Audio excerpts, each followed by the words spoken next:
through the Seattle Sports app. KIRO AM Seattle. KIRO FM HD2 Tacoma. Give me a freaking auto! From the Quantum Fiber Studio, this is Brock and Salk on Seattle Sports. Brock Ewert is my hero. Jay Buhner just punched me in the kidney. We're going to see you on the interview. Doesn't really work that way, Sherm. This is a show that has my name on it. It kind of does, though. Now here are your hosts, Brock Ewert and Mike Salk. Hello. Yes, hi. Hello.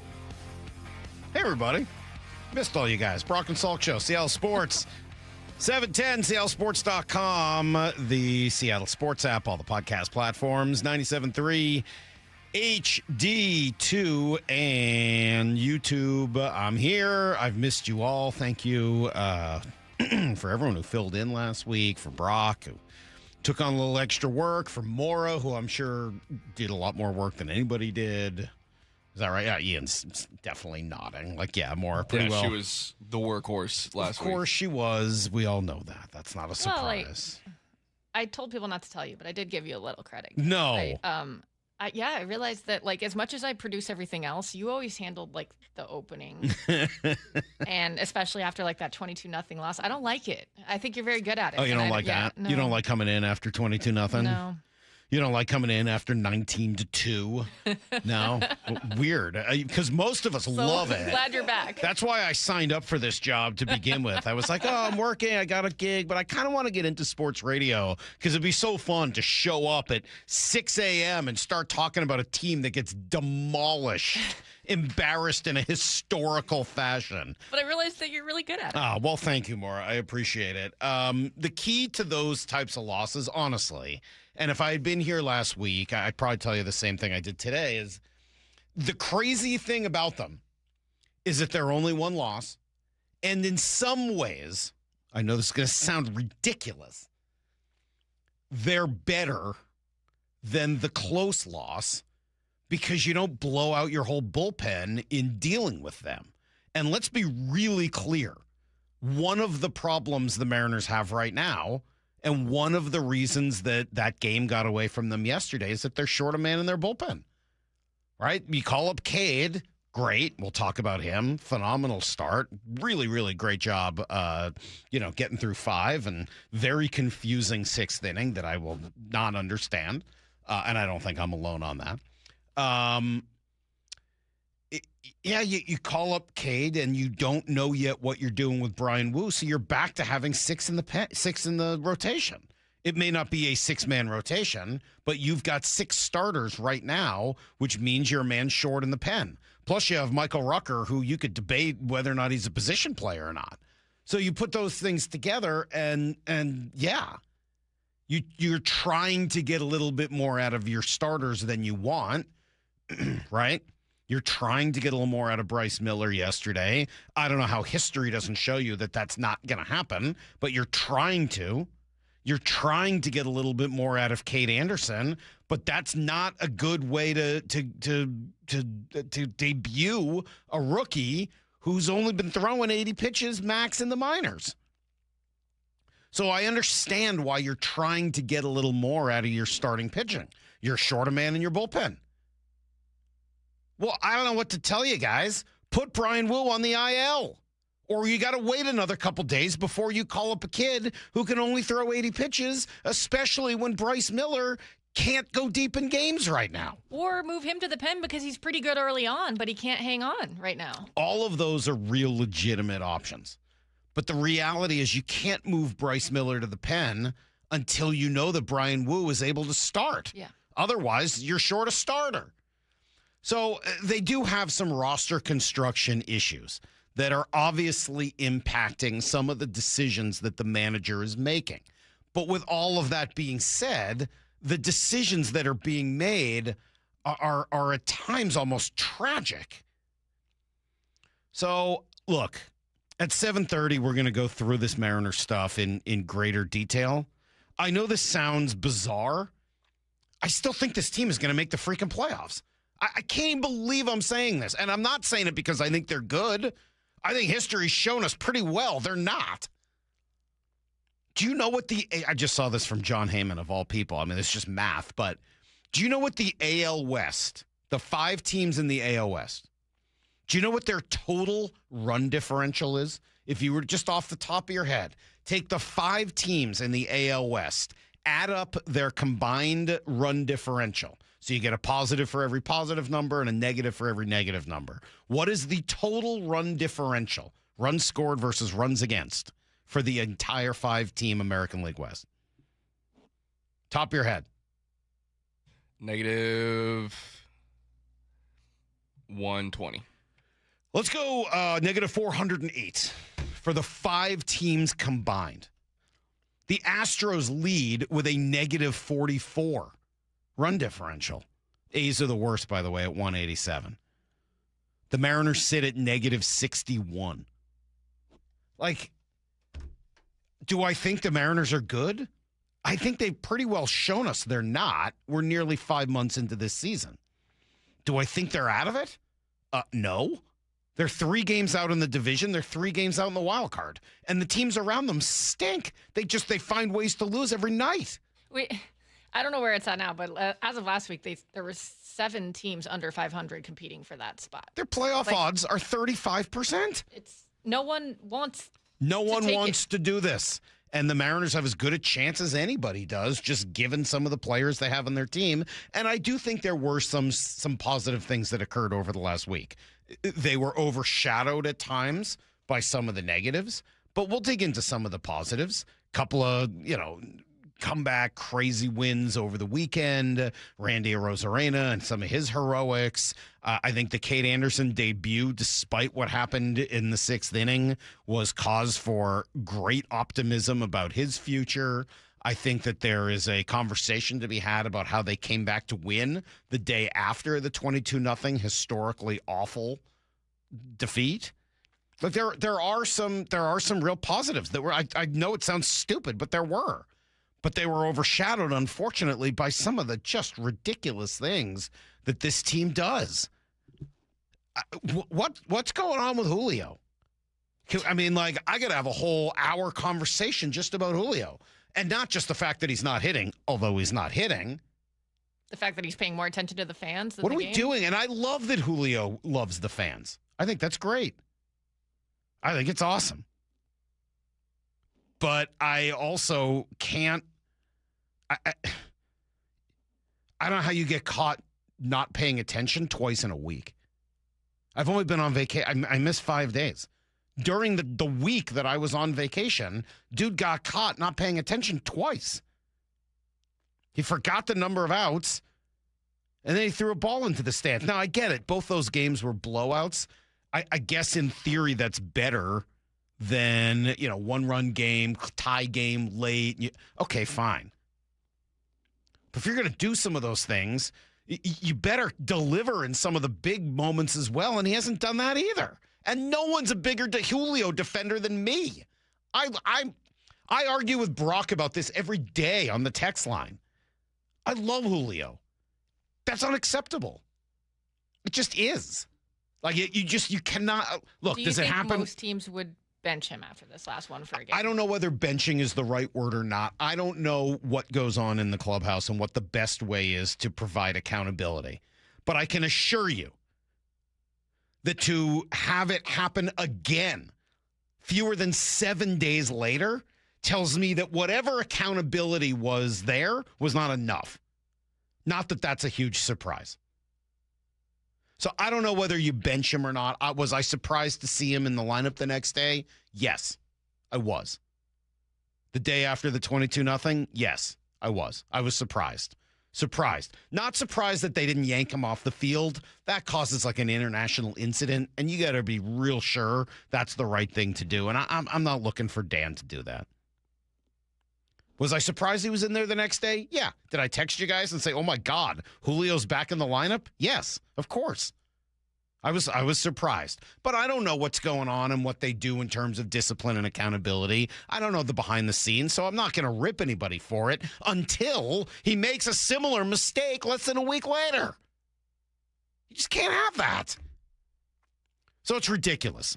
They're playing at times ridiculously bad baseball. They should have lost 2 or 3 over the weekend. Unbelievable that they win the game on Saturday. Heroics from Randy and Rivas. What a weekend he had. Little Leo Rivas, what have you done? I mean, there were a couple of things that thankfully were they just keep them in. And so you could choose to focus on those positive things and say, oh, my God, they're still only 3 games back. I think this ridiculous team is going to make the playoffs. I do. And you can also look at some of the god-awful things they've done and be really upset about them. And I am really upset. We haven't even gotten yet to Colt Emerson. All that happened while I was gone as well. So at 7:30, we will go through all of this stuff in greater detail. I'll have stuff to say. The Seahawks yesterday played. I think that's about all I might have to say about that. But we'll dig into it a little further, along with everything else you need to know next. Why are we walking? Let's go! The defending champs are in the home stretch of training camp. It's filling in the little gaps that really brings this team together. Stay plugged into the very latest moves, news, and everything Seahawks at seattlesports.com. I want to see the competition with Diggs here. And the most important Seahawks conversations. This Montori Foster, he'll play special teams. He's an absolute dog. On the home of the Seahawks, Seattle Sports. This hour is brought to you by Goldberg & Jones. Hey everyone, Rick Witters with Cressy Door. At Cressy Door, we offer top-of-the-line garage doors, garage door service, and garage door repairs. Residential or commercial, please consider Cressy Door for all of your garage door needs. Cressy Door. We can't tell you what our best deal is until we know what you need, but we can promise this. At Lee Johnson, we'll work hard to find it. Lee Johnson Auto Family. The LJ Way. This is a special alert to all Americans who own a vehicle with less than 200,000 miles with an auto warranty about to expire or with no warranty coverage at all. Due to a decline in the economy, CarShield is announcing a low-cost month-to-month vehicle protection plan that is now available to the public to save any driver out-of-pocket expenses on future auto repairs. Call now to find out how you can pay almost nothing for covered auto repairs. Yes, you heard that correctly. Pay almost nothing for covered auto repairs. An open phone line has been established for all drivers to call for a free quick quote. Call 800-330-8323 now. Drivers who are covered will not have to pay for covered repairs again. This protection plan is at an all-time low. Additionally, drivers who activate this vehicle protection today will also receive free roadside assistance, free towing, and car rental options at no additional cost. Call us for your free quick quote today. 800-330-8323. That's 800-330-8323. What do you have to lose? Call 800-330-8323. Again, 800-330-8323. You bought an RV, and you got an automatic discount from Progressive by bundling it with your home or auto insurance. That's great, but a serious word of warning every RVer should heed. You don't need to talk about things like dry weight or dump stations. And you don't need one of those expensive water filter straws either. Because the most extreme thing most RVers encounter is a campsite without hookups. So just enjoy yourself. And Progressive's automatic discount when you bundle your RV, boat, or motorcycle with your home or auto insurance. Progressive Casualty Insurance Company and affiliates. Not available in all states or situations. Get in the zone, AutoZone. Welcome to the end of summer sale at AutoZone. We're celebrating the end of long days and short nights with big deals for a short time. Like on Wash and Wax, you can get 3 Meguiar's products for just $20. Need new brakes? Duralast brake pads are free with the purchase of Duralast rotors. We've also got oil deals and more. We're ending the summer right with the end of summer sale at AutoZone. Get in the zone, AutoZone. Restrictions apply. Kenny here to help you ignite your taste buds with Firework Freeze 5-Hour Energy Shots. Juicy cherry, citrus lime, and blue raspberry. It's that iconic freezer pop flavor, but with none of the guilty sugar aftermath. The perfect summer kick. It's a delicious, portable, zero-sugar energy shot bursting with flavor. Bring on summer with Firework Freeze 5-Hour Energy Shots. Available online at 5hourenergy.com or on Amazon. Hey, it's Kirk Herbstreit. When it's game time, you need a good playbook, especially in the kitchen. Because when a crowd wants wings, fresh pizza, and mouth-watering sliders, you better have options in your kitchen. With Frigidaire Range, you get over 15 cooking modes, including stone-baked pizza, air fry, and air sous vide. Your game time MVP combo built right into your oven. Available at the Home Depot. How doers get more done. Nobody gets you closer to the action at Seahawks training camp than the home of the Seahawks. I see you, boy! Seattle Sports. Cascade Machinery and Electric is a multi-generational family-owned and operated industrial equipment expert. They're hiring field service technicians now. They offer competitive pay, great benefits, and a career with a company that values hard work and loyalty. Come join the team known for showing up, working hard, and delivering results for over 100 years. Visit cascade-machinery.com/careers. Again, that's cascade-machinery.com/careers. Don't wait. Apply today.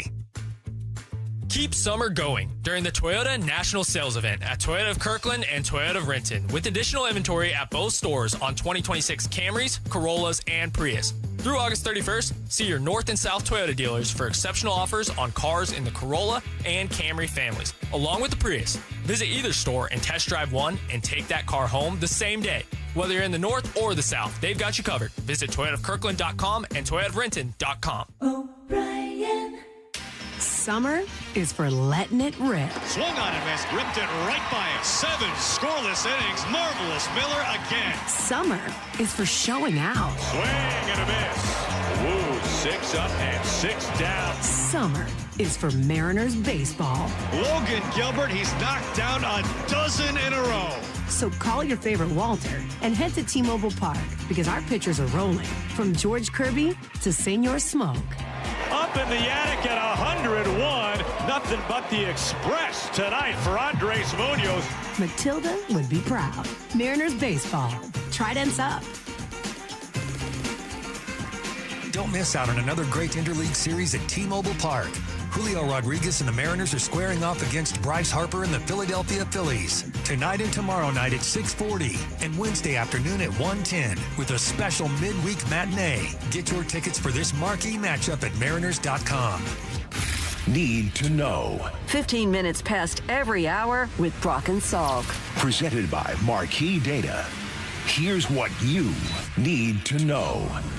Up first. Long up and down, very strange weekend for the Mariners, who win a series against an excellent team, the Cubs, despite being outscored by 15 runs over 3 games. How does that work? Well, they played maybe their best game of the year on Friday, honestly. The pen came up huge. Dan, I thought it had maybe his best game of the year as well. Little Leo Rivas walking him off in the 10th. Randy, a running lead. Here's the pitch. Swung on, line drive, center field. It's down. It's a hit. That's the ball game. Sure was. Leo Rivas calling game, and then the next day, it looked like it was going to be a loss, right? You're down 2 in the 9th. You get a double from, Weston Wilson, a single from, again, little Leo Rivas, who barely got a piece of it, but whatever, a little bloop. And it's supposed to come after a bloop. A blast. Now the stretch, and the 0-1 is on the way to Randy. Swing and a high fly ball. Deep center field. PCA back to the warning track to the wall. Goodbye, baseball.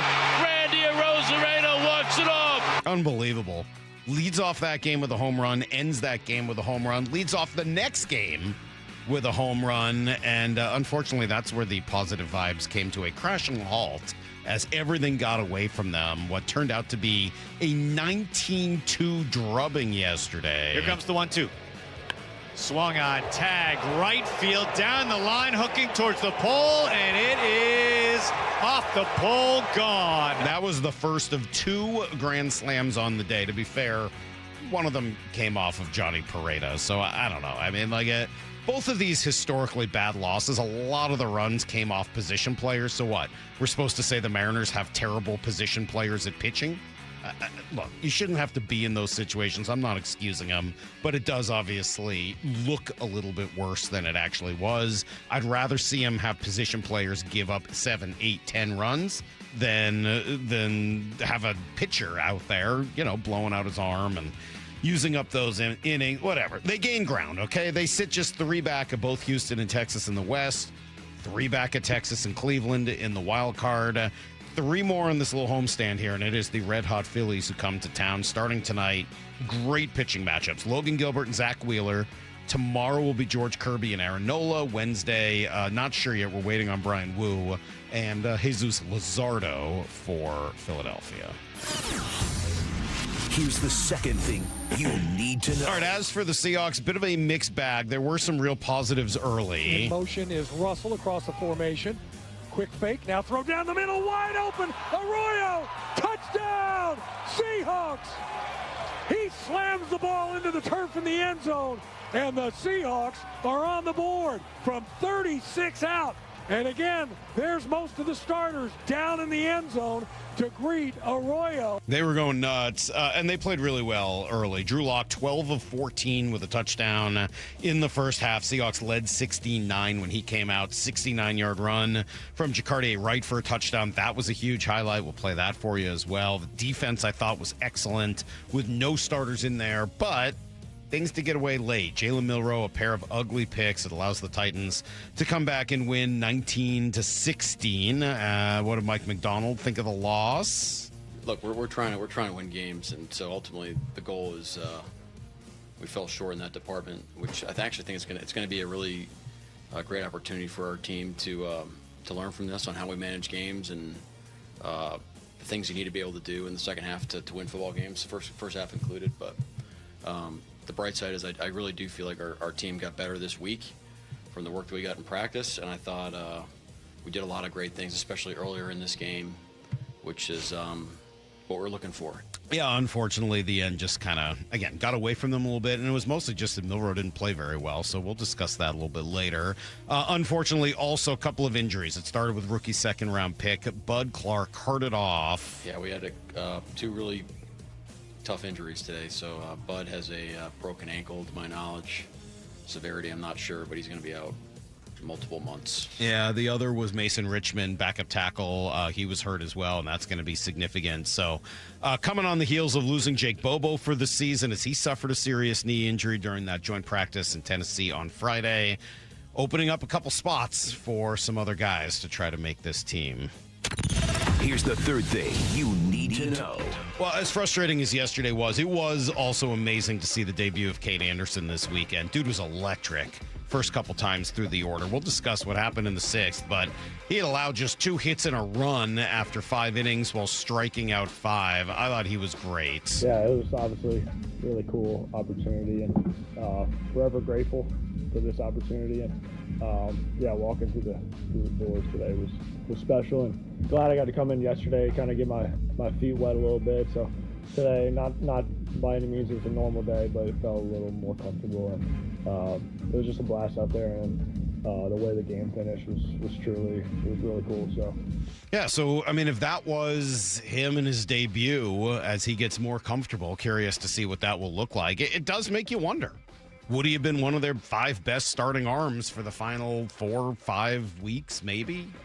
Certainly seems like he will be moving forward. Carlos Vargas struggled a little bit in his season debut. Brendan Donovan went back on the IL after being hit in the head during batting practice. Still not sure whether that was by a thrown ball or by a machine.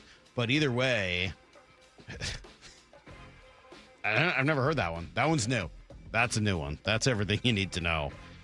1:15 every hour here on the Brock and Salk Show. Sounds like it was just like 15 minutes before the game, too. Like he was in the lineup, he was ready to go, and all of a sudden he gets hit on the field with a ball. Kramer, said it's still a little bit unclear, but it was about 15 minutes before, and Dan Wilson said, from my understanding, it was a pitch that got him, and it was just one of those situations. Yeah, it's just one of those situations. I don't know what that means. That's not a very common situation. Yeah, it's just one of those situations, ... that I've never heard of before, I think would be how to finish. Got him in sentence. A good spot. I don't think there's a good spot to get hit. No, certainly not in the head. Yeah. ...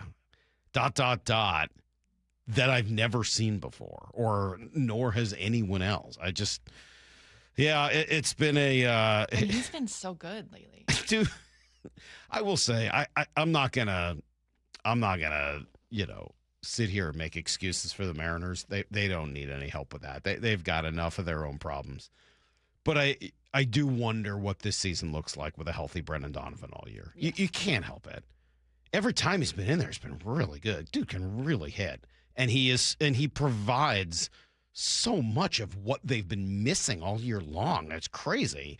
And look, again, some of that's on them. They knew he was coming off of an injury and the type of injury that he was coming off of. I don't know if they knew he was going to get hit in the head, But like they knew that this was a possibility when they traded for him, and unfortunately, it's not turned out great in terms of the amount of games he's been able to play. But God, in terms of the player he is, he's everything they thought they were getting and more. He's really been phenomenal. Not in love with the defense.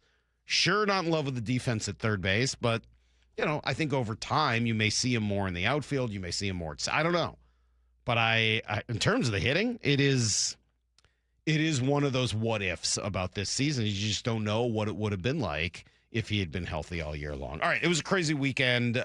Moore's got us covered. She's going to run around around the weekend. She'll hopefully speak better than I am. And then Brock comes in. We got a lot to talk about, like a lot. Like a lot. So don't go anywhere. It's good to be back. We'll see you guys in a minute. It's Brock and Salk, Seattle Sports on 710.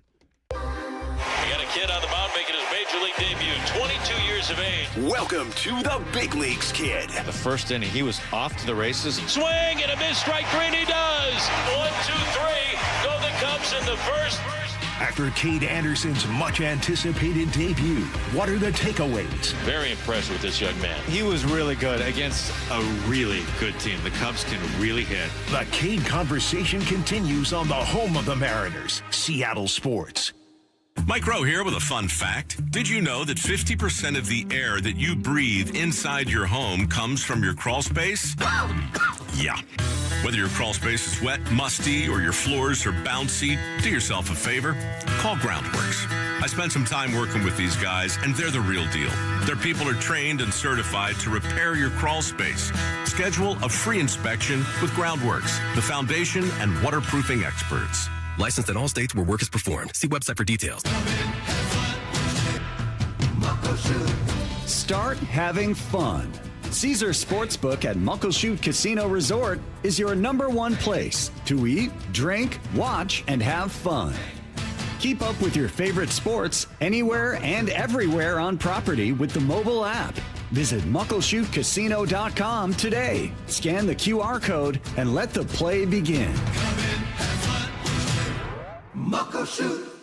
Certain industries expose workers to hazardous chemicals. If you worked in a paper or pulp mill, or in aircraft manufacturing or painting at Boeing, and have a child born with birth defects, your child may be entitled to legal damages as a result of your exposure to such chemicals. Birth defects have been linked to toxic chemicals, metals, and solvents used in these industries. If your child was born with brain or spinal cord damage, organ or limb malformations, blindness, cerebral palsy, genetic damage, or other birth defects, and you're a past or present worker in a paper or pulp mill, aircraft manufacturing, or painting, contact us now toll-free at 1-866-99-TOXIC. Your children may be entitled to legal damages. If you're a past or present worker in a paper or pulp mill or aircraft manufacturing or painting at Boeing, and your child has a birth defect, call toll-free at 1-866-99-TOXIC. Your call is confidential. 1-866-99-TOXIC. Message authorized by Weinstein Cajano, 600 University Street, Suite 1620, Seattle, Washington. Here she comes! Surprise! They sent a duplicate shipment to your flower shop! Now you have to pay for 1,000 extra carnations! Also, there's a beehive outside your store! And they're super aggressive! There's thousands of them! Progressive knows small business owners usually don't like surprises because they cost you money. But a good surprise, saving 10% or more on commercial auto insurance when you pay in full. Also, the egg salad you just ate was expired! Gross! Surprise yourself. See if you can save in as little as 8 minutes at ProgressiveCommercial.com. Progressive Casualty Insurance Company and Affiliates. Discounts not available in all states or situations. Ellie here is getting the sleeve she's always dreamed of. She worked with Empower and planned for her next move, so she got good at money. Now she can be a little bad. Oh, by the way, you spelled journey wrong. No worries. She can afford the cover-up, too. Ooh, check out my tat. It says, invest well, live a little. Start today at empower.com. When it comes to your home's water, Culligan makes it better. Say goodbye to hard water, odors, and rusty iron stains. Plus, a Culligan Whole House PFAS system is the only system certified to reduce 99.99% of forever chemicals and over 70 other harmful contaminants. Start with a free water test and let Culligan recommend the right solution for you and your water. Ask about 12-month, no payment, no interest financing too. Visit Culligan.com. Impurities may not be in your water. Football, baby! Nobody gets you closer to the action at Seahawks training camp than the home of the Seahawks. Seattle Sports. At Farmers, our honesty is contagious. Wait, am I going to catch honesty? Well, when you're with Farmers, it's kind of inevitable. Well, how long does it take to... I lied to you when you asked if I knew what a deductible was. I don't know my dad's birthday, and I thought umbrella policies were for rainstorms. Actual rainstorms. I have it, don't I? You don't just have honesty. You have Farmers. Bum, ba, bum, bum, bum, bum. Learn more at farmers.com. Underwritten by Farmers Truck or Fire Insurance Exchanges or Affiliate. Products not available in every state. Hey, Brock Hewitt here for my favorite East Side restaurant, Sea Star Restaurant and Raw Bar, and my good friend Chef John Howie, who wants to buy you dinner. All you need to do is make a reservation Sunday to Thursday after 8 p.m. You come in, enjoy your meal as always, and when you're finished, roll the dice. Roll a 6, and Chef John will buy your dinner. 100% of all food charges will be removed from your bill. How fun is that? You feeling lucky? Then come roll the dice. Make your reservation now at SeaStarRestaurant.com. That's SeaStarRestaurant.com. Is your car's AC blowing warm air? Don't sweat it. Bucky's Complete Auto Care is here to help. Right now, you'll save $50 on any AC service. Whether it's a weekend getaway or the daily commute, you deserve a cool, comfortable ride. For over 50 years, local drivers have trusted Bucky's for honest pricing, expert repairs, and guaranteed work, earning them the Carfax Preferred status. 16 family-owned locations, no appointment needed, and easy financing. For $50 off your cooling system service, visit Bucky's.com. Guys, if you have low energy or reduced drive, it could be low testosterone. At Revive Health here in Seattle, start with a free testosterone exam and consultation with an experienced medical provider. And for a limited time, qualified patients can get started with a free month of TRT. Schedule your free testosterone test, exam, and consultation today. Call 206-529-1111. That's 206-529-1111. Or visit revivehealth.com. Brock and Salk's Rewind is presented by Toyota of Kirkland and Toyota of Renton. This hour is brought to you by Goldberg and Jones. From the Quantum Fiber Studio, you're listening to Brock and Salk. Weekdays 6 to 10. On Seattle Sports and 97.3 FM HD2. You saved it, Mauro. You can't scare me like that right before segment. You think you were scared? I was scared. I don't understand what happens with you in that. I don't know. I didn't touch anything. Okay. All of a sudden, the button, I don't know. I don't know what happens. You changed the programming in your ear, so you couldn't. I know, but I didn't touch it. I literally wasn't even near it. I know, because you said you changed it. I thought Ian changed it. All of a sudden, Ian, who was talking, was in a different ear. I don't know what happened, but I thankfully used my cat-like reflexes to get that fixed, and now everything's good to go. Maura, I missed you. I was thinking about you guys. I know. You, Brock, Ian, the whole crew, like... You know, I could tell you were starting to text us more about sports there towards the end. Well, you have to re-engage. I try to, when I get on vacation, I go on vacation. And that's not to say I didn't follow what was going on. I did. I followed it. But I wasn't watching every second and listening to every moment. I was on vacation. Heather and kids were at camp, so Heather and I went to Vegas for a couple of days, which was awesome. It was hot, 110, sitting by the pool, beautiful days. Man, I'll tell you. This is the one, I loved it. We had a great time. But here's the one thing I will tell you about Vegas. This blew me away. What do you think is the price of an average drink in Vegas right now? Oh, I think the last time I went, it was like over 20, so I can't even imagine now. It's basically $25. Yeah. For the two of, every time the two of us wanted a drink, by the time you throw tax and tip, it's $50. Yeah. For two people to get a drink. I know that can happen here too at places, but it's like literally everywhere you go. Yeah. You're like, oh, maybe we'll get a drink, and there's $50. Like, jeez. And then you have to tip. Yeah. That's the place that used to be like, hey, everything's cheap, and as long as you go gamble. Thank God I made some money gambling. I might not be here. I'd be destitute on the street. What'd we miss this weekend, Maura? Well, should we start with the note that you just gave us that the Astros fired their GM? Just moments ago. Yeah. Yeah, they're not happy with their season. It's not going well enough. They have a press release here. Effective today, the Houston Astros and general manager Dana Brown have mutually agreed to part ways. Brown's contract was set to expire at the end of the season. His responsibilities will be transitioned to the Astros assistant general managers Charles Cook, Gavin Dickey, and Connor Huff, and to senior advisor Jeff Bagwell. The AL West, this is reading Joel Sherman here. The AL West has no winning teams, no teams with a positive run differential, but does lead the majors in fired heads of baseball operations. The Astros, A's, and Angels have all fired their GM/president of baseball operations this year. Wow. Leaving, obviously, just the Mariners and Rangers. What a weird year. It's so... I mean, the Astros are in first place. Yeah. And they just lost 2 of 6 in series to the Angels and the A's. Yeah, maybe that's why they fired their head of baseball operations. All right, well, I figured because we started with the Mariners and we're going to dig into them more at 7:30, and you and Brock have some Seahawks preseason game takeaways at 8:30 that I would go a little bit into joint practice because that's where we actually saw more of the starters. I'd love some of that. It sounds like that's why they chose to not play more starters in the preseason game because he thought they got a lot of good work in this. So the joint practice in Tennessee seemed to go quite well. There was no out-of-control fighting, like I think a couple little skirmishes. But, Dallas and New Orleans earlier in the week, I think, got fined $500,000 each. They had multiple huge blow-ups, so it's good that they avoided that. Mike McDonald was pretty happy with the work they got in. I'm already messing up. I had a cut that I wanted to play here that I thought I drug over to the sheet. Well, I'm trying to find it. Oh, it's not there. Oh, okay. No, play it. Yeah. You want me to just talk for a minute while you find it? I can do that. Yeah. I don't want to talk about it. I'm ill-prepared at the moment. I wasn't prepared to just talk. I thought that I'd be listening. How about Jeffrey Simmons talking all that trash and then getting run over? I saw that he had been talking some trash. Jeffrey Simmons is really good, so I'm not going to say anything about that guy. He's one of my favorite players in the league. So I actually think that Titans team might end up not being bad. Solid teams are generally pretty scrappy. Even I like those Jets teams were they didn't win, but they came really damn close. I think Robert Saleh is a good coach. I mean, we'll see whether or not it works in Tennessee.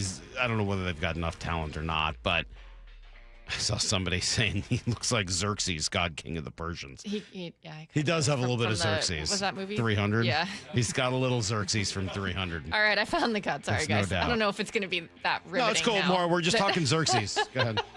But this was what Mike McDonald said after joint practice. I think going into today, our goal was to get great work. I think we accomplished that goal. It's awesome opportunity to have a pretty heavy practice in this heat and humidity. I think they said it's a little bit cooler than it's been here, which is kind of crazy. But so we had some guys go down with some cramps and things like that. But overall, great work day. Yeah, Sam Darnold said that he got on the field and everybody's like, "Oh yeah, you're lucky it's cooler today." And he's like, "What?" Because we talked to when we talked to Wyman and Brady, it was 80% humidity. It was only like 80 degrees, but 80% humidity, and they were like, "It feels like a sauna." Yeah, if you're not used to that, it'll definitely get you. I mean, having grown up in it never bothered me much as a kid. I don't know. I never really thought much about humidity. It was just part of got used to it. Heat. Really? No. I spent a summer living in D.C., taking a bus to work, wearing a dress shirt every day. You'd be sopping wet by the time it's just part of life. Like, you don't even really think about it. I think that's one of the reasons they do this, right? Is because the climate here in Seattle is probably the best you're going to find. I do think it's a good thing because you're going to end up playing in some heat over the course of a season. Although I tell you, you look at what's to be expected, probably not this year. Like, they don't have much of that early in the season. They're home against the Patriots. Then you go to Arizona indoors. I guess you could get heat 9/27, like end of September in Washington, D.C., maybe. But that's late enough. I mean, the season starts a whole week later, I think, right, than it used to. So, I don't know. It doesn't seem like you get those super humid days as often. Game to start the season, yes, where they were like 1,000 degrees, and they do play the Chargers, but that's here. I mean, they go to the Broncos in October. They don't have games, and then by that point, you're in mid-November. You're just not likely to get too many games that are that hot. But I do think that there is some value to them going to play a game in that kind of heat and just having to deal with a different challenge. I would agree with that. Well, Seahawks safety Ty Okada had a pick six off Titans quarterback Cam Ward. He discussed the play with reporters later, and I can't get over how much he sounds like Sean McVay. Yeah, really great call. I was coming down over the middle, tried to get him to get his eyes off of me, and then on a crossing route was just able to read it and play off of him and go out there and make a play. And so, that felt good. You immediately sat up straighter when I played it. Isn't it crazy? Who was turned into a meerkat? Tai Okada. No, it's not. Yes, it is. Yeah, really great call. What the heck? I love Tai Okada. I think he's going to be a really good coach. You're just distracted now. Yeah, isn't that insane? More, that's insane. I honestly, if you hadn't said that, it wouldn't have even I thought he took what the defense gave him. Give me some really more. great call. I was coming down over the middle. Okay. Tried to get him to get his eyes off of me, and then It's on a going to be crossing on his route. timeline. And when he feels good about having clarity, whether that's a yes or whether that ends up being a no, we've had some tentative discussions behind the. Holy crap. I know, right? Okay. I don't even know what he said or whether it was important. That's all I can remember focus us on. hearing from him last year, and I remember us saying he sounded like a coach. Well, he sounds Coach like not Beach. just a coach. But yeah, he sounds. Oh, that one just made me think McVay immediately. Oof. Yeah, weird. But so yeah, pick 6 for him in Brady Henderson's joint practice notebook on ESPN.com. He talked about, and Mike McDonald has mentioned that the ability to take away the ball was something that they really loved from Bud Clark in college, and that he was going to need to show more of that if he was going to try to take playing time away from Tai Okada. But then of course, Bud Clark suffers a broken ankle yesterday.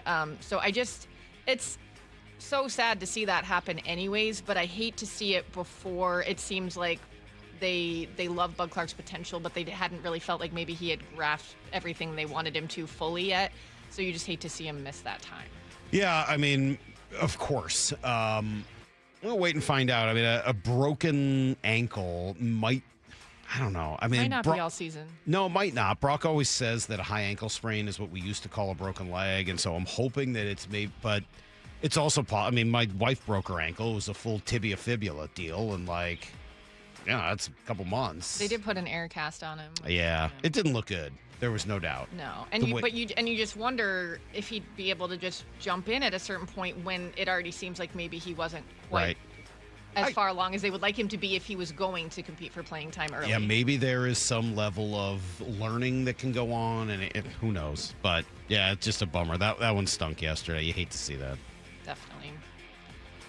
John Boyle said that Jadarian Price impressed with a nice over-the-shoulder catch for a big gain, and which I can't believe how many of those I've seen for a guy that we were worried about his pass-catching ability. I saw quite a few at practice, too. Any chance he's going to want to play wide receiver? Because they're starting to run out. Oh, no. I was not impressed with the wideouts last night. Yeah. Well, I mean, you're not going to see a lot of those guys. Well, but you're going to have to see at least one of them. I mean, without Jake Bobo for the year, somebody who played last night's going to need to be a wide receiver. Has been impressing overall. I know I'm out. Mistake. I'm out. You can't keep if his issue, and we saw it even on Hard Knocks. Hey, he makes a couple of great plays and then he screws things up. Even yesterday, he false starts and isn't McDonald's saying that this is the time of year where you're allowed to mess things up? Not when you're desperately trying to make the team. I don't know. Maybe he ends up making the team, and maybe he gets over those things. But when you're that guy and you are already getting grief about it, and you get the penalty last week and the drop, and then another penalty this week, maybe he's trying to do too much. But yeah, I don't know. Does bad receivers mean more targets for Arroyo? Because he's looked. I do like me some Arroyo, and I hope there's something there. And I don't think they're bad receivers. I just, look, after your first 4, somebody's going to have to make the team because of special teams. And you go through it from last night.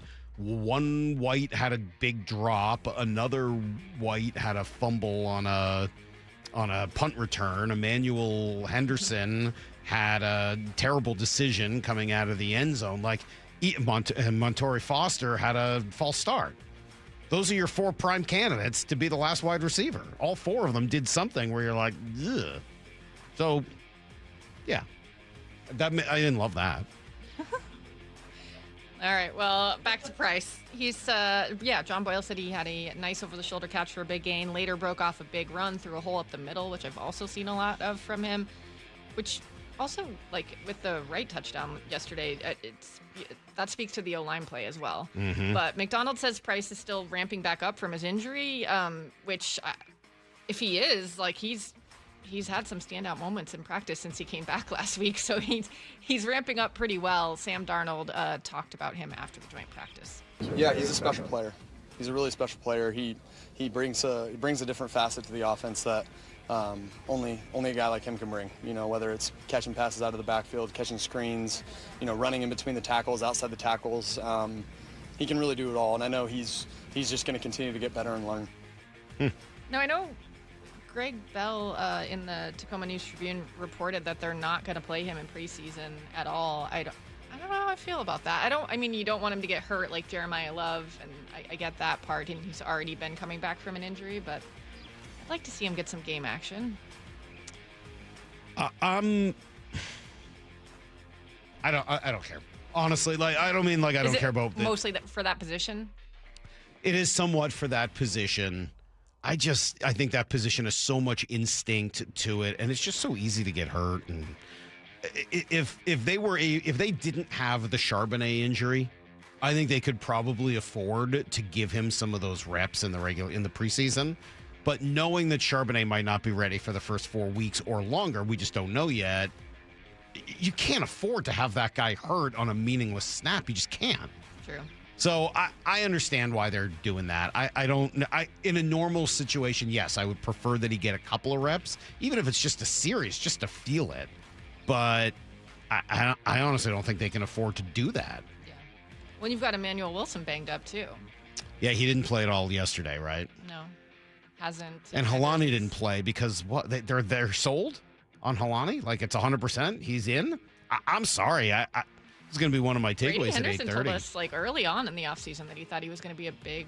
Yeah, they love him. I guess every time I watch, and this is not just because he had the touchdown last night. I like Jacardia Wright a lot.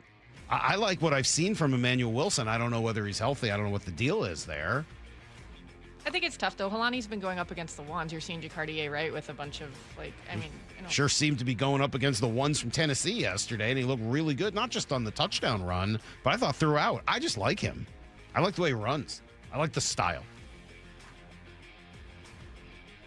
I don't think your wish is going to come true. No, probably not. But at least they have some depth there.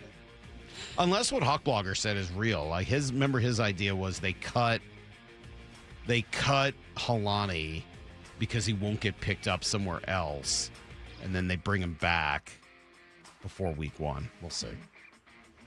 Just considering that they've seemed to think he was going to be such a big part of this, I doubt that, but maybe.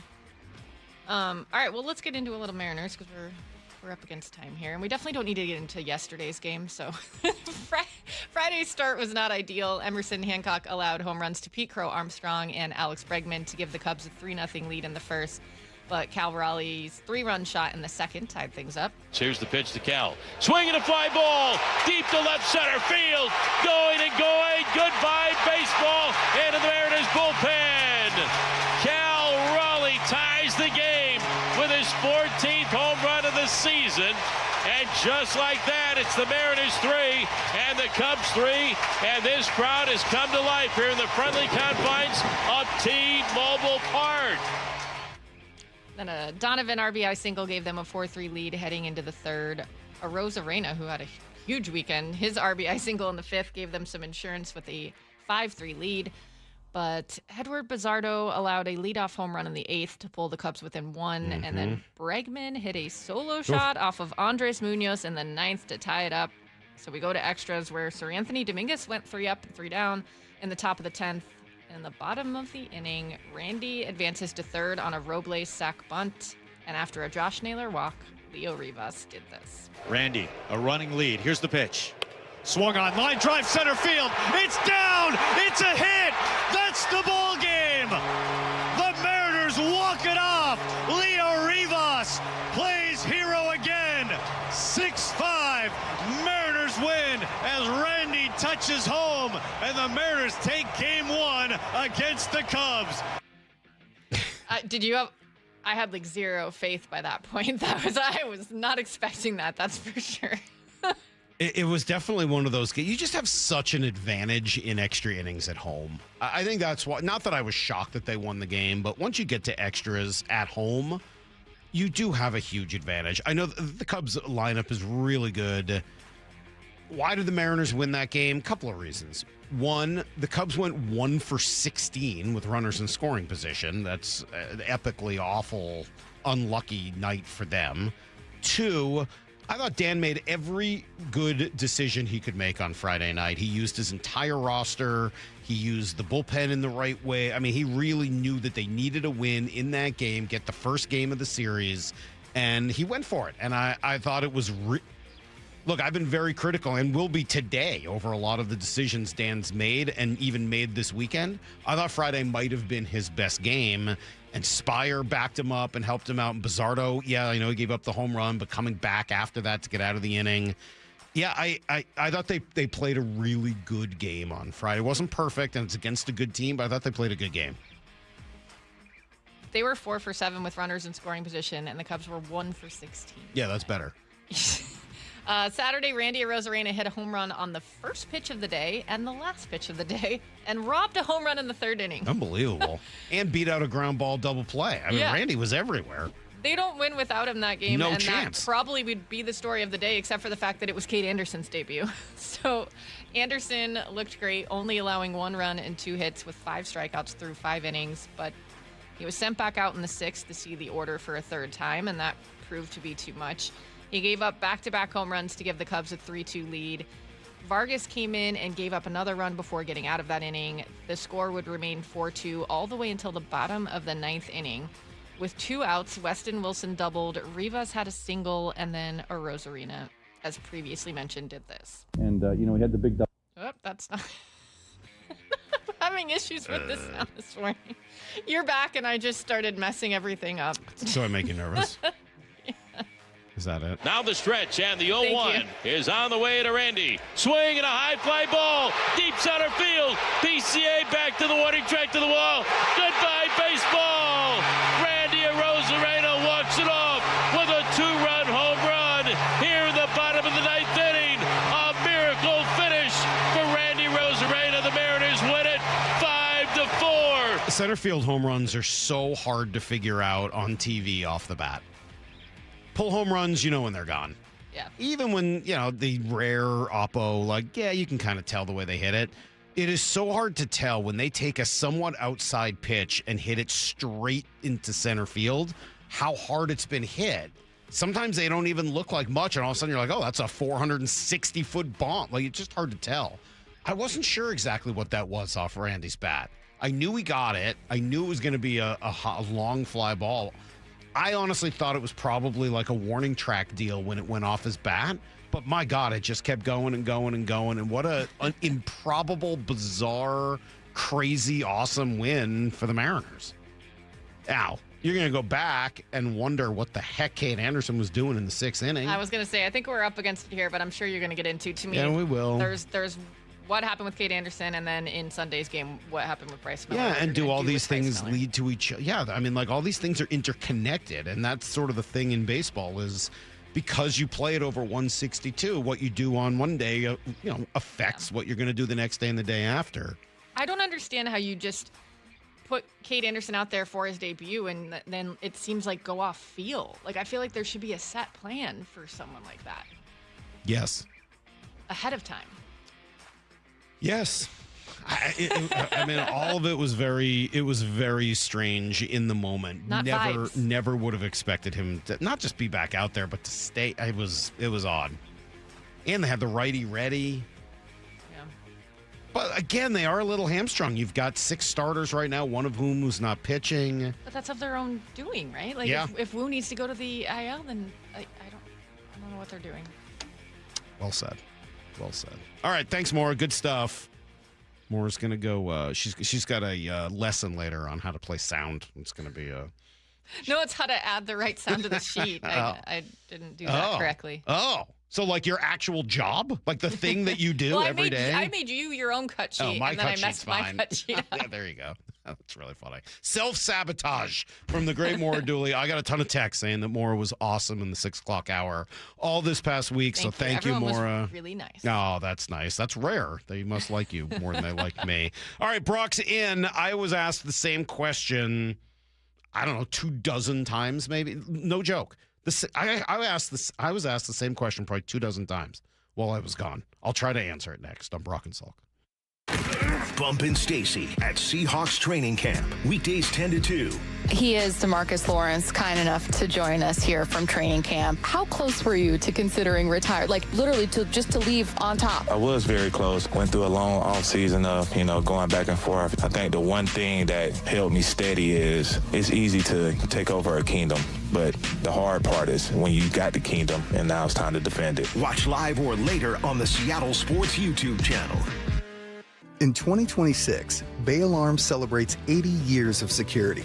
With burglar and fire alarm systems, 24/7 in-house monitoring, and local service, our promise to the Puget Sound remains the same. We got you. Learn more at bayalarm.com. Hey Seattle, Jake Bobo from Techline Roofing. Are you in the market for a new roof?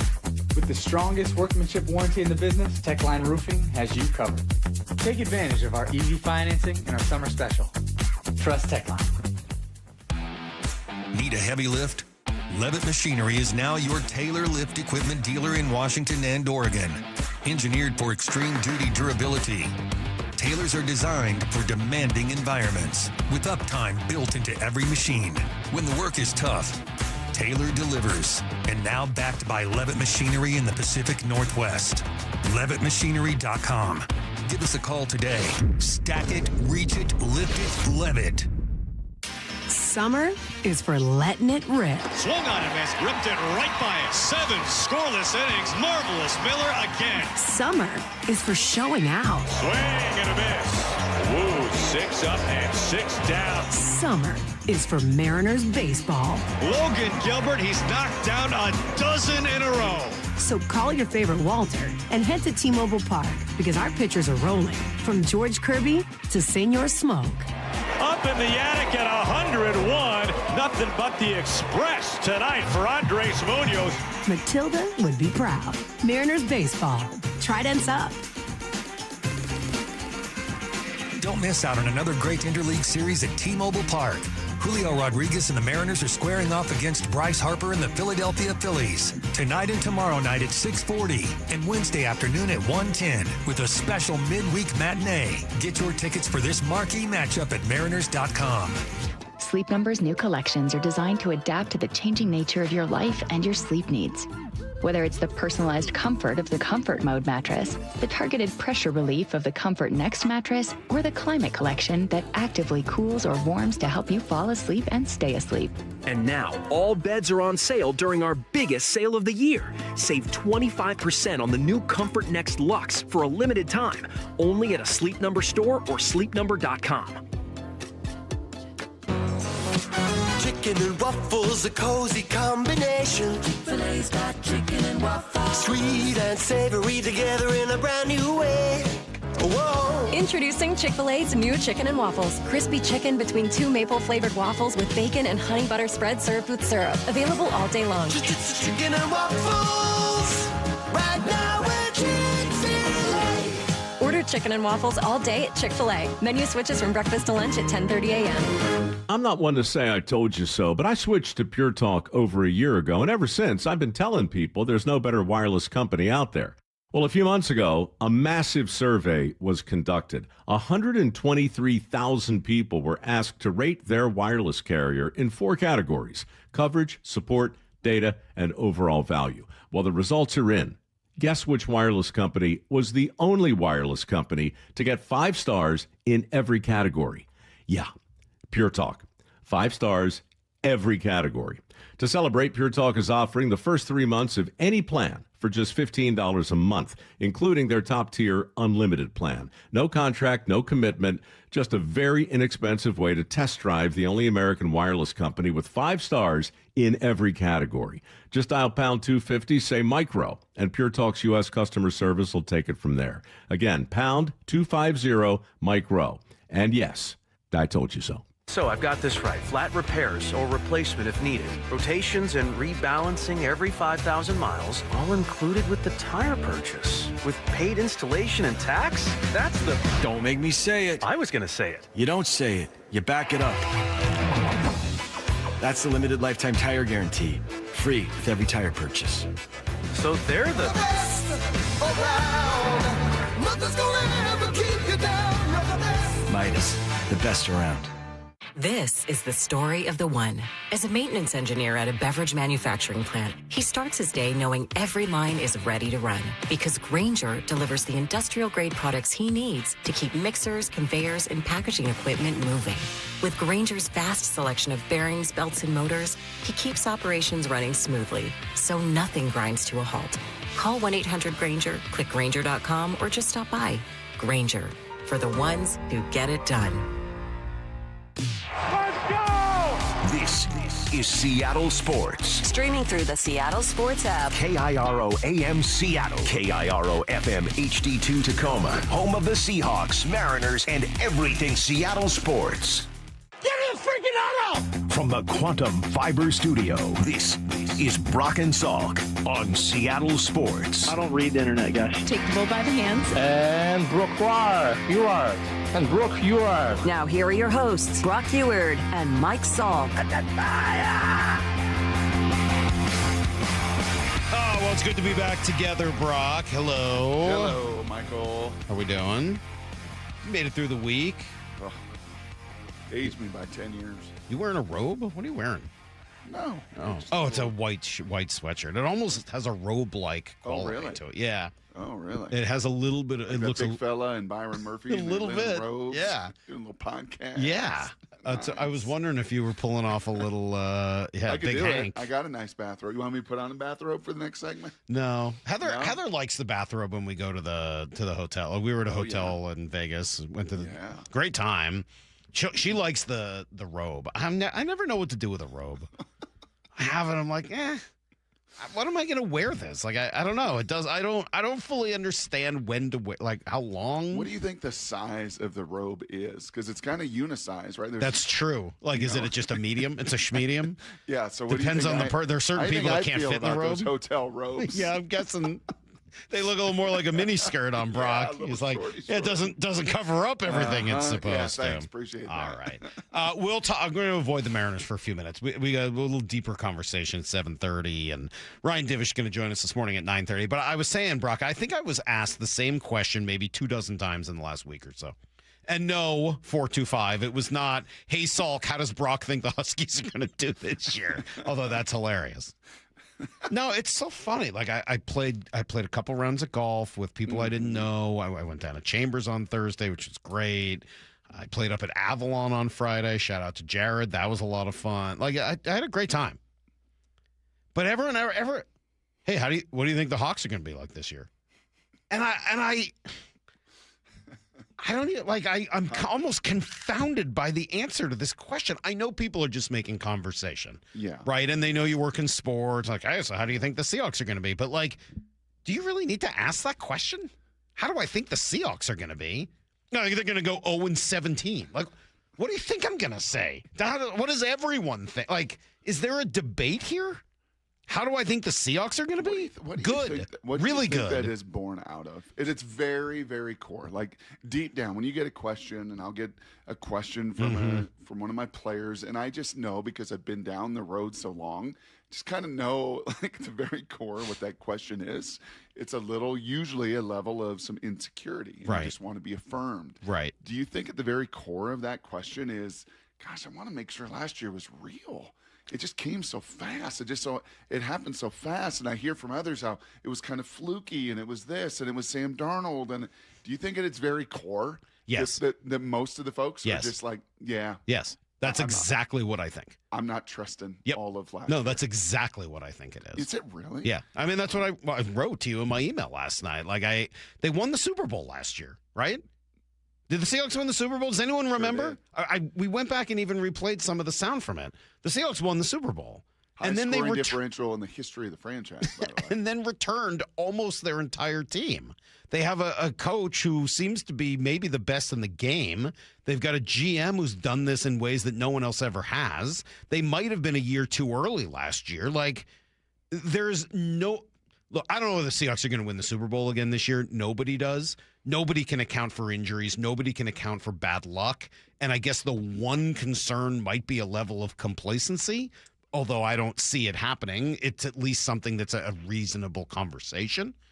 But, like, other than that, like, What? But Mike, they don't have Josh Allen. They don't have Matt Stafford. They don't have Joe Burrow. They don't have Patrick Mahomes. They don't have a top 10 quarterback in the NFL, according to just about everybody out there. Yeah, and Matt in Oregon, that's not nice. Salk, I thought you had Heather shave your robe before you left for Vegas. That's just not right. And there's no need to go there that early in the morning. Nobody made fun of me like this for the last week. Really, really good. Yeah, I think it is. I think you're right, Brock. I do think that there is sort of a lack of, whether it's self-confidence or confidence in the team from some of the fan base, or just what you said earlier, like just hey, make me feel good, make me feel a little better, I'm a little nervous. This doesn't feel comfortable. You know what happens to Super Bowl champs? You know how hard it is to repeat. The only ones that have repeated are like Patrick Mahomes and Joe Montana. And when you've got a guy like Sam, everything's got to come together. All the pieces got to come together, right? And you know what? They all came together the right way last year. But can Sam possibly do it again? Is Sam really that good? I mean, he's not one of the best in the league, Mike. He doesn't give you, right, the boost, the Josh Allen, that make you feel good that, oh, my. But none of those guys have won a Super Bowl, right, that I just mentioned. In Joe Burrow, Lamar Jackson, I guess Stafford won one. Josh Allen haven't won one. Sam did it. Got everybody back. Do you realize last night, and I don't know when you turned the game off or not. I ended up getting nearly to the end. I think I even got to the end. I said I was going to turn it off, and then I got distracted. And you stuck around, yeah. But it was very hard. I mean, look, preseason football, the end is tough. I try. I really do. Because I want to come on and talk about stuff. Those are somebody's kids, Mike. All right? Those are somebody's children. They might be. Somebody's husband. But at some point, it's somebody's kid out there. It just sort of turns into the UFL. And there's a reason I don't watch that. Like, I'm just not. But when it wasn't the UFL and it was the Tennessee starters through the midway of the second quarter, and it was the Seahawks backups taking on the Tennessee starters midway all the way through the second quarter, I believe the score was 16-6 at that point with Seahawks backups and a missed PAT and a missed field goal by Jason Myers. Could have been 20-6, basically. Could have been. I mean, they also didn't have to call the penalty that would have been a pick on Drew Law. I mean, like, it could have gone a little bit the other way, too. The point being, your backups outplayed their starters. You got them off the field. You stopped their starters on the fourth down. You blocked them for Jacardia Wright's 60-something yard touchdown run, right? You did those things, and those were your twos. Those were not your ones. Those are your twos. And I know, and talking to Brady and the guys that were out there and Dave that were at camp on Friday, it was pretty good back and forth. It wasn't overwhelming. The Seahawks didn't look like a varsity versus a JV team. Tennessee was out there, and Cam Ward can do some things, and they got some talent, and their line of scrimmage isn't horrible. But as far as that game last night, your number twos, as far as is this a Super Bowl contending team? You know what's a good sign? When your number twos go against their number ones and you actually beat them. That's a pretty good sign for the depth of your football team. And that's what I saw through the first quarter and a half of that game. And I promise you that's what Robert Saleh and the Tennessee staff and Brian Dable and the GM are like, boys, that's not good enough. No. Because that's not Leonard Williams and Byron Murphy and the rest of those guys. That's not Ernest Jones and Drake. That's not Nicky Manwari and Devin Witherspoon. And it's funny. I feel like Tennessee will eventually be okay. Honestly, I do. Like, I just kind of watching that team. Like, I think Robert Saleh is a pretty good coach. Mm-hmm. I think that he's got two pretty good coordinators. Dable's a really good play caller, right? Like, I think Cam Ward's really good. I thought even yesterday, like, he makes pretty good decisions. He moves great. He throws the ball. Like, they kind of have some of those pieces in place, but they just don't have enough talent to even hang with the Seahawks. It's not close. It's just not close. They just don't even have close to as much talent as this team does up and down its roster. So, yeah, if you want to ask me, if you run into me playing golf at some point here, whatever, and you just want to ask, hey, Mike, what do you think about the Seahawks this year? I'll answer it. Like, I'm not going to, like, be rude or anything. I'm not going to, like, tell you to shut up. Knowing my friend Mike Salk and knowing the way you think, at some point did you ask one of them back like you do our callers? Of course. Well, what do you think? What do you I think at one point I asked, what do you think? And I might have even asked, well, what do you think I think? Like, they're really good. What? What are we even talking about? All right. Hey, you want some quick breaking news? Oh. This is hilarious. This can't be real. Cleveland? Are we in Cleveland? Yeah. Ian Rappaport. The Browns are naming Deshaun Watson as their starting quarterback. What are they doing? they're going to slaughter him the first 2 weeks. I believe their first 2 opponents are just brutal. They're going to absolutely slaughter him. I guess that makes sense. Yeah. Kyle Brandt's response here is great. He spent the last 5 years either bad, pouting, injured, or suspended. He openly engages and antagonizes the fan base right after another poor showing. Less than 48 hours later, you're our guy. Browns fans, he writes, I don't know how you do it. I think that is a very, very fair statement to make, and one that might sound familiar. Oh, wait, we'll do it next on Brock and Salk. We got a kid on the mound making his major league debut, 22 years of age. Welcome to the big leagues, kid. The first inning, he was off to the races. Swing and a miss, strike three, and he does. 1, 2, 3, go the Cubs in the first.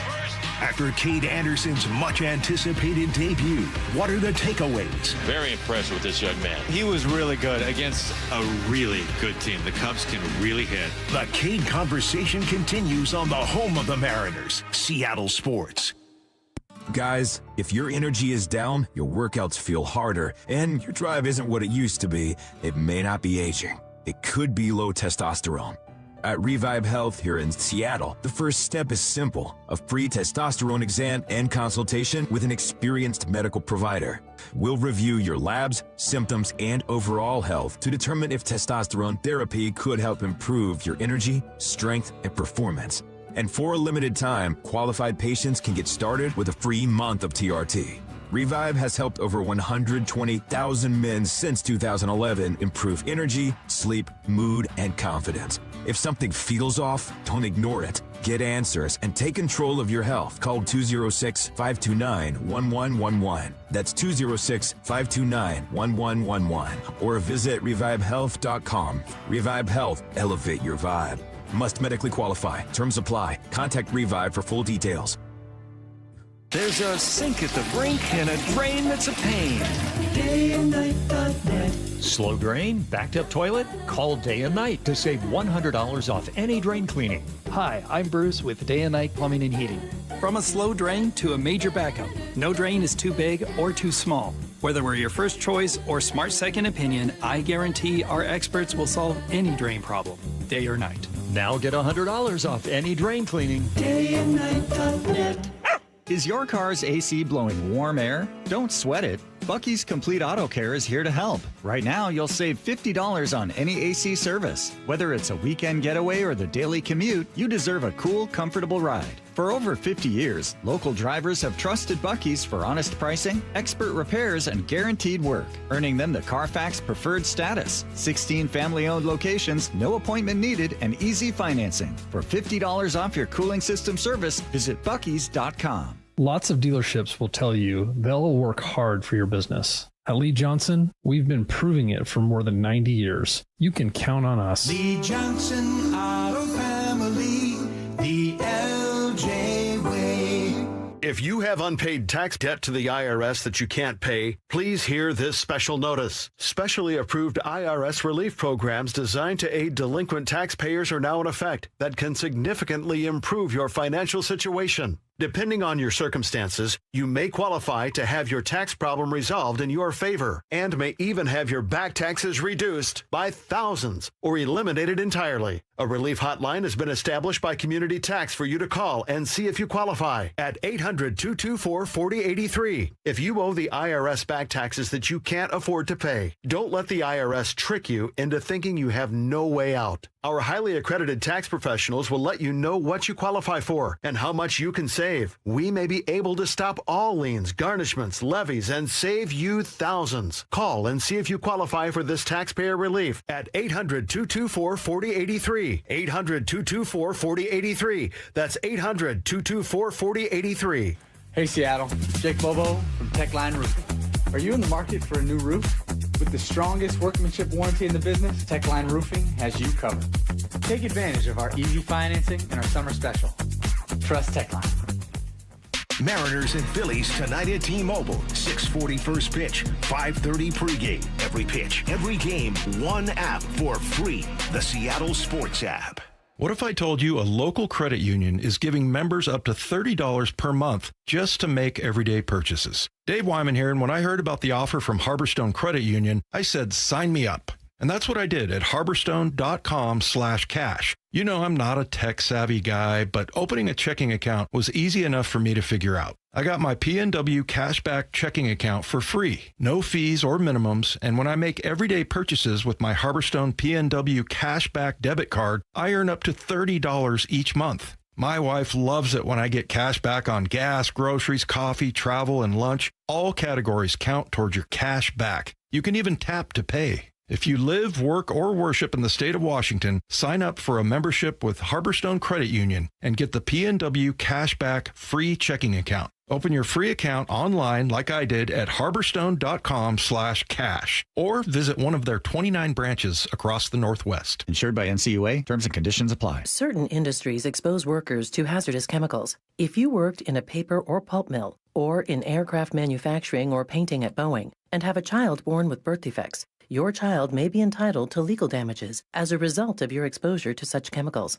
Birth defects have been linked to toxic chemicals, metals, and solvents used in these industries. If your child was born with brain or spinal cord damage, organ or limb malformations, blindness, cerebral palsy, genetic damage, or other birth defects, and you're a past or present worker in a paper or pulp mill, aircraft manufacturing, or painting, contact us now toll-free at 1-866-99-TOXIC. Your children may be entitled to legal damages. If you're a past or present worker in a paper or pulp mill or aircraft manufacturing or painting at Boeing and your child has a birth defect, call toll-free at 1-866-99-TOXIC. Your call is confidential. 1-866-99-TOXIC. Message authorized by Weinstein Cajano, 600 University Street, Suite 1620, Seattle, Washington. Need to know. 15 minutes past every hour with Brock and Salk. Presented by Marquee Data. Here's what you need to know.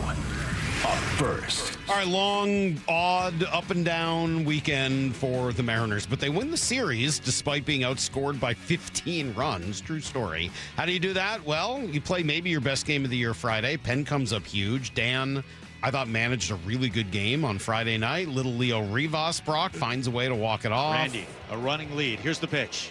Swung on, line drive, center field. It's down. It's a hit. That's the ball game. The Mariners walk it off. That was pretty good. And you know what? When you're at home, you should find a way to win in extra innings. It just, the advantage is so significant, and they did. Good on them, and good on Leo Rivas for coming up. He had a miserable start to this year, obviously playing a little bit better since he's been back. Had a couple of big moments, because as big as that one was on Friday, what he did Saturday might have been even bigger, right? Little bloop single after a Weston Wilson double. You're down 2 with 2 outs in the bottom of the 9th. And you just paved the way for Randy. Now the stretch, and the 0-1 is on the way to Randy. Swing and a high fly ball. Deep center field. PCA back to the warning track to the wall. Goodbye, baseball. Randy Arozarena walks it off. Did you think that was gone off his bat? No. No, that guy not giving up, by the way, a run in like 18 outings, that closer. He's got 2 and there outs, were 2 nobody outs. on. There was 2 outs. You got through count. Like, you get to, and you get to Weston and Leonardo, and you're like, what are the odds? Legitimately, what were the odds at that point? ESPN. Infinitesimal. Unbelievable. Yeah. But you find a way to come back and win that, and then Randy leads off the next day with a home run. I'm sure a lot of people were thinking sweep. Instead, it did not go in that direction. Here comes the 1-2. Swung on, tag, right field, down the line, hooking towards the pole, and it is off the pole, gone. Grand slam. Ian Happ. And the Cubs lead 5-2. Yeah, Ian, don't call me J.A. Happ, going with the first of 2 grand slams for the Cubs yesterday. Now, the second one came off of Pareda. I mean, like... Yeah, he walked the bases loaded. Bryce knew, like, that's just, that's bad baseball. And I knew, I'm going to give myself some credit. Saturday night, I had multiple friends of mine say, now it's the time. Now that's the moment the Mariners needed. And I was like, hard stop. Hard stop. No, I'm not doing that. We're not doing that. Not doing that. To be fair, so they lose 19-2. The last 5 runs were all given up by position players. The previous 7 came off of Michael Rucker, who at this point might as well be a position player. So I don't know. I mean, like, that's 12 of the 19 runs. It was bad, but maybe it looks a little worse than it did. But they gained ground this weekend. They sit just 3 back of Houston and Texas in the West. Houston fired their GM today. Of course they did. They're 3 back of Texas and Cleveland in the wild card. Dan, trying to explain a little bit of maybe why Bryce was still in there. We've all seen, we had an extra inning game and a long game yesterday. It does tax you a little bit. And, it's just one of those situations where, it was the situation that we had at hand. And, it ended up, not going our way. And it made it difficult there at the end. I think what Dan's trying to say, honestly, I'll try to translate, is we have 6 starting pitchers, which leaves us a man short in the pen, plus Carlos Vargas just came back, plus one of my pitchers is Cade Anderson, who can only go 80 pitches, and the other is Bryce Miller, who hasn't been able to get deep into a game. What am I supposed to do? I'm out of options here. Yep. Hey, boys, we're going to lose this battle and try to win a war. We got 3 more against the hottest team in baseball, if not the Brewers and Cubs were not some of the best teams in baseball. I think that's what he's trying to say. Some guys are going to wear it. But unfortunately, it's now happened like 3 times in a week. Well, a bigger deal is Bryce had 7 walks. I mean, Bryce is not right. Bryce has got something going on. Yeah. And his lat's not quite right. In his last 8 starts, they've now lost, and he's not right. 3 more in the homestand. Phillies in town starting tonight. Logan Gilbert, Zach Wheeler. Great pitching matchup in the opener this evening. Here's the second thing you need to know. Kind of a mixed bag for the Seahawks, but man, did they dominate early. First half, they were awesome. Drew Lock, 12 of 14 with a touchdown. Seahawks led 16-9 at the half. This is probably the best highlight. Here's a first down handoff to right. He finds a little running room. There he goes. Midfield. They ain't going to get him, baby. 20, 10, touchdown, Seahawks. Yeah, that's Jacardier Wright, Brock, who I like. And I'm annoyed because before the touchdown, I had written, in my takeaways, I've talked about him before. I just kind of like his style. I like the way he runs. Big back, runs hard. Your kind of guy. Honestly, our coach tell us to stay A-gap on counter plays, stay A-gap, and then saw a little hole off to the right. And see nothing but green grass and a touchdown. So I took it. I don't know what his future holds, but what a cool moment for him, right? Yeah, I think depending on Charbonnet and everything else, probably practice squad. And, yeah, when you got big backs that run hard and willing to do that, and by the way, that was the one defense, Tennessee, and you split them open. And I watched that play back 3 or 4 times. That's become one of my favorite plays that we do. And the counter? And certainly, yeah, just a gap scheme, whether it's power or counter. That is counter because you pulled the tight end with the guard.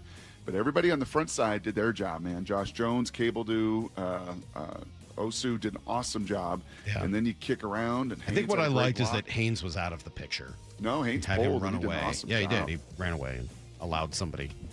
Stop. Not a fan. Couple of injuries of note, unfortunately. Bud Clark carted off with what turns out to be a broken ankle. Mason Richmond injured as well. So put those on top of Jake Bobo. And yeah, that's 3 of your 70 strong right there. Yep. Now, it's not necessarily 3 of your 22. Nope. But it is 3 of your 70. And, you'll have to be 73 strong instead. Here's the third thing you need to know. All right, also this weekend, you did have the incredible debut of Cade Anderson. That was really fun, man. He was awesome. Super poised, I think, more than anything, right?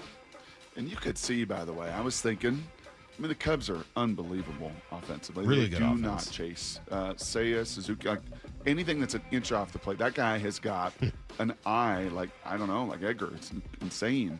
But you could see where AA couldn't hit him.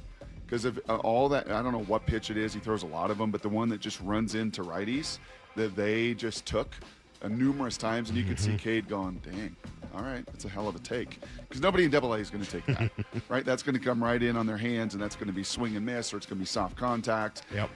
But they, got through the lineup twice, and I think most assumed, and Goldie upstairs, and John Smoltz, who I was texting with, I think most assumed, especially after the double play. After, the rocket shot, and then you get just the very fortunate double play. Just go. Get him out. Yeah. Very surprising. All right, that's everything you need to know. 1/4 past every hour here on the Brock and Salk Show. Let's dig into the Mariners thing. We haven't really yet. I've been thinking about it a lot, Brock, over the last week, as you might imagine. I do think that they might make the playoffs. I really do. I know it sounds absurd. It sounds absurd. I don't think they're good, but I think they might make the playoffs. I got 4 things that I think gave me a lot of confidence and hope over the last week. And I've got 4 things that absolutely evened those out with incredible negativity. This team is confounding in so many different ways. But I do think, honestly, and this is where I'll start the conversation in just a minute, it's helpful to separate the fact from the feeling. Because the facts and the feelings with this team are not always the same. Mm-hmm. It's next on Brock and Salk. Love it. Why are we walking? Let's go! The defending champs are in the home stretch of training camp. It's filling in the little gaps that really brings this team together. Stay plugged into the very latest moves, news, and everything Seahawks at seattlesports.com. I want to see the competition with Diggs here. And the most important Seahawks conversations. This Montori Foster, he'll play special teams. He's an absolute dog. On the home of the Seahawks, Seattle Sports. All right, a weight loss plan that you can take on vacation, that doesn't exist, right? Yeah, actually it does. It's called Eastside Weight Loss Clinic, and it's been really helpful for me. I know, plan helped me lose 35 pounds in just 8 weeks, and it's not one that's going to interrupt your life. You still get to eat full meals. You can still go on vacation. You can include a little cheat day if you have to. It's not going to rule your life. Instead, you eat healthy, fresh meals that you prepare yourself. You watch your body burn fat the healthy way. No injections, no pills, no monthly payments or worrying you're going to gain the weight back as soon as you stop. No, there's a great program for that. Eastside Weight Loss Clinic. It comes with lifestyle training to help you build lifelong habits. Find out if this is right for you. A free 15-minute phone call gets you started. You can schedule yours at eastsideweightlossclinic.com. Why? Because the only thing you have to lose is the weight. eastsideweightlossclinic.com. Dr. Ryan Coogan, D.C. Results may vary. This is for all you guys on Viagra. ED pills are no longer needed. The brutal side effects like 4-hour headaches, blurred vision, and that flush feeling can all be put behind you with our treatment. Here at West Coast Men's Health, we have a better approach to ED. Acoustic wave therapy creates blood flow circulation by safely removing the plaque in your arteries and restoring function naturally. Guys, let me be clear. Pills will never fix your problem. Our equipment is the latest technology, and our medical staff is the best in the industry. So give West Coast Men's Health a call today. Speak with our clinic manager. Ask him any question you like, how it works, the science behind it, and even the cost. If you suffer from ED or Peyronie's disease, give West Coast Men's Health a call today. In addition to treating ED and Peyronie's disease, we now offer testosterone replacement therapy. With clinics in Redmond and Tacoma, call 206-519-6541. 206-519-6541. Online at westcoastmenshealth.com. When it comes to my policy, Farmers gives it to me straight, so there's no surprises. It's your coverage. You should never be confused. You hear that? An insurance provider with a conscience. We're acquired, but yes, we have that too. Straightforward coverage you can literally understand. That's what you get when you have Farmers. Bum, bum, bum, bum, bum, bum. Learn more at farmers.com. Underwritten by Farmers Truck or Fire Insurance Exchanges or Affiliate. Products not available in every state. In 2026, Bay Alarm celebrates 80 years of security. For the Puget Sound, that means local service including burglar and fire alarm systems, 24/7 in-house monitoring, and custom security designed to work with business operations. Bay Alarm has real people rooted in your community looking out for your business. After 8 decades and 3 generations of family ownership, our promise is still the same. We got you. Learn more at bayalarm.com. Others doubted us. Others didn't believe. But for us, we did not care. We showed the world what this city is all about. Congratulations, your Seahawks, Super Bowl 60 champion. This city lives for Sunday. Get your tickets for Seahawks game days at Seahawks.com today. Nobody gets you closer to the action at Seahawks training camp than the home of the Seahawks. I see you, boy! Seattle Sports. Cozy season is ahead, and you'll be spending way more time inside. Is your home ready? Don't worry. With Wayfair, you can upgrade your space without breaking the bank. Score up to 70% off during their Labor Day clearance on furniture, area rugs, mattresses, and more. Plus, surprise flash deals you can't miss. Whether it's one room or the whole house, Wayfair has pieces for every style and budget. Shop Wayfair's Labor Day clearance now through September 7th at wayfair.com. Wayfair, every style, every home. This is the story of the one who keeps multiple buildings running smoothly day after day. Plumbing that flows, HVAC that hums, cleaning supplies that keep surfaces sparkling. That's why she counts on Grainger. With easy reordering online and 24/7 support, Grainger helps her keep the products she needs on hand. So shelves stay stocked and buildings stay ready. Call 1-800-GRAINGER, click Grainger.com, or just stop by. Grainger, for the ones who get it done. Dave Wyman here with an incredibly special guest, the mayor of the city of Lacey, Andy Ryder. Andy's a proud Seattle sports listener and recently underwent successful treatment for prostate cancer. His treatment method? Swedish cyberknife.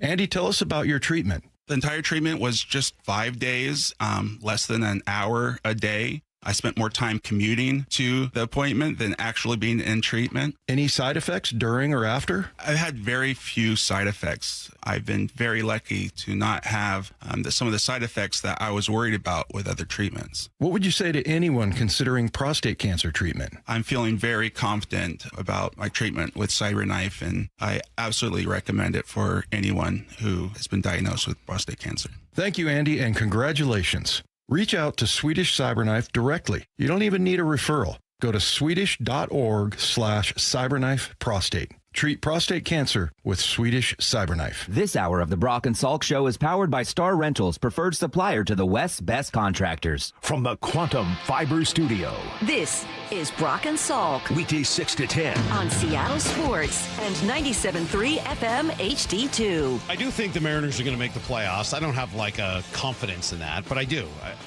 do think they are. Really?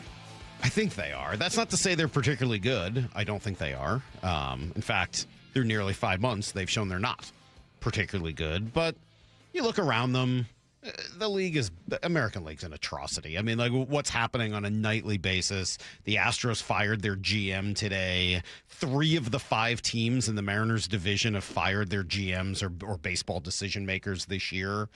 The division as a whole, Brock, has a total run differential of negative like 450 almost. It's crazy. Is that like the worst in the history of baseball since the new divisions? It sure feels like it would be. I mean, I don't know the answer to that, but God, it sure feels that way. And when you play, honestly, like it's kind of like Daniel Jeremiah always says, what he loves to do in scouting. He'll watch all his college stuff, and then he's got to watch the pros to go, oh, that's right.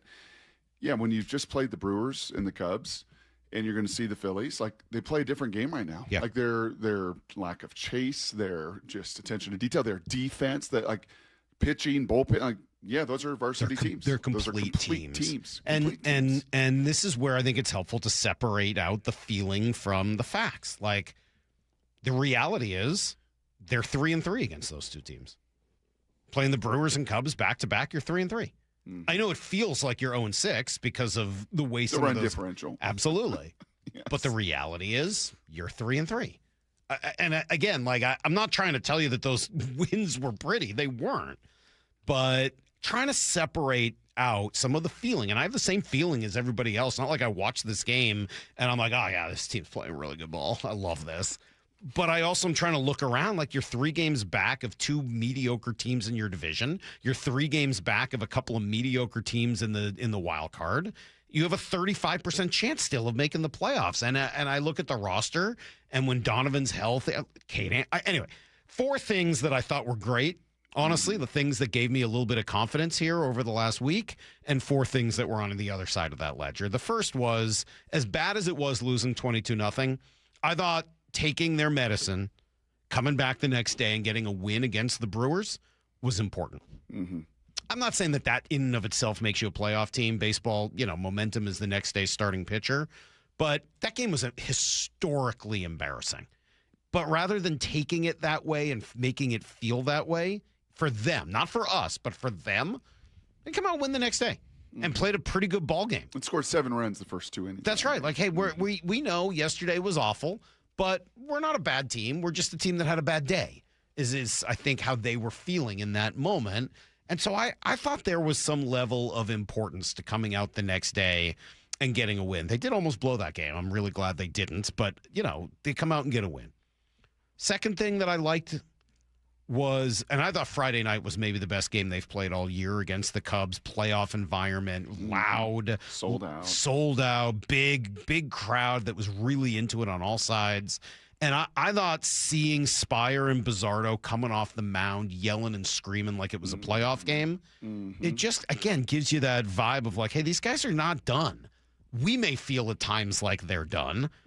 Like, we may have the Lyle Goldstein in the shower, head down with your clothes on deal, but they don't feel that way. They're not giving up. They believe they're right in this thing because they're 3 games back. And seeing Spire and seeing Bizzardo didn't even pitch very well, but seeing their level of intensity coming off the mound, I thought that was pretty important to see, and it doesn't go unnoticed.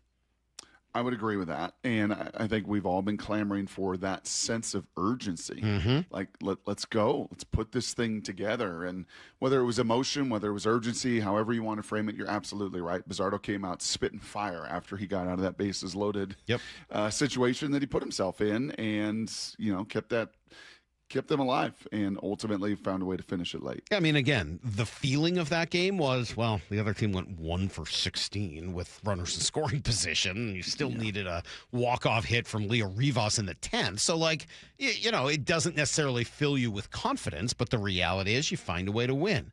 Third thing I liked was just the different heroes. Weston Wilson, Leo Rivas being heroes in back-to-back games. Leo twice, Wilson once, his second on this, difficult stretch here where he's essentially helped win them a game. It is a good sign when you're able to start spreading out the heroism and different people come up big. Obviously, Randy Arozarena was about as big a game as you're going to have on Saturday. And then the fourth thing is just Cade. Cade Anderson gives you a lot of confidence. I thought he was electric. Yep. I felt like he gave them an emotional lift. It felt like he gave them a physical lift. I don't think there's any reason you wouldn't look at it and say this guy's not going to be one of your 5 best starters for the last few weeks of the season. And I'll be honest, in watching him, there was a point where I was like, what the hell's this guy been doing at Double-A? Like, this guy's a major league pitcher. How come he hasn't been up here while other guys have been struggling? So, what's the name of that old TV show? Quantum Leap? Where the guy would go back in time? Scott Bakula? Yeah, Scott Bakula. So good. Back in time. I felt like Cade Anderson was pulled like out of the 80s or 90s. As he's working, and maybe some of this is Smoltzy's on the call too. Well, he certainly would like it to be the 80s or the 90s. Yes, There's no doubt. He was kind of talking through how he's working both sides of the rubber. He's not just full effort throwing 98. He's mixing every pitch under the sun. He's trying to make things look the same out of these different tunnels, and just his like demeanor. I mean, he felt like kind of Tom Glavine. Like it was a moment not too big at all. He's pretty pissed at a couple of his walks. And then obviously I think that's the most frustrated I've been all season, and I tweeted about it. Well, we'll get there. Yeah. We're going to get to that side. Yeah. But just the positive side of the ledger? That dude can play. He was really good. Bulldog. Right? I mean, like, you asked me who he reminded me of. I think it's mostly the comps that we've seen and heard before. Right, I see a little. I mean, the highest ceiling's Max Fried, right, and even body type and mixed pitch. There's and a lot of Max Fried. There's a lot of Max Fried. I see a little Cliff Lee in there, and some of the attitude out there. I think there's a little bit of Mark Langston. Cole Hamels is another name you've heard a lot, and I can definitely see some of the Cole Hamels. The body type couldn't be more opposite, but like some of the tight and some of the curveballs and stuff. I was wondering if there's a little David Wells in there, another lefty who could dominate at times. So. The sky's the limit. Cade looked great, and that was awesome. And all of those things are reasons why I think there is still a very good chance this team makes the playoffs, as bizarre as things feel. On the other side, there are a handful of things that really bothered me while I was gone. And it starts, Brock, with your guy, Julio. I know that he frustrates you for all of the chase. Throwing the ball in the stands. I know it happens to most everyone at some point where you forget the outs. It's not unique to Julio. The timing made it look bad. There was no accountability, at least publicly, for it. He plays the next day. and then less than a week later, he has a similar problem? Mm-hmm. I'm aghast. I am aghast. It happens once. If it just happens once, do I come in here and rip him up and down? No. People forget the number of outs. It happens. It shouldn't happen, but I even understand how it happens in that type of a game. That game was bizarre. 16 and nothing or whatever it was, yeah. The quote afterwards? Did you read the quote afterwards? No, Michael, I did not. Did you? Seriously? No, did you guys read this? I did not read the quote. I looked up and there was one out, and then like 15 minutes later, I caught the ball. It could happen to anybody. Yeah, come on. Yeah, that's not... No, I don't know what to say. No, I love this kid. I really do. I love Julio. Just stop calling him a kid. There you're not has, a kid. there 5 years has in, to you're be, not a Brock. Kid. 5 years in, you're not a kid anymore. There has to be a level of accountability. Yeah. There has to be. You cannot. Okay, I was surprised to see him in the lineup the next day. I was. I don't know what goes on behind the scenes, so I'm not going to criticize what happens there, whether there was a conversation or what that looked like. I was surprised to see him in the lineup the next day after that. But to have that happen just a few days later, where he's caught throwing the ball into the stands while the inning is starting and costing his pitcher a ball to start the inning, it just... Neither incident by itself is that bad, but the two of them together in two blowout games, it's a terrible, terrible look. Mm-hmm. It's a terrible look. And more than anything, it does point out what it felt like all year, which is that there's an extreme lack of accountability for mistakes and bad baseball that's been played on this team over the course of the year. Has to happen. It can't have no accountability ever. It just doesn't work. You go to accountability. I think I go to attention to detail. And they're the same thing. You're asking for accountability after the lack of attention to detail. Yes. Come on, man. Come on. But when these things... This isn't your first or second or third or fourth year. All right? You're a redshirt senior. This is your 5th year in the big leagues. Like, you're a grown-up on a team that, like, needs your guys and needs your best to be their best, where somehow you're still on life support in a year. You're 62 and 69. So this is a in a year issue. that you're having statistically the worst season of your career by far. He's on pace for 3 WAR, and that's because he accumulates so many things defensively. But the numbers, the chase, the attention to detail, it's just, yeah. Unfortunately, Brock, this to me is a Julio issue, but it's also a management coaching issue. Like, that is the culture of the team right now, unfortunately. And that is one of the things that you're going to look at the manager and the coaching staff for, and that's unacceptable. Second, Brock, you mentioned it earlier, leaving Bryce Miller in that 22-0 game last week and in the 19-2 game and wasting Ferrer yesterday and then Vargas getting up and down in his debut, like after injury. Like, it just feels like it's day after day after day that we're talking about one of these bizarre decisions. Some of them, and we'll start to include the Cade Anderson one here in a minute, some of them are understandable because they've been short at times in the pen, but it feels like every day there is a mistake being made that is a head scratcher. And this was the way things were at times last year. It's certainly the way they were at the beginning of this year. It seemed like there was a stretch where it wasn't the case, but there are head scratching decisions being made on what feels like nearly a daily basis. And almost every one of these losses you look at and say, I just don't understand what the thought process was. And it doesn't help that thought process is never communicated afterwards. Maybe there is a thought process, but we don't get an opportunity to know what it is. And I don't feel like I'm in the business of trying to go figure it out. If you don't want to tell us, then I'm not going to try that hard to figure it out. From the outside, the moves make very little sense. And all of that culminates, certainly, Brock, on Saturday, where a day after managing what I thought was his best game of the season on Friday night, Dan may have had one of his worst. And it worked out for him, thankfully, for, Weston Wilson, Leo Rivas, and Randy Arozarena bailed him out. For the life of me, I cannot understand what Cade Anderson was still doing in that game. I don't understand. It's his debut. He hasn't thrown more than 80 pitches all year. You've got a righty in the pen. You've got righties coming up. Like, everything was there to make it, and they're the third time through the order. Cade Anderson gave up 2 hits and 1 run the first 2 times through the order. In the next 3 batters, he gave up 3 double, a home run, and another home run. Mm-hmm.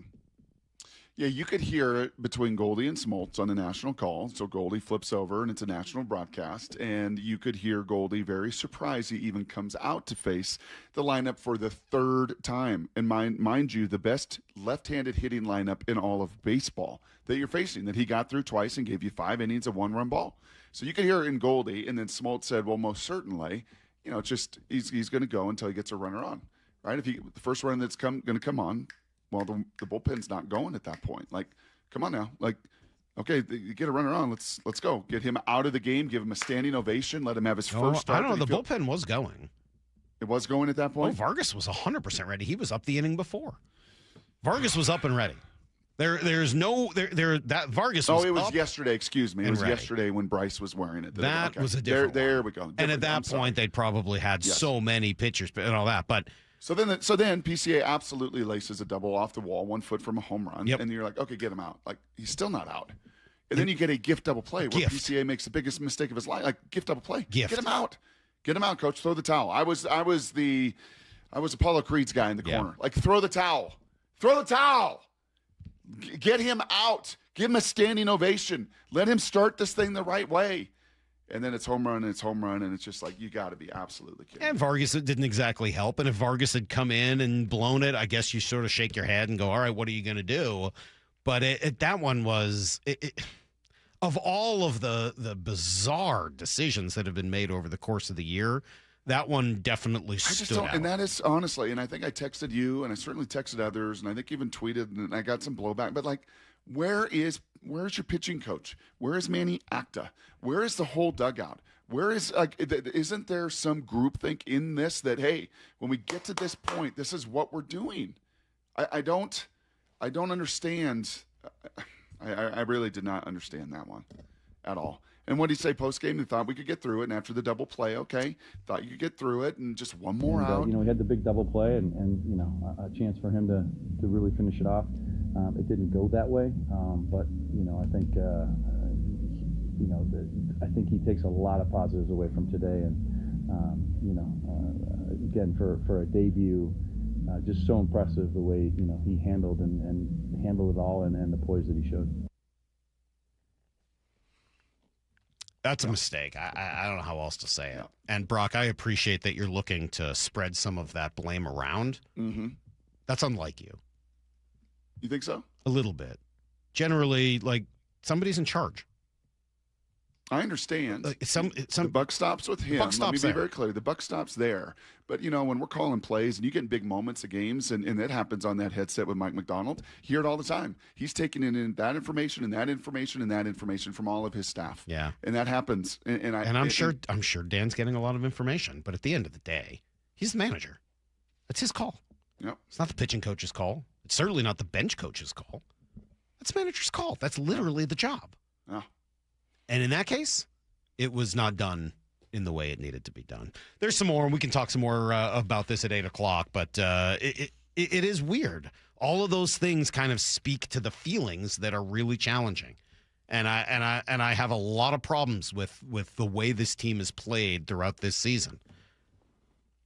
A little bit of context shows that they're only 3 games back in both the wild card and in the division. And I still think of the teams gunning for it, they're as talented as any of them. And I think they're probably going to end up passing a few of these teams with a decent week in September when they play a whole bunch of nobody. Can I just add one last little cherry, I guess, to make it positive at the end of it? These guys are still playing hard. They are. Rosarena played as hard a game Saturday as he's ever played as a Seattle Mariner in every phase of it.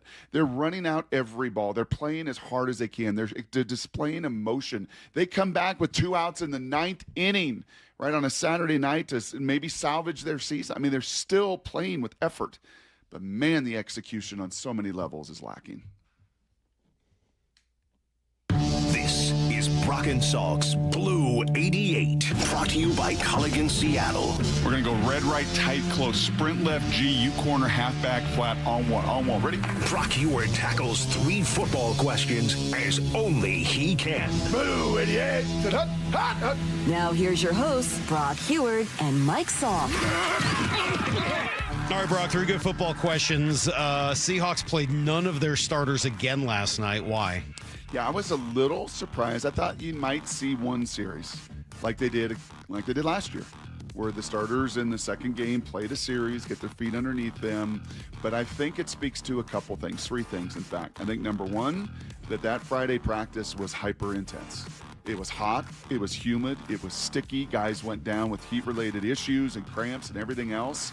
So to get everybody back to full speed, they were not going to risk that. And they got 50-something really good, competitive, hard snaps of 1s versus 1s. So I think that hay was in the barn, number one. Number two, I think Mike knows this team and trusts this team a little bit more than he did a season ago.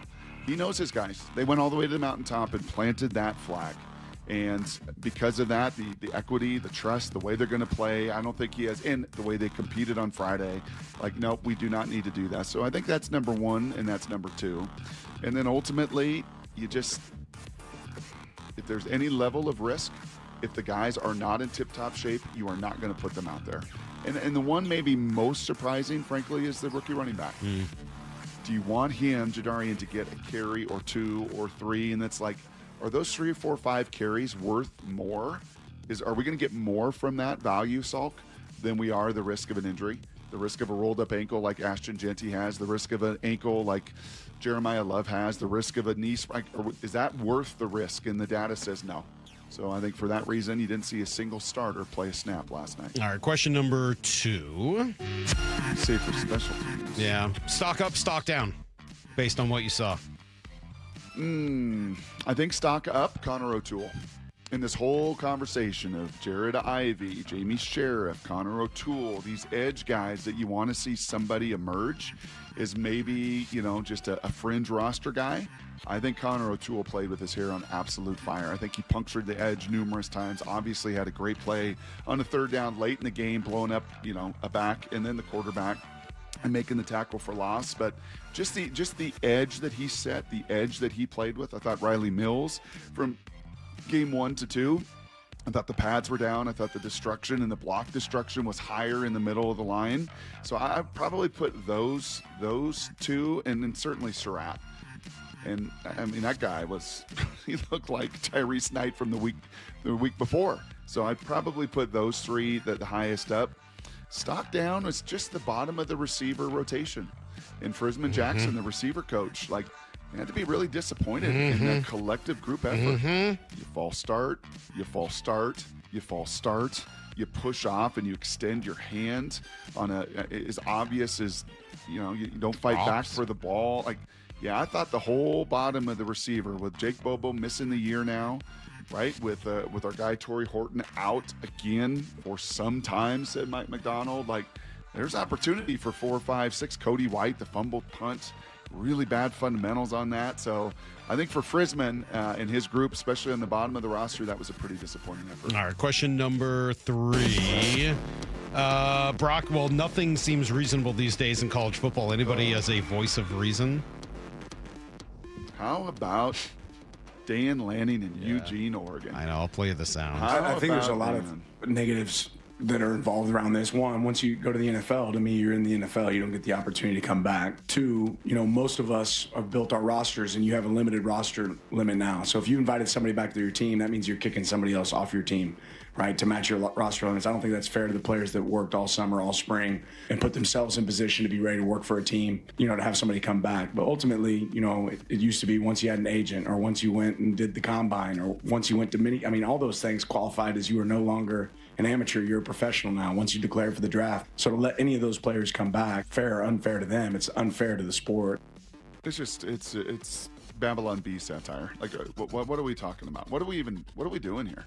Seriously. So funny. I don't feel the same way about this. You got to be kidding me on this. Well, I think he makes a really good point about it being unfair to the kids who are on the team. Pro, and then they're not. Once you were playing a game. But the only argument here is, well, that's the way it's always been. But the way it's always been has always been dumb. No, it's not. Not in this case necessarily, but the only thing that was dumb, Salk, is you didn't feel like the players got paid. That was the only thing that was dumb through this whole process. What has happened and transpired? Oh, it's ridiculous. I get it, but is the most insane. I just don't like that argument. I never do. Well, that's not the way it used to be. Oh, okay. Well, then by all means, let's never change anything. That's not a good argument. No. Well, it used to be that it wasn't like this. Yeah, I know. Now it's different. We have no rules. We have no regulations.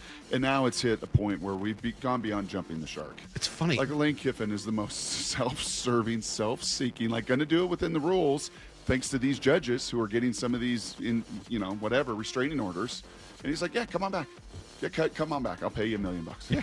What are we even doing here? That's today's Blue 88. I don't know. I'm so much more upset about the essentially being able to jump and move schools every year. To me, that makes it impossible to build a team.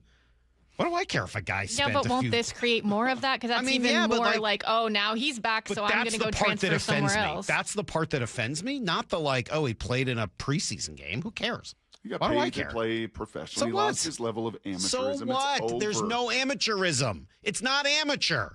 They're getting paid. It's not amateur. It hasn't been amateur for a generation. It's not amateur. I don't care that a guy played a few preseason games. And what do I care? You already got him riled up. I don't see how that's a big deal. Yeah. Now, I think that guys transferring and moving on? Yes, absolutely. And is it fair to the kid? I totally agree with Dan on that. And with you, Brock. But, who cares if they played a couple games, preseason game in the NFL? I just don't see how that's relevant. Okay. You gave up your spot, and now you're kind of trying to come back and take someone else's spot. Yeah, absolutely. It's the most self-seeking, self-serving, ridiculous business right now. And it has no law, it has no regulation, it has no rules, and it is then all of that is completely broken. Agree with all of that. I just don't think this is a very good example of it. To me, this just is in line with everything else that's going on. Sadly, that is true. Sadly, Lane Kiffin leaves a playoff team. During the playoffs. Sure. A team in the playoffs to go to, that's the state of disrepair. Yeah. You know what I do? Pretty much in. ignore it, and it works very well for me. We'll be right back on Brock and Salk. We got a kid on the mound making his major league debut, 22 years of age. Welcome to the big leagues, kid. The first inning, he was off to the races. Swing and a miss, strike three, and he does. 1, 2, 3. Go the Cubs in the first. After Cade Anderson's much-anticipated debut, what are the takeaways? Very impressed with this young man. He was really good against a really good team. The Cubs can really hit. The Cade conversation continues on the home of the Mariners, Seattle Sports. Hi, thanks for calling Uline. Wait, did the phone even ring? Nope. Okay, so you answered before the ring. But now you're going to put me on hold, right? We don't do that here. We're real people answering the phone, ready to help with your order when you are. Uline has thousands of quality products for your business and warehouse needs, always in stock, ready to ship same day, and backed by Uline's legendary 24/7 customer service. Uline, we warehouse for you. Experience the thrill of the Kitsap Fair and Stampede, August 26th through the 30th. Keep the excitement going all week long with high-energy live concerts featuring country and rock artists, including classic American rock band Jefferson Starship and Canadian country artist Allie Walker.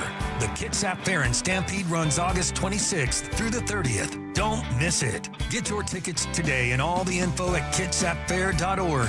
That's kitsapfair.org.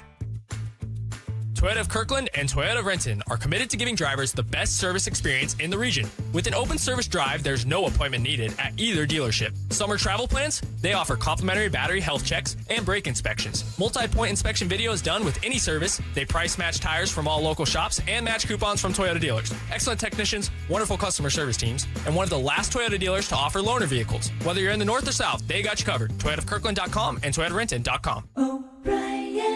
Not all roofs are created equal, and not all warranties are either. This is Justin Shirley, CEO of State Roofing and Exteriors.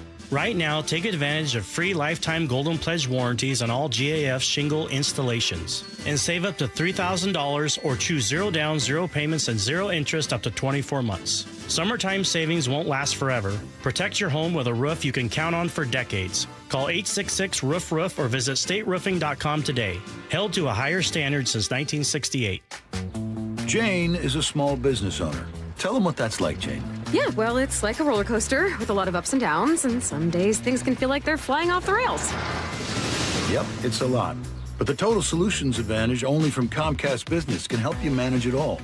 With the largest, fastest fiber-powered network designed for 100% reliability with business internet and wireless connect. Nice. So everything stays on track. The total solutions advantage. No one does business like Comcast Business. The more solutions you add, the more you save. Get started today with a qualifying internet package for as low as $60 a month when you add an advanced solution. Plus, new customers, ask how to get up to $1,500 in prepaid cards when you add 2 lines of mobile to a qualifying gig bundle. Don't wait.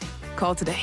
Limited time offer. Restrictions apply. New customers only. 1-year agreement, paperless billing, and automatic payments with bank account required. $60 offer requires 300 meg internet, security edge, and additional qualifying service. Equipment, tax, and fees extra.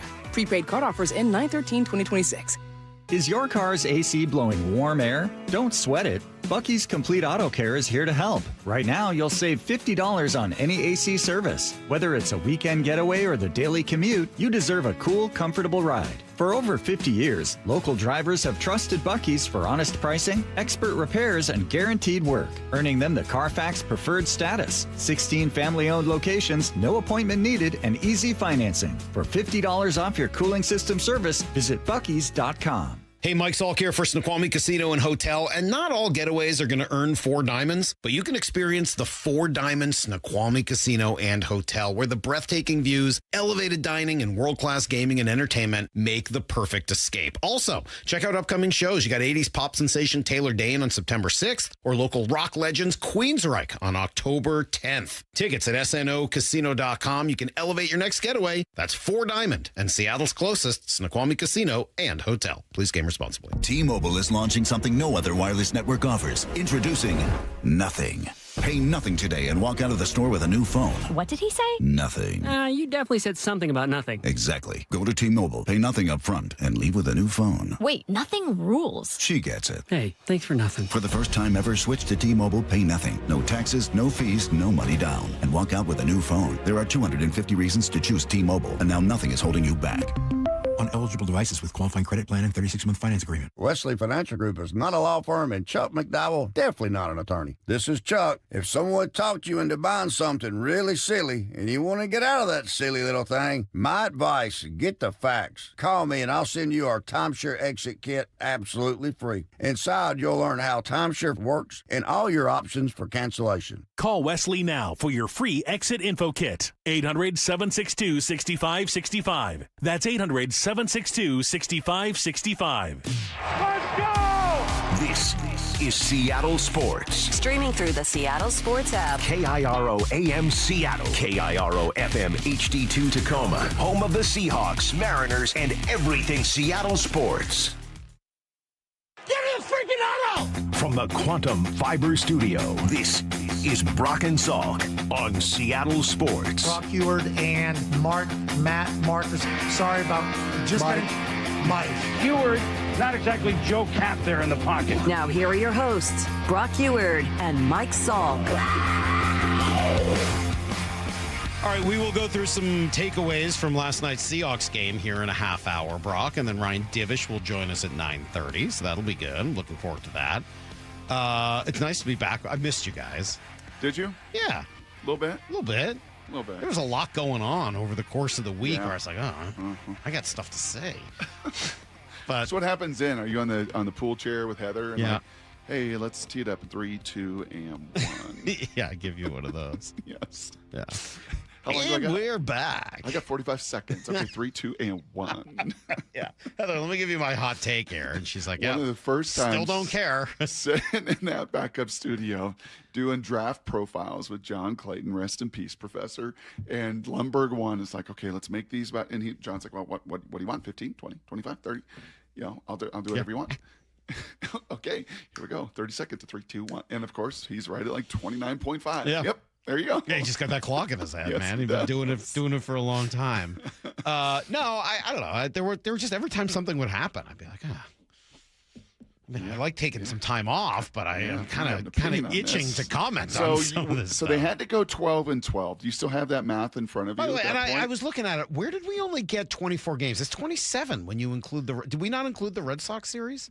I went back and played the sound last week. I don't know. You talked to Passon about a 24-game stretch on August 4th. I know that. But in looking at it, starting with the Detroit series, I think. It must have been after the Rays. Like you get through that sweep. No, I think the Rays were included. The Rays were definitely part included. of it. I counted it last week. So was Detroit. I think from when we talked to Passon, it started with the Rays and went to the Red Sox. Yeah, but I think that's a couple weeks from now. Here's what I know. I can do. So we didn't include Detroit. I can do new math. No. So let's do new math. Okay. Instead of that and trying to figure out where we're at, let's just do this new math. 62 and 69 is where we sit. To end this season, 81 and 81. And by the way, I don't think they're going to. I don't think you need 81 to get to the playoffs. You don't think you need 81? I think to 80 win the gets division? in. Oh, to win the division? No, To win the division. Yeah, you might need that to win the division, but not to get into the Houston playoffs. just fell below 500 for the first time. Not to get in. win? I think 80 wins get you in. You think so? Yes. Oof. That's let's that's keep it how simple. little I think of the teams that are out there trying to compete for this. Let's just keep it simple and say to get to 581 wins, which may very well win the wild card, may very well win the division. With Houston now under 500, to get to 81 wins, you got to go 19 and 12. Yep. Is this group capable of going 19 and 12 over the final 31 games? Okay, I'm not buying. I don't think you need to go 19 and 12. I think you have to go 18 and 13. Okay. 80 and 82 is going to get you into the playoffs this year. An under 500 record. Yeah. Okay. I think it might.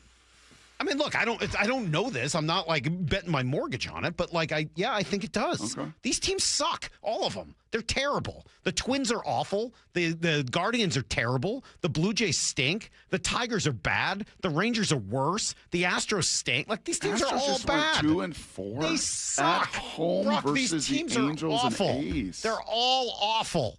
None of these teams, including the Mariners, should be even sniffing the playoffs. Baseball has screwed this thing up 10 ways from Sunday, having a third wild card in this godforsakenly awful American League. But the reality is, I think 80 and 82 is going to get a team into the playoffs. So can the Mariners go 18 and 13? Yeah. Also, I have the Passan math. So he told us that they needed to go 10 and 14 in those 24 games. And I calculated it last week. They needed, they need 4 more wins basically in the next 9 games to get to that. They could do that. They could absolutely do that. Win 1 against Philly and then win 3 on the road? You don't think they can do that? Toronto and Boston. You don't think you can win half the games? Of course you can. Are they going to? God, I don't know. I have no clue. This team is confounding. I don't know what they're going to do today, tomorrow, the day after. Sometimes I don't even know what they did yesterday.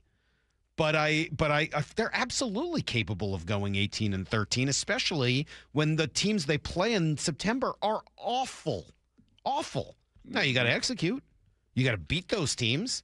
The Astros weren't capable of that. They just, as you just said, went 2 and 4 against the A's and Angels. Mm-hmm.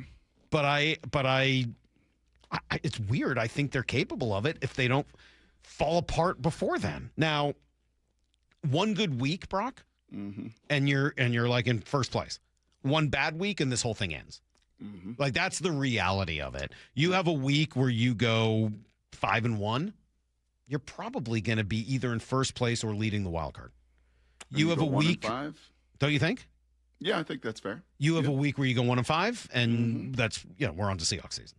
Like that's the reality. Well, it's and this tenuous. is the week. And on paper, this is the week. This is the week that's the most dangerous. These final 9 games, 3 against the Phillies, who've won 9 games in a row, going to Toronto, who's in the wild card and found some life, and then in Boston, where it's always been a disaster for you to play, and they're leading or right there in the wild card as well. So, I mean, this is the next 7 days. I know we've said that a lot. Oh, this next week. Oh, this next week. No, this is now with 31 games to go. This is a stretch on paper against the most difficult opponents you're going to face the rest of the way. Now, I also would love to know what Brendan Donovan's health is. Like, is this going to be a couple days, or is this going to be? He's on the 7-day IL. I know, so but is it going to be 7 days, or is this going to be like longer? We don't know. And after 7 days, is he going to get right back onto the horse that he was on a just unbelievable red hot play while you were gone? This guy shaved his beard, Salk, and took years off of his life and his game, bouncing around. Taking years off your life usually a bad thing. What's that? It's usually a bad thing to take years off of your life. Oh, okay. Well, he looks a lot younger with the beard off, whatever that means. There you go. There we go. Youthful energy. Yes. Look, I don't really And then he know. gets hit in the head in the BP net. What? What? I mean, there's these things you're just like, what? And with all that, what's going on with Colt Emerson? That was the other thing that happened over the week, during the week that I was gone, that I don't fully understand. He has the wrist injury. Where is he? I mean, I assume I've he's tried to reach having out to some surgery. people. Like, what did he have surgery? Is he on a rehab assignment? Is he in Arizona? Like, what's going on? What happened? What did you guys talk at all about DePoto's comments? Not much. I didn't have enough context added to it. Yeah. It certainly was a lightning rod. Yeah, I don't like the comment. He asked Passon about like how the team could not know, and he kind of stuck up for them and said he just thought Emerson was essentially, yeah, I get it. Tough it out. Yeah, and that's something to be respected. The quote from Jerry was, "I wish he would have been a little bit more upfront. If it was bothering him that much, he should have said something." I asked Shannon about, because I was curious. I wasn't there, and Shannon said, look, he wasn't throwing him under the bus. If you were in the conversation and you heard him say it, it would not have come off that way. And I believe her, because Shannon has been doing this a really, really long time. And she was telling me that off the record. I probably shouldn't have even repeated it, but I will. So. Well, I'm willing Sorry. to. I think it's okay. Sorry, Shannon. No, I want to give context. Yes. But it's an ugly quote. Well, for me, where I fell on it, Salk, and I'm trying to understand, and maybe I've got the wrong glasses on and the wrong optics, because I'm trying to understand a first-round pick, Jadarian Price, has got something going on, and he's going to try to hide it, and the team's not going to know about it? How is everybody in that building not going to know what's going on? I don't know, different sports. Is it? Yeah. How could you not know? You don't see him. You don't see difference in his swing. I don't get it. I'm trying to understand how you cannot uncover an injury that this guy's trying to play through. Don't you have all eyes on him and every attention to seeing what's going on? And when he's struggling the way he's struggling, don't you dig a little bit deeper and dig a little bit deeper? And hey, what's going on? The two words in the quote that I think are the reason it becomes such a lightning rod. And again, you don't get a chance to hear tone, and that's where I think the context does help. But up front, I think it's a tough word to hear there. Up front suggests that the opposite of that is kind of lying, right? Like, I wish he had been more upfront. Mm-hmm. Well, that suggests that you weren't telling the truth. And the second one is he should have said something, right? You're putting like a level of the responsibility squarely on him. You're passing a level of judgment. You did something wrong. You should have done it another way. And I do think there's some truth to it. Mm-hmm. I don't know why that needs to be said publicly. Mm-hmm. Yeah, there's some truth. Yeah, you probably do want to have a conversation behind the scenes about what it looks like to be open and honest and how they can help you and protect you. I think that's important. Well, and the one thing Passon said to us was that raises the question whether there's a trust issue. Right, right. For Colt. I don't know how Colt took it. I'm not going to pretend to. If I were a young 20-year-old, 21, what is he, 20-year-old kid? 21. July 20th, 21. I'd be a little wary after hearing those quotes. Yeah. Now, again, they may not have been intended in that way. They may not have even come off that way with context. But if I'm Colt Emerson and all I'm doing is reading those two cuts in the paper, yeah, I'd have a little question about why that's got to be public. Kind of gone silent since then. Why is that made public, but Julio can throw the ball into the crowd and everyone's like, things happen? Why is this made public to me, whereas guys make base running mistakes and lazy mistakes and concentration mistakes all year long, and they get protected from on high? Why do I have to be made an example of? It may not have been meant that way. Were you talking to Heather about this on the beach chair? You were. I was. Yeah, and by the way, on the Baja Shelf. That's the best way to do it. Nice. So you're hot, but you're also in the water at the same time. That's something you need to know next. Seahawks training camp with Wyman and Bob. Afternoons 2 to 7. Rashid Shaheed is with us. How are you, man? I'm doing great. Thank you for having me. Did this feel like the perfect fit? I just felt like I fit the culture so well. Everybody here just works so hard and is so determined each and every day to improve and get better. Where everybody is excited for work. And I'm excited to go out and practice and just be around the guys and just, keep our head down and grind towards, our one goal and mission, and that was to win the Super Bowl. Watch live or later on the Seattle Sports YouTube channel. This hour is brought to you by Harborstone Credit Union. At Farmers, our honesty is contagious. Wait, am I going to catch honesty? Well, when you're with Farmers, it's kind of inevitable. Well, how long does it take to... I lied to you when you asked if I knew what a deductible was. I don't know my dad's birthday, and I thought umbrella policies were for rainstorms. Actual rainstorms.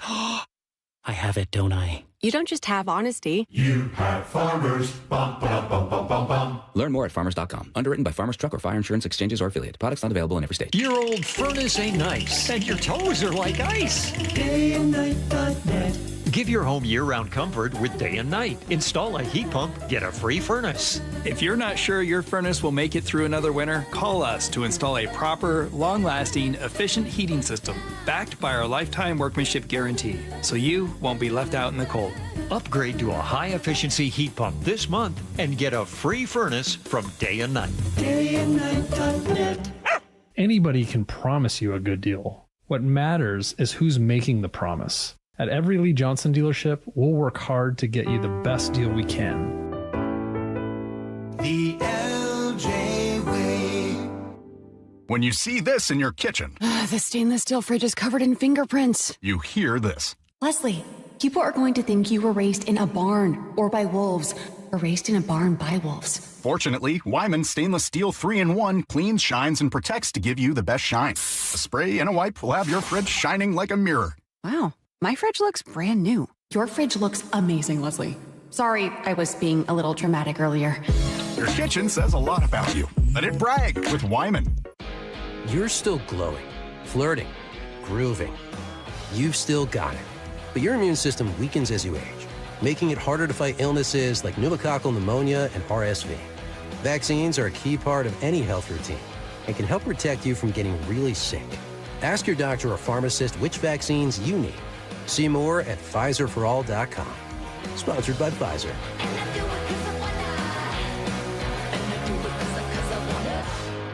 Pack team buses, light rail and ferries. There are different routes to game day, but the destination is always the same. This city lives for Sunday. Get your tickets for Seahawks game days at Seahawks.com today. Dave Wyman here with an incredibly special guest, the mayor of the city of Lacey, Andy Ryder. Andy's a proud Seattle sports listener and recently underwent successful treatment for prostate cancer. His treatment method? Swedish CyberKnife. Andy, tell us about your treatment. The entire treatment was just 5 days, less than an hour a day. I spent more time commuting to the appointment than actually being in treatment. Any side effects during or after? I've had very few side effects. I've been very lucky to not have some of the side effects that I was worried about with other treatments. What would you say to anyone considering prostate cancer treatment? I'm feeling very confident about my treatment with CyberKnife, and I absolutely recommend it for anyone who has been diagnosed with prostate cancer. Thank you, Andy, and congratulations. Reach out to Swedish CyberKnife directly. You don't even need a referral. Go to swedish.org/CyberKnife prostate. Treat prostate cancer with Swedish CyberKnife. Compassion, communication, results. That's Pendergast Law Personal Injury Lawyers. Go to pendergastlaw.com. That's pendergastlaw.com. Start having fun. Caesar Sportsbook at Muckleshoot Casino Resort is your #1 place to eat, drink, watch, and have fun. Keep up with your favorite sports anywhere and everywhere on property with the mobile app.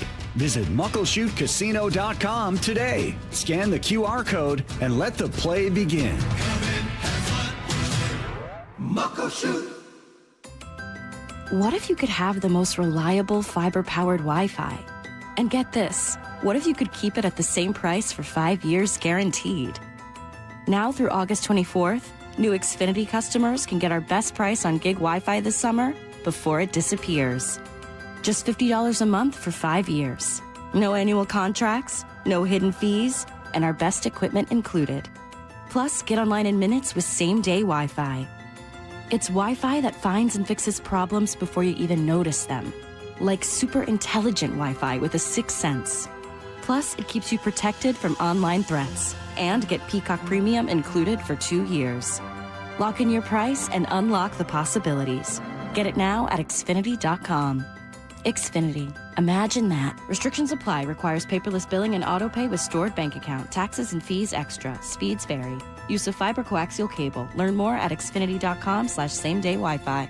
Is your car's AC blowing warm air? Don't sweat it. Bucky's Complete Auto Care is here to help. Right now, you'll save $50 on any AC service. Whether it's a weekend getaway or the daily commute, you deserve a cool, comfortable ride. For For over 50 years, local drivers have trusted Buc-ee's for honest pricing, expert repairs, and guaranteed work, earning them the Carfax Preferred status. 16 family-owned locations, no appointment needed, and easy financing. For $50 off your cooling system service, visit Buc-ee's.com. Need to know. 15 minutes past every hour with Brock and Salk. Presented by Marquee Data. Here's what you need to know. Up first. Crazy weekend for the Mariners at home against a very good Cubs team, and honestly, they win 2 out of 3, which is huge. The way they got there, a little funky, right? Crazy walk-off win for Leo Rivas on Friday night. Even crazier walk-off for Randy Arozarena on Saturday. Down the stretch, and the 0-1 is on the way to Randy. Swing and a high fly ball. Deep center field. PCA back to the warning track to the wall. Goodbye, baseball. Randy Arozarena walks it off with a 2-run home run here in the bottom of the 9th inning. A miracle finish for Randy Arozarena. The Mariners win it 5-4. You're down by 2 with 2 outs, nobody on in the 9th with that guy on the hill. You probably lose that game 99 times out of 100. Yeah. Maybe more. Yep. And yet they find a way. Credit to Weston Wilson, credit to Leo Rivas, credit to Randy. Those guys didn't give up. Randy starts the game with a home run. He robs a home run. He hits the game-winning home run. He plays with his hair on fire in between all of it. And this is, to give Randy some credit, because people give him grief at some of the big Randy hacks and all that. Sometimes they work. Right? I mean, there are moments where you're frustrated because you'd love for him to just stay under control. I think it's more of the energy level on a night in, night out, and focus it. Definitely on a night in, night out. Yep. And maybe you can't play 162 games like he played Saturday night, as far as not just the execution, obviously. He's one of the greatest games in Mariners history. To start and end a game with a home run and rob it, all of that. Unbelievable. But just the juice that he plays. I mean, when you see it in him, right? And you can see it right off the bat with the leadoff home run, and he's playing the guitar, and he loves being on national TV, and you can see the way he rises to that occasion. Yeah. Frustrating that it can't happen all the time. But yeah, I mean, what a win. And then yesterday, it just whatever momentum it had, it just gets taken right back. You're up 2-0. You give up 19 straight runs. Bryce has 7 walks. Walks the bases loaded. Then they asked Dan, hey, do you want to move Bryce to the bullpen? We're looking at all different kind of options as we, approach the end of the season here and looking at everything and obviously want to keep our rotation intact, but we'll see, how things shake down here in the next few days. And Bryce did not seem to be on board with the idea, by the way, of moving to the bullpen. He was not interested. His answer was much shorter. Yeah. No. Haven't been pushed. Yeah. No. Chaos, buddy. Here's the second thing. Well, chaos. There's no doubt. I got 3 more here because there are only 3 back, both the wild card and in the division. Phillies in town. Logan Gilbert, Zach Wheeler tonight. George Kirby, Aaron Nola tomorrow. And then maybe Brian Wu, but it's TBA against Jesus Luzardo on Wednesday. Seahawks lose their second preseason game. They actually played pretty well. I love this play, Brock. In motion is Russell across the formation. Quick fake, now throw down the middle, wide open. Arroyo, touchdown, Seahawks. He slams the ball into the turf in the end zone, and the Seahawks are on the board from 36 out. And again, there's most of the starters down in the end zone to greet Arroyo, and the Seahawks, dare I say this, Dave, made this opening drive almost look easy. They did make it look pretty easy, and Arroyo was a big part of it. Had a couple of catches on that drive, which I thought was great. He's one of those guys you're looking for a little bit more from than he offered last year, and as a second-year player, second-round pick, it's off to a very nice start, I would say, through first 2 preseason games. Yeah, back-to-back plays to him, a 3rd and 1 out in the flat. Again, I thought a very creative little play call, and that you saw some motion, and you saw Tennessee bust their coverage because of some of that pre-snap movement and motion, and starting to get a little feel for what Fleury wants to do. He wants to spray the ball around. He wants to mix his run, and I'll get to this in a full slate of takeaway. It's about 10 minutes. Ultimately, Mike McDonald pretty happy. Look, we're trying to win games, and so ultimately the goal is we fell short in that department, which I actually think it's going to be a really great opportunity for our team to learn from this on how we manage games and the things you need to be able to do in the second half to win football games, first half included. But the bright side is I really do feel like our team got better this week from the work that we got in practice, and I thought we did a lot of great things, especially earlier in this game, which is what we're looking for. So I needed to see this team. This was a wants and needs final segment on Friday. I need to see this team play better at the line of scrimmage because they were not great in the opener. And I think that really bothered Mike. There was not the juice. They didn't rush the passer. The line of scrimmage was really colored in a lot of Seahawks colors, especially with the twos yesterday. Yeah, they did a pretty good job. Offensive line, defensive line. Charbonnet Wright had a nice day. Really, again, if it's not for a couple of picks, and we can talk through those. Oh, we'll get to that. Here in a few minutes. It's a much different game. Here's the third thing you need to know. Unfortunately, it also did come with some injuries, two in particular. Mason Richmond, Brock, backup tackle. I don't know whether he was going to get a lot of playing time this year or not, but he's definitely now going to miss some time. The other one, though, unfortunately, is the second-round pick, Bud Clark, who I think we all did expect to play quite a bit this year. We had two really tough injuries today. So Bud has a broken ankle, to my knowledge. Severity, I'm not sure, but he's going to be out multiple months.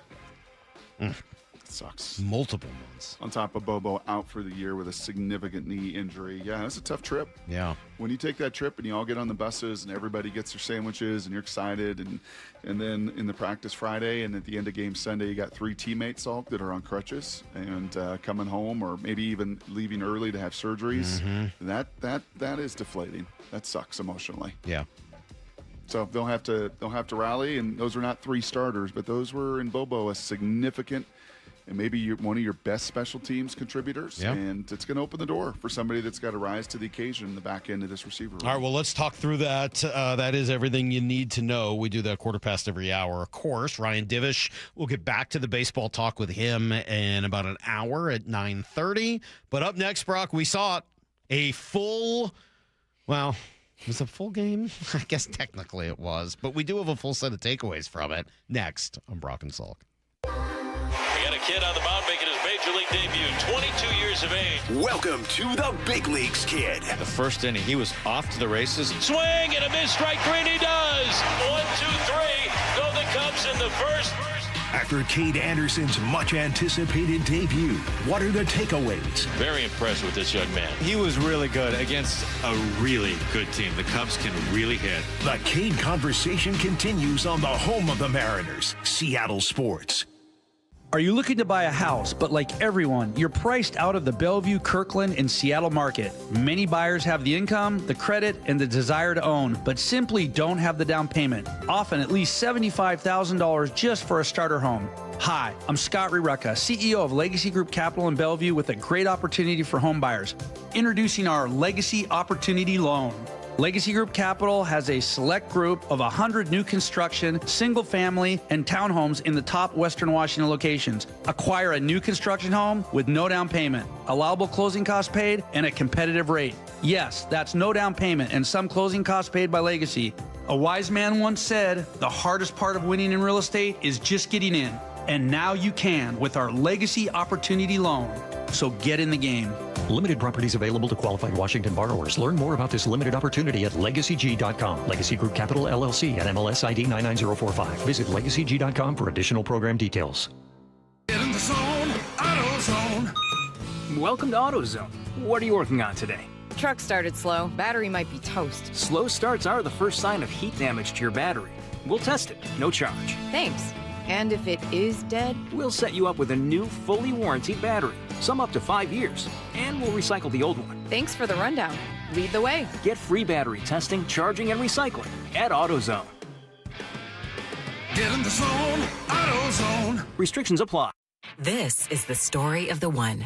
As a maintenance engineer at a beverage manufacturing plant, he starts his day knowing every line is ready to run because Grainger delivers the industrial-grade products he needs to keep mixers, conveyors, and packaging equipment moving.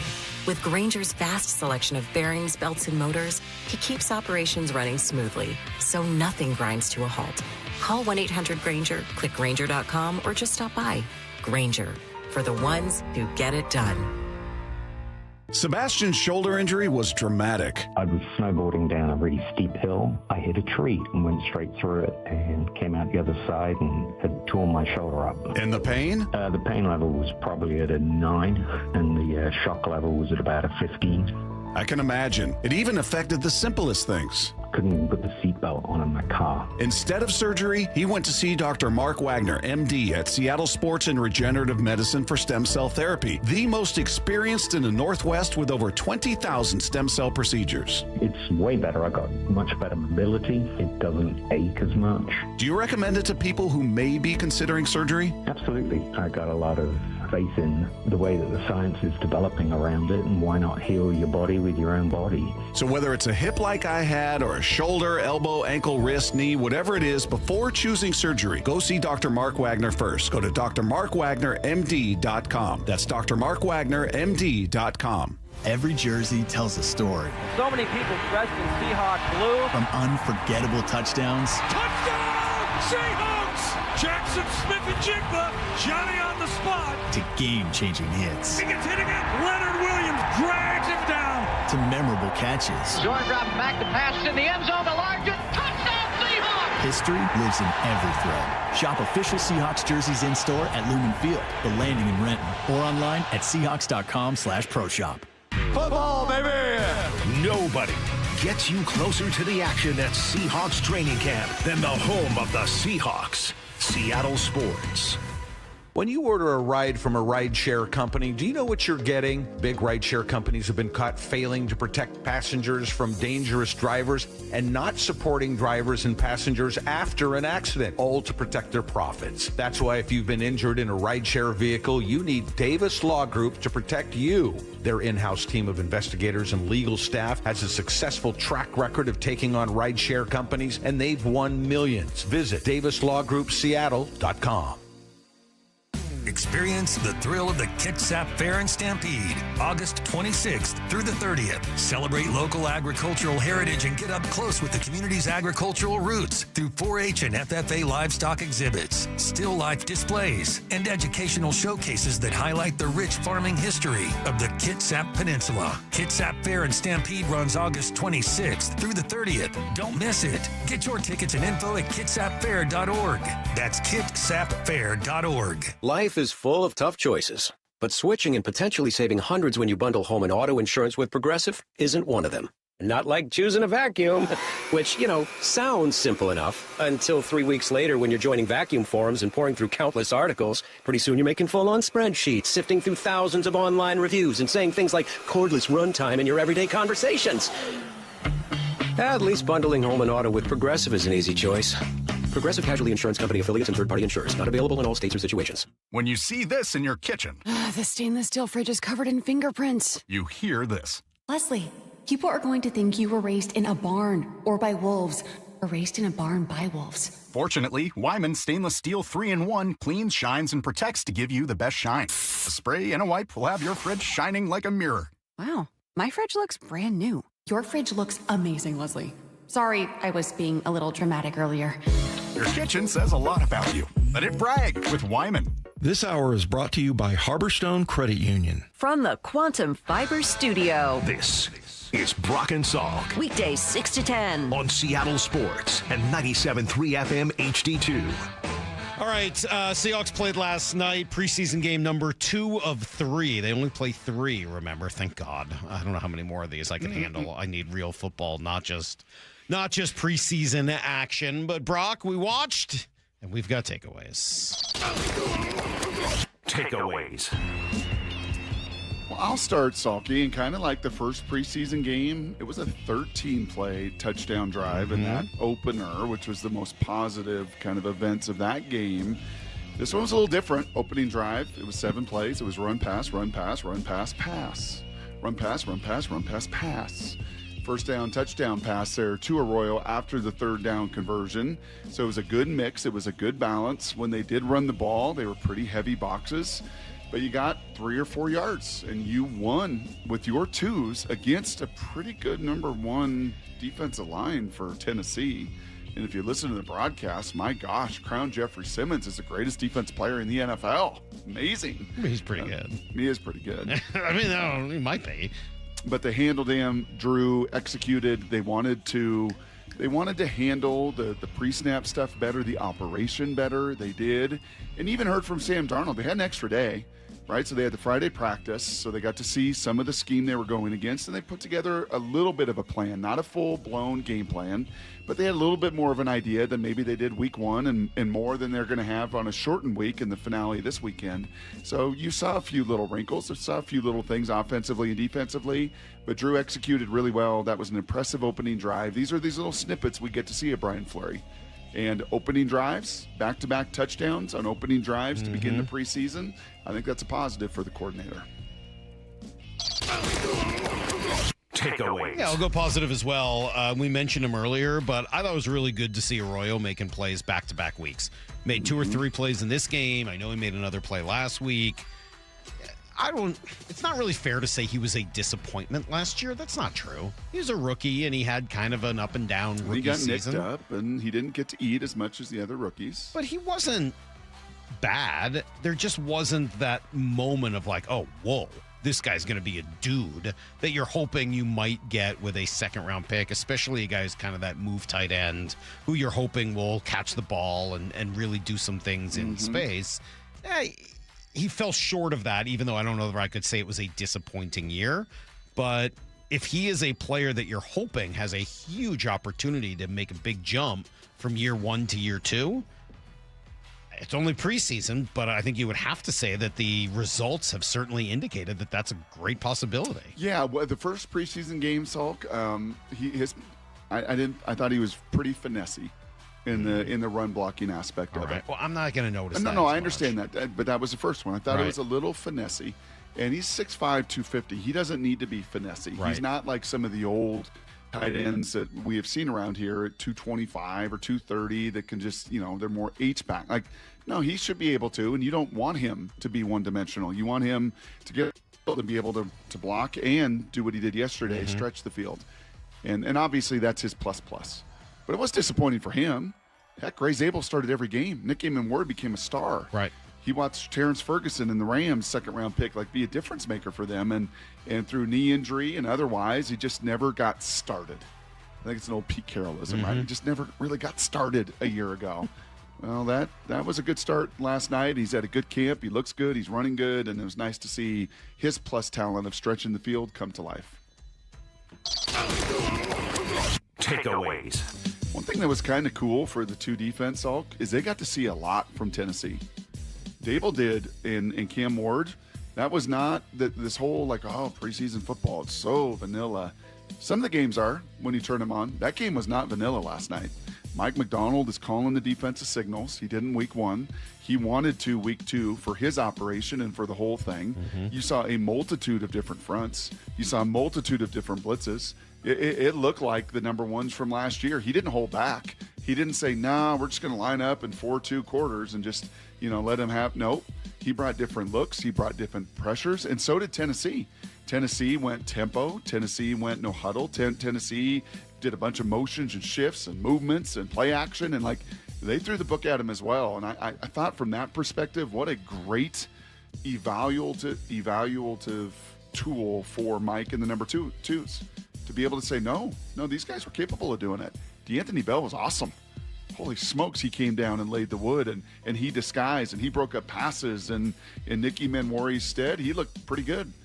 Now, that might have been more Bud Clark, and Bud would have to, I think, upset D'Anthony Bell and take that job from him, and now there's going to be more opportunity for Bell. But I thought the whole number 2 group going up against the number 1s, they got picked one time. They ran into each other for an easy gift third down conversion. But outside of that, man, they were on it and really held that number 1 group to 1 field goal in 3 possessions. That's a win. Takeaways. One of the great strengths of the Seahawks last year was their special teams. Certainly when we were going through each of the games and reviewing them, that's one of the things that jumps out is just how much of an advantage it was for them this year. Through the first 2 preseason games, that has not been the case. Now, again, preseason games, I don't know exactly what that means, but certainly yesterday, you had a couple of missed kicks. You had the bad decision by Emmanuel Henderson to bring the ball out. You had the punt dropped by White. There was just no real positives to take out of the special teams portion of the game. And unfortunately, there were 3 or 4 negatives to go with it. I don't know how much to be concerned about that because I don't know how many of the guys that are out there on special teams have even a prayer of being on this team. But I didn't like that. No, I don't like Jason missing 3 kicks in 2 games. No, I'm hoping he gets that out of his system. Kind of get it, yeah. Just get that out of your system now, and you'll be fine. And have they all been kind of the Mike Salk little shank flares? What is that supposed to mean? What? When you miss with your driver, Salk, it just kind of... That's not what my driver does. What's your driver do? He pops up to third base. No, I'm more of a Damon Heward. When he gets the shanks, he just flares them, and then he gets the shanks, and it's over. I got the shanks. What do you want me to do? Yeah. What do you want me to do? I'm not willing to say that yet about a guy who had another unbelievable season last year. But yeah, I got my eyes on the special teams, and I'm sure Mike does as well because it was such an asset for them last year. And what you saw at least yesterday and really in game 1 was not an asset. Although again, I don't know how many of those players are going to be on the team, but just some of the decision making, like, hey, Emmanuel Henderson, you're on the bubble here, and you had an opportunity. You talked earlier, Brock, about the backup or the guys competing for the receiver room. Yeah, what may end up even being the 4th and 5th receivers, and none of them, I thought, bathed themselves in glory. None of them. I mean, I know there's a lot of conversation. We can jump into this one now, I guess, because it makes sense about Foster, and I get it. Like he's talented and he does some fun stuff, but you saw it on Hard Knocks and then you see it again last night. Like, you can't make mistakes. You don't jump off sides. You're not talented enough to be able to deal with mistakes, right? Control the controllables. Control the controllables. Like, you've got to when you're in those, and it's hard because you don't want to put that much pressure and be so paralyzed and paralysis by overanalysis. But come on, pre-snap penalties, back-to-back weeks. We can't do that. Yeah. But then you look at the other guys he was competing against. Did either of the Whites blow you away? One dropped a punt and the other one dropped a pass, right?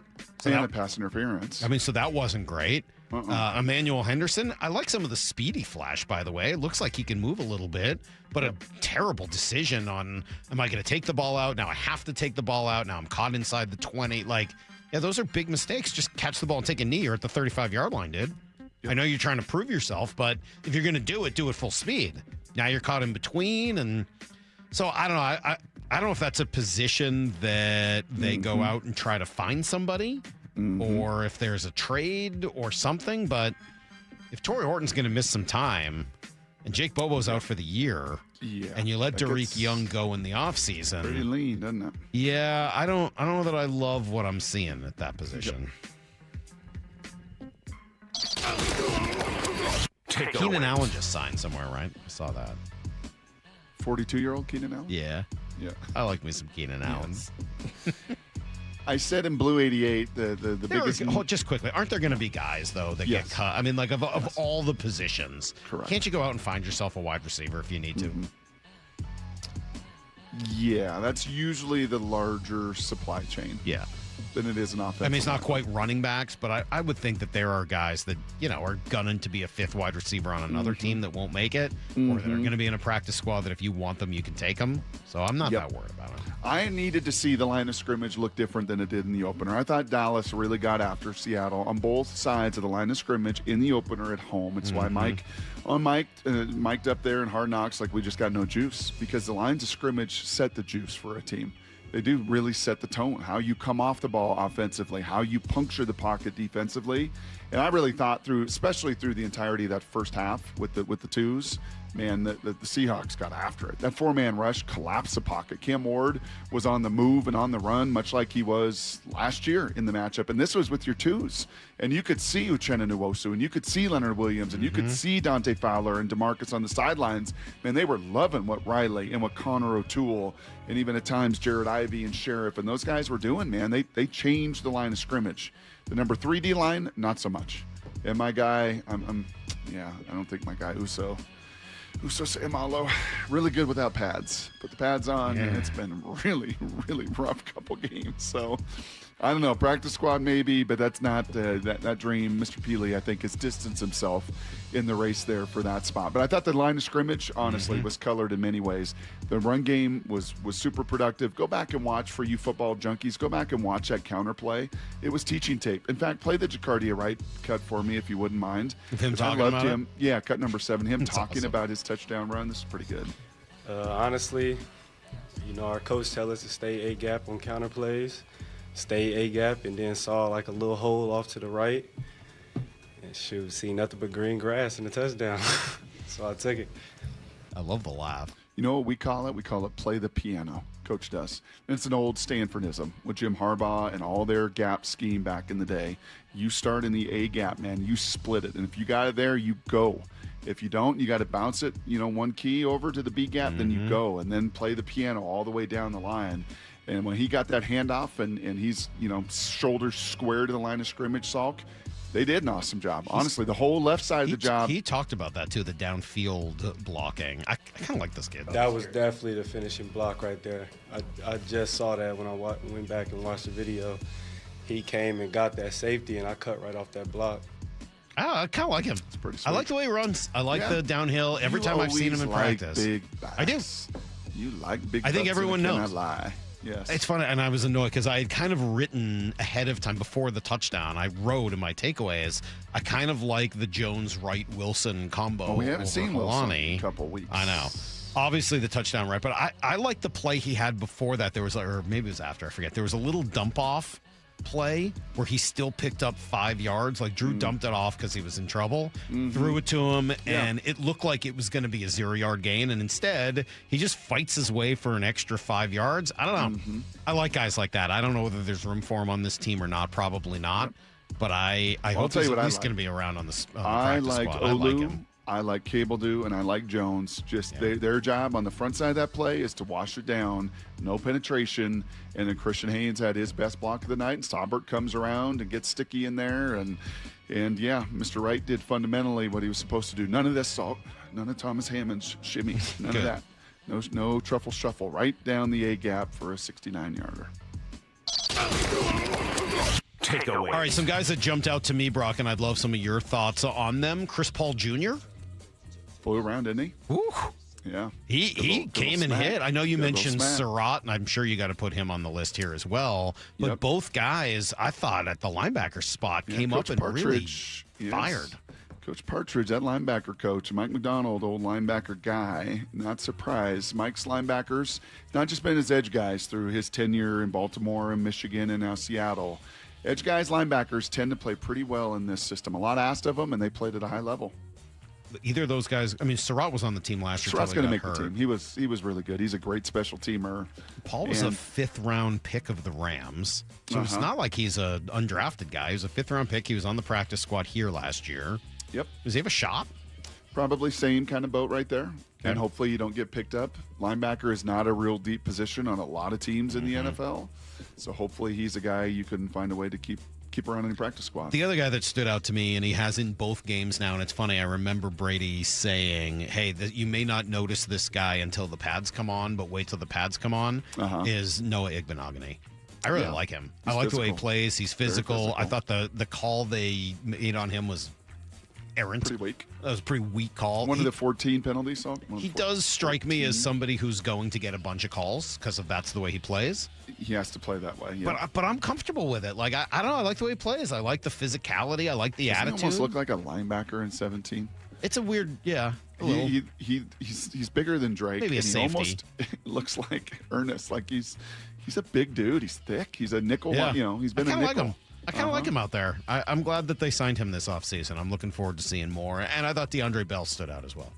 DeAnthony? DeAnthony, excuse me. DeAnthony Bell, not DeAndre. DeAnthony Bell. Awesome yesterday. Awesome. And that little safety Hook, is that his name?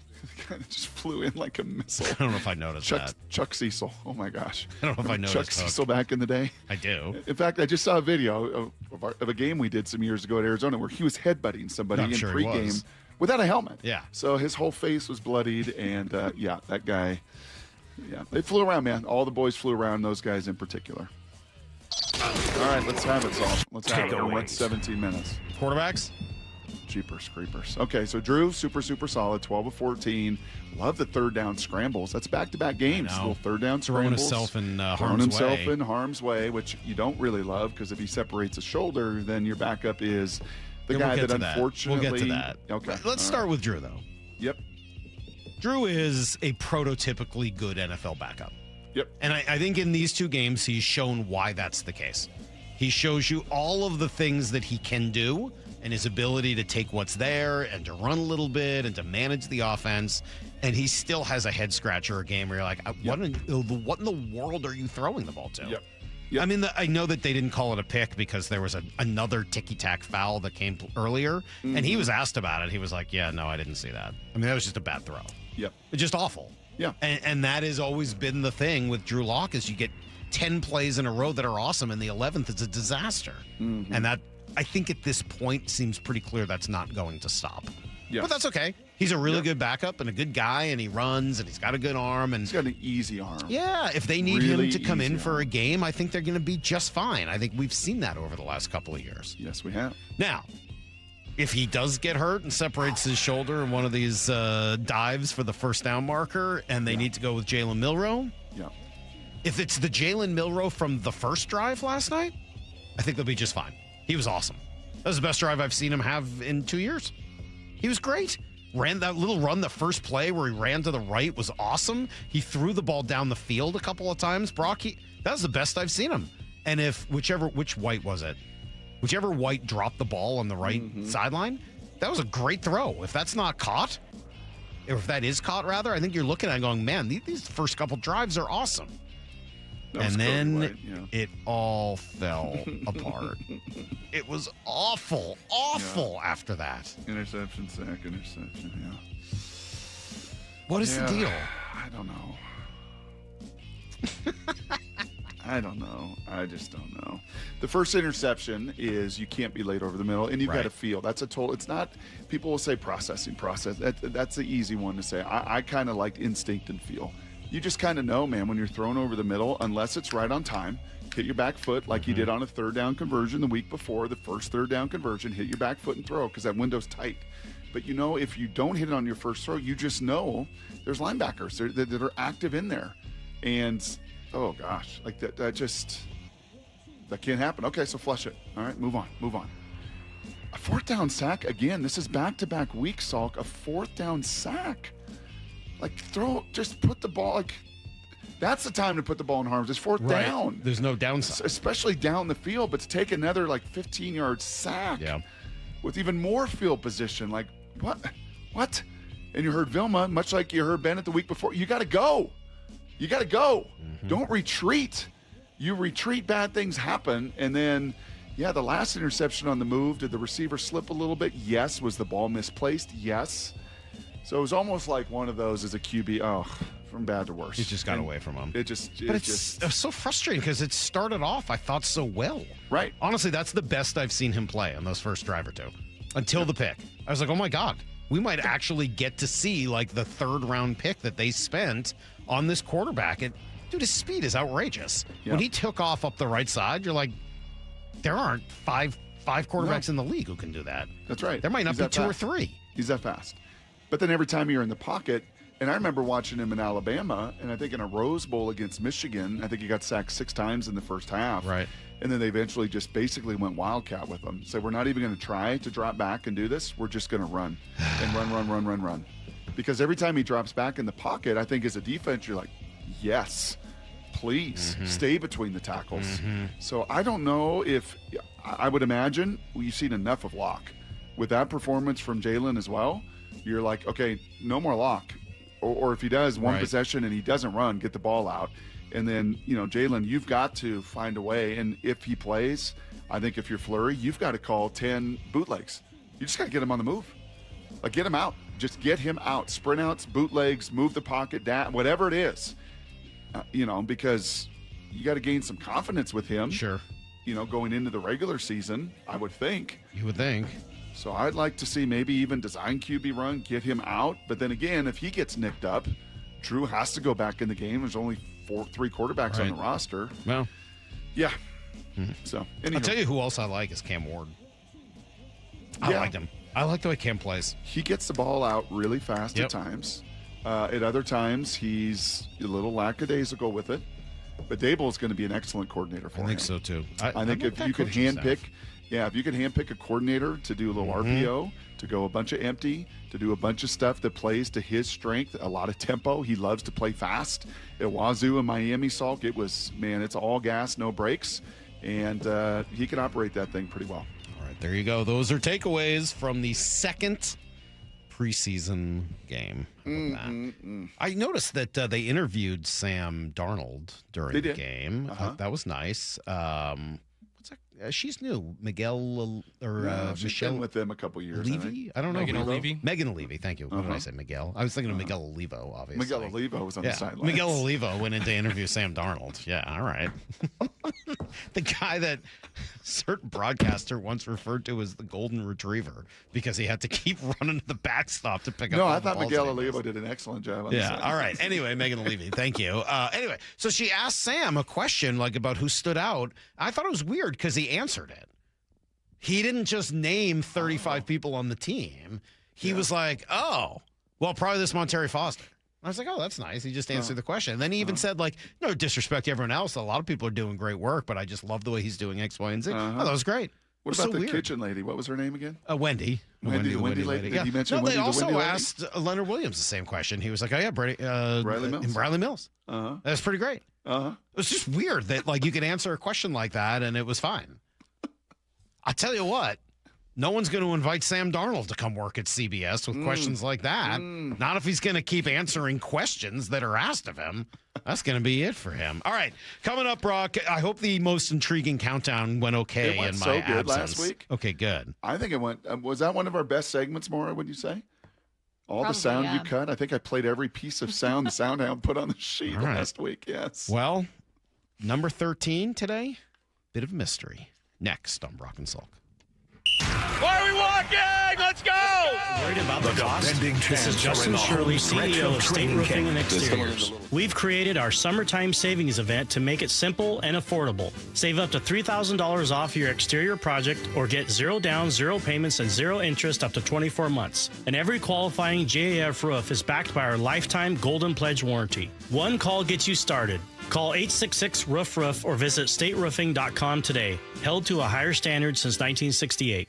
The Mariners are all about giving you more baseball for your buck. With Mariners Value Games, you can score seats for less than $12 on select dates all season long. Plus, be sure to check out the biggest ever value menu and beer lineup. Available every game and featuring 36 items. From ballpark classics like hot dogs, nachos, and refillable sodas to canned brews starting at just $5. Go to mariners.com/value to grab your value game tickets and check out the full slate of value options at T-Mobile Park.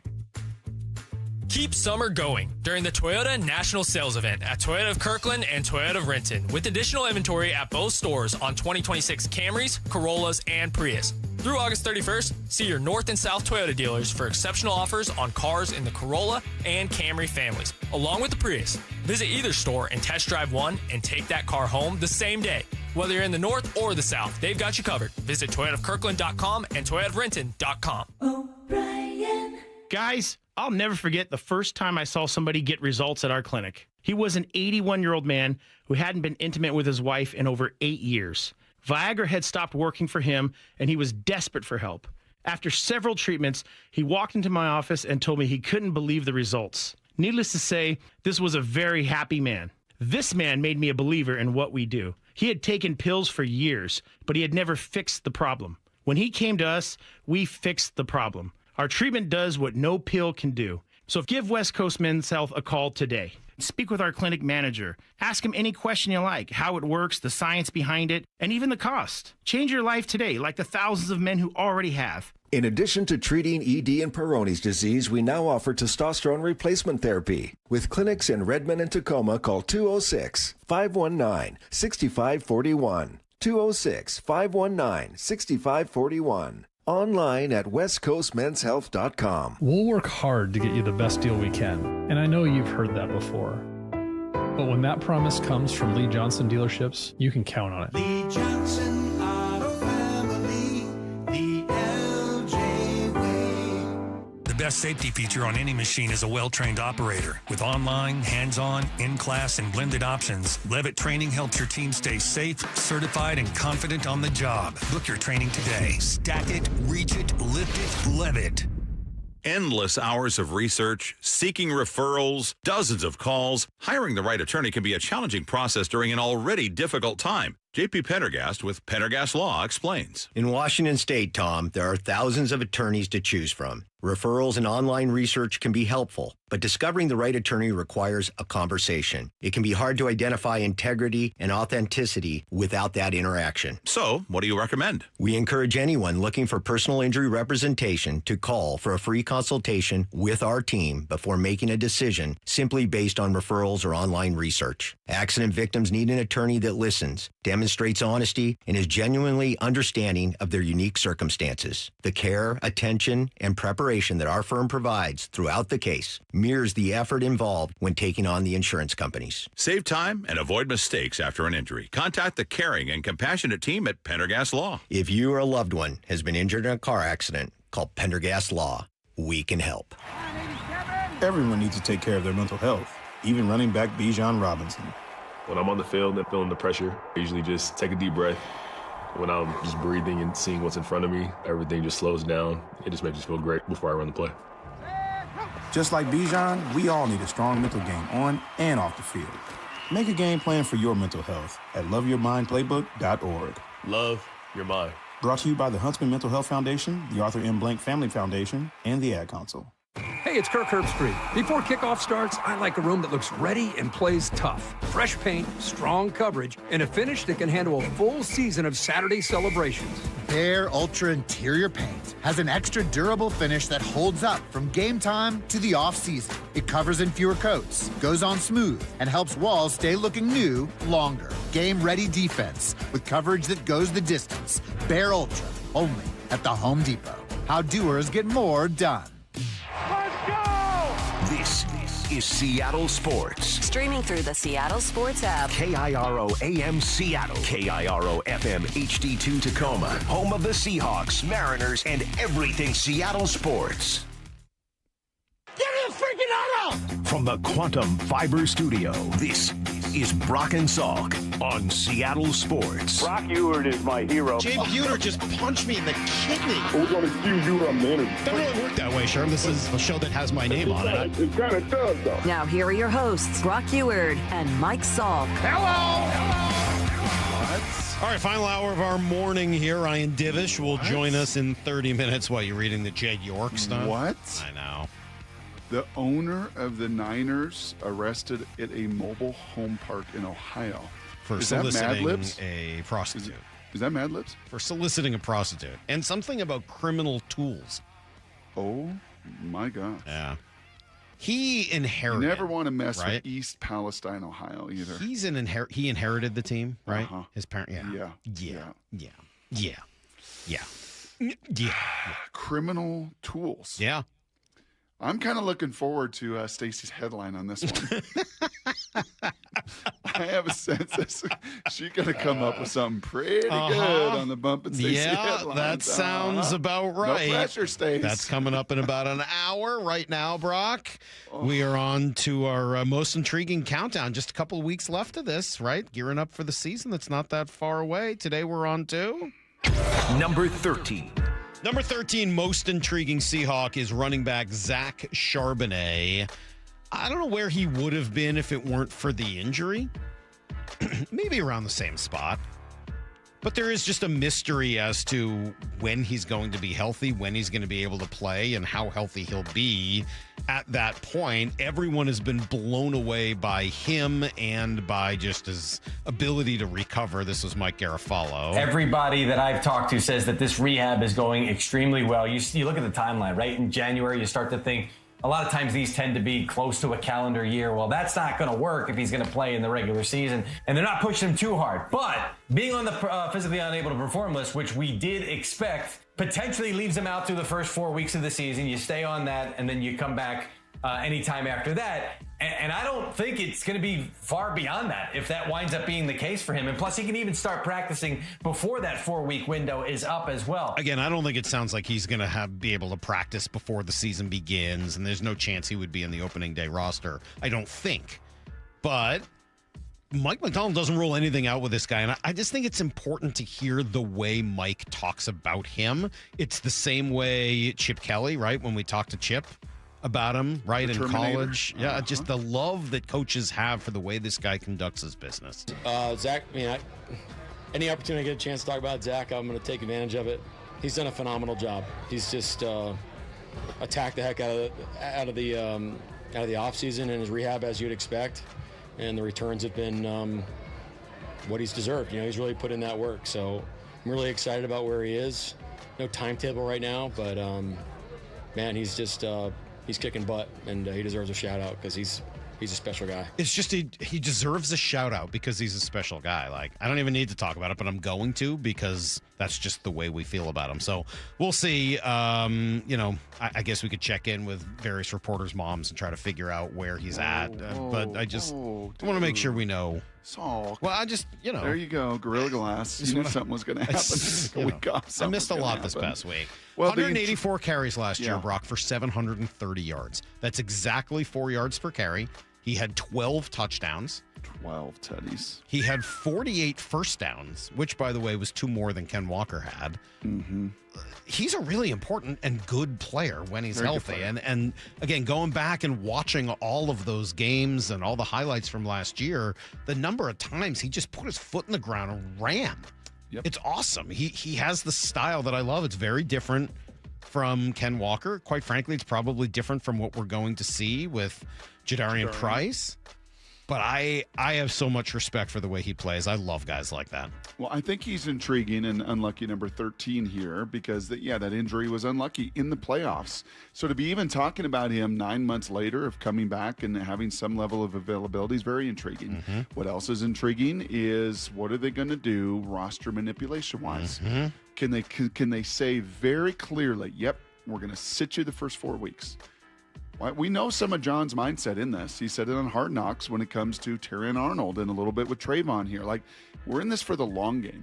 We're not just going to win a Super Bowl in September or October. Ask the Colts how that went last year. You've got to play this thing for December and January. So what's intriguing is, does he come off PUP? And maybe he doesn't play the first 2 weeks, but he's ready by week 3. Right. I'd be surprised. I probably would too. And then lastly, the other intriguing part of it is when he does come back, we know this. Some guys come back from ACLs better. Mm-hmm. Some do, like Tommy John. And then some think they're back and they're not fully back, whether it's mentally or physically or you just that jump cut or that guy lands on my knee or, it just takes guys differently once the pads go to full speed. Not running, not on the field cutting, not in shorts, full speed, live bullets to the ground. And he's not going to get that till regular season action, obviously. But I hope we get to see him soon. My hope is it's 4 games. That it's not just 2, and then he's. If he is taken off of the PUP and comes back in the first month, I'd be worried they've rushed him. I don't know. I'm sure they know obviously a lot more than me, but I would just be worried about it. Yeah. I hope it's not much longer, kind of a worrier. obviously, than that. I miss watching the guy run. I love the way he runs through people. I love how hard he attacks everything. I like his pass blocking. I just like the way he plays the game of football. I think he's a winning football player, and there's a reason they drafted him where they did. I've always been a fan of his. And, that's why he's number 13 on the most intriguing content. You know, it just kind of came to light with everything going on in the Julio conversation we had earlier, and Divish will be with us in 20 minutes or so to talk a little more Mariners in this series and everything, is if the Seahawks were Mariners, if this Seahawk team, not the Legion of Boom team, they'd have been a bunch of Randy Arozarenas, but this Seahawk cast of characters is like so wired to be baseball discipline every single day. And Charbonnet's like that. You can picture Charbonnet if he was a baseball player. Like he's at the park early every single day getting his work in. And so is Coop, and so is JSN, and so is Sam Darnold, and even Spoon with all of his energy. That dude is dialed every single day with a discipline. And those are Mike McDonald guys. And Charbonnet's right on that list. By the way, I'm looking at the picture here of Jed York. Yeah, he's barely 5'8". I want you to find a piece of sound. He's a That's what stands out to you and all. I think that's a fine height to be. Yes. He's So can you- 5'9". Yeah, he's 5'8". Can you find the sound in the system of your buddy that loses his mind and about the player, the baseball guy, and send him to... Oh, he's got an elbow, and it's a knee hurts. Bruce and Drennan? Yes. Can you find that piece of sound? Because there's a connection between that piece of sound and a paragraph that I'm reading here on the article of our buddy Jed York. Do you remember where Bruce Drennan want to send that guy? Mahoning Valley. Of course. Do I remember where he wants to send him? He wants to send him to Mahoning Valley. They haven't even started their season. We stink, man. The greatest rant ever. Ever. Valbuena. Give him back. You know what? Give him back to the Mets, man. Somebody said he should be in Columbus tonight. I said. Send him to Mahoning Valley. He can't do any harm there. They haven't even started their season. I am in such pain. Okay, that's good. Pain, I That's good. say. I'm not turning this off. Please. I have a pain in my side, on this side. I got a pain on my side, on this side. My knees hurt. My elbow hurts like LeBron. Most of all, my head hurts. My psyche's hurt. I'm hurting all over my body. A Head to toe. Oh, God. We stink. Stink. That's the best rant of all time. A cell phone was ordered returned to Jed York. Yeah. While $160 seized in the case was forfeited to the Mahoning Valley Human Trafficking Task Force as part of the agreement. Tell you what, they're starting their season now. They got a lot to do. We'll come back with everything you need to know next. Ryan Divish in 20 minutes. Brock and Salk, Seattle Sports on 710. Seahawks training camp with Wyman and Bob. Afternoons 2 to 7. Rashid Shaheed is with us. How are you, man? I'm doing great. Thank you for having me. Did this feel like the perfect fit? I just felt like I fit the culture so well. Everybody here just works so hard and is so determined each and every day to improve and get better, where everybody's excited for work. I'm excited to go out and practice and just be around the guys and just, keep our head down and grind towards, our one goal and mission, and that was to win the Super Bowl. Watch live or later on the Seattle Sports YouTube channel. Do you have stiff laundry or scale buildup on your sinks and showers? Those are classic signs of hard water. At Culligan, they deliver softer, cleaner water throughout your entire home. A Culligan water softener removes the hardness from your water and extends the life of your appliances. Plus, it can improve the quality of your skin and hair. Ask about 12-month, no payment, no interest financing too. Go to Culligan.com. That's Culligan.com. Contaminants or impurities may not be in your water. Looking to add some excitement to your next night out? Then come roll the dice. Join us Sunday to Thursday after 8 p.m. at Sea Star Restaurant and Raw Bar as Chef John Howie turns your dinner into an exciting game of chance. Enjoy fresh seafood, premier sushi, great steaks, and so much more. At the end of your meal, you roll the dice. You roll a 6, your entire food tab is free. Yes, 100% free. Will fortune favor you tonight? Gather your friends and go roll the dice. Book your table now at SeastarRestaurant.com. Is your car's AC blowing warm air? Don't sweat it. Bucky's Complete Auto Care is here to help. Right now, you'll save $50 on any AC service. Whether it's a weekend getaway or the daily commute, you deserve a cool, comfortable ride. For over 50 years, local drivers have trusted Bucky's for honest pricing, expert repairs, and guaranteed work, earning them the Carfax Preferred status. 16 family-owned locations, no appointment needed, and easy financing. For $50 off your cooling system service, visit Bucky's.com. I'm not one to say I told you so, but I switched to Pure Talk over a year ago, and ever since, I've been telling people there's no better wireless company out there. Well, a few months ago, a massive survey was conducted. 123,000 people were asked to rate their wireless carrier in 4 categories: coverage, support, data, and overall value. Well, the results are in. Guess which wireless company was the only wireless company to get 5 stars in every category? Yeah, Pure Talk. 5 stars, every category. To celebrate, Pure Talk is offering the first 3 months of any plan for just $15 a month, including their top-tier unlimited plan. No contract, no commitment, just a very inexpensive way to test drive the only American wireless company with 5 stars in every category. Just dial pound 250, say micro, and Pure Talk's U.S. customer service will take it from there. Again, pound 250 micro.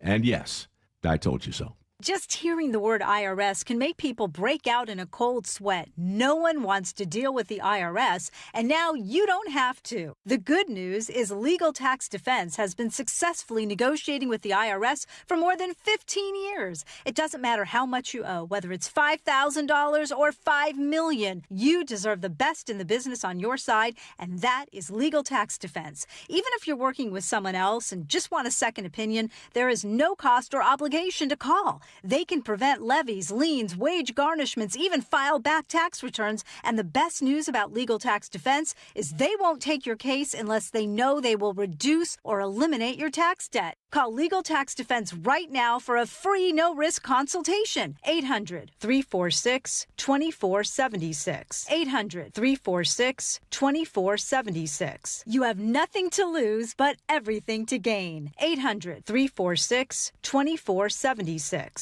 Mariners and Phillies tonight at T-Mobile. 6:40 first pitch, 5:30 pregame. Every pitch, every game, one app for free. The Seattle Sports app.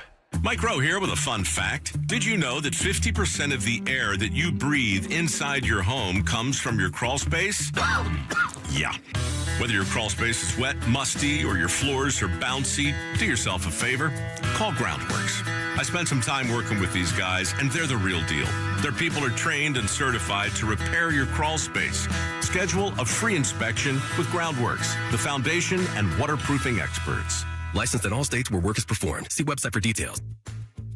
Toyota of Renton and Toyota of Kirkland are celebrating Toyota's national sales event with additional inventory on 2026 Tundras and Tacomas. Through August 31st, lease the Tacoma SR5 at $309 a month for 36 months with $39.99 due at signing, or finance at 3.99% APR for 48 months, plus $500 TFS finance subvention cash. Excludes all applicable taxes and government fees. A negotiable dock fee of $200 is included with approved credit from TFS. Price will vary based on accessories. Whether you're in the north or the south, they've got you covered. ToyotaRenton.com and ToyotaofKirkland.com. Summer is the time to feel and look your best, but I'm not talking about your abs or tan. Guys, I'm talking about your hair. Restore that bald spot, reverse your receding hairline, or add volume to thinning during Advanced Hair's once yearly summer savings event. Advanced Hair's simple one-day treatment begins to regrow your very own hair the very next day, and they guarantee your new hair will grow. They are the team that addressed my hair loss, and I recommend them to everyone. Take advantage of your flexible summer calendar and get the most hair for your dollar. Advanced Hair's summer sales event is on for a limited time. So get the details and schedule your free consultation today. 425-449-8185. One-day treatment, life-changing results. With Advanced Hair, your new hair is guaranteed to grow. Check out the incredible before and afters and make the call now while their summer savings event is still on. That's 425-449-8185 or advancedhair.com. Need to know. 15 minutes past every hour with Brock and Salk. Presented by Marquee Data. Here's what you need to know. Up first. Well, there were some ups and downs, certainly, for the Mariners this weekend, but it's easy to get caught up in the downs because they really hurt and the emotion, and they fit with a lot of the other problems we've seen this year. There were some real significant ups, right? Coming right back on Friday, Cal Raleigh hitting that 3-run home run. It's good to see him be a part of the offense. Obviously, you know, frustrating the way you give it up the lead, and Munoz gives it up in the 9th, but you find a way to get it done. Randy, a running lead. Here's the pitch. Swung on, line drive, center field. It's down. It's a hit.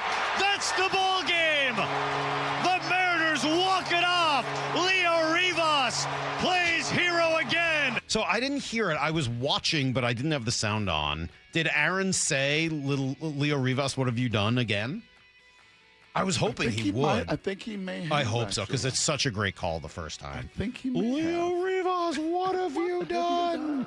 I think he must have said it again. I think he did. Okay, good. I hope so. because I really like that call. I hope he said it a second time.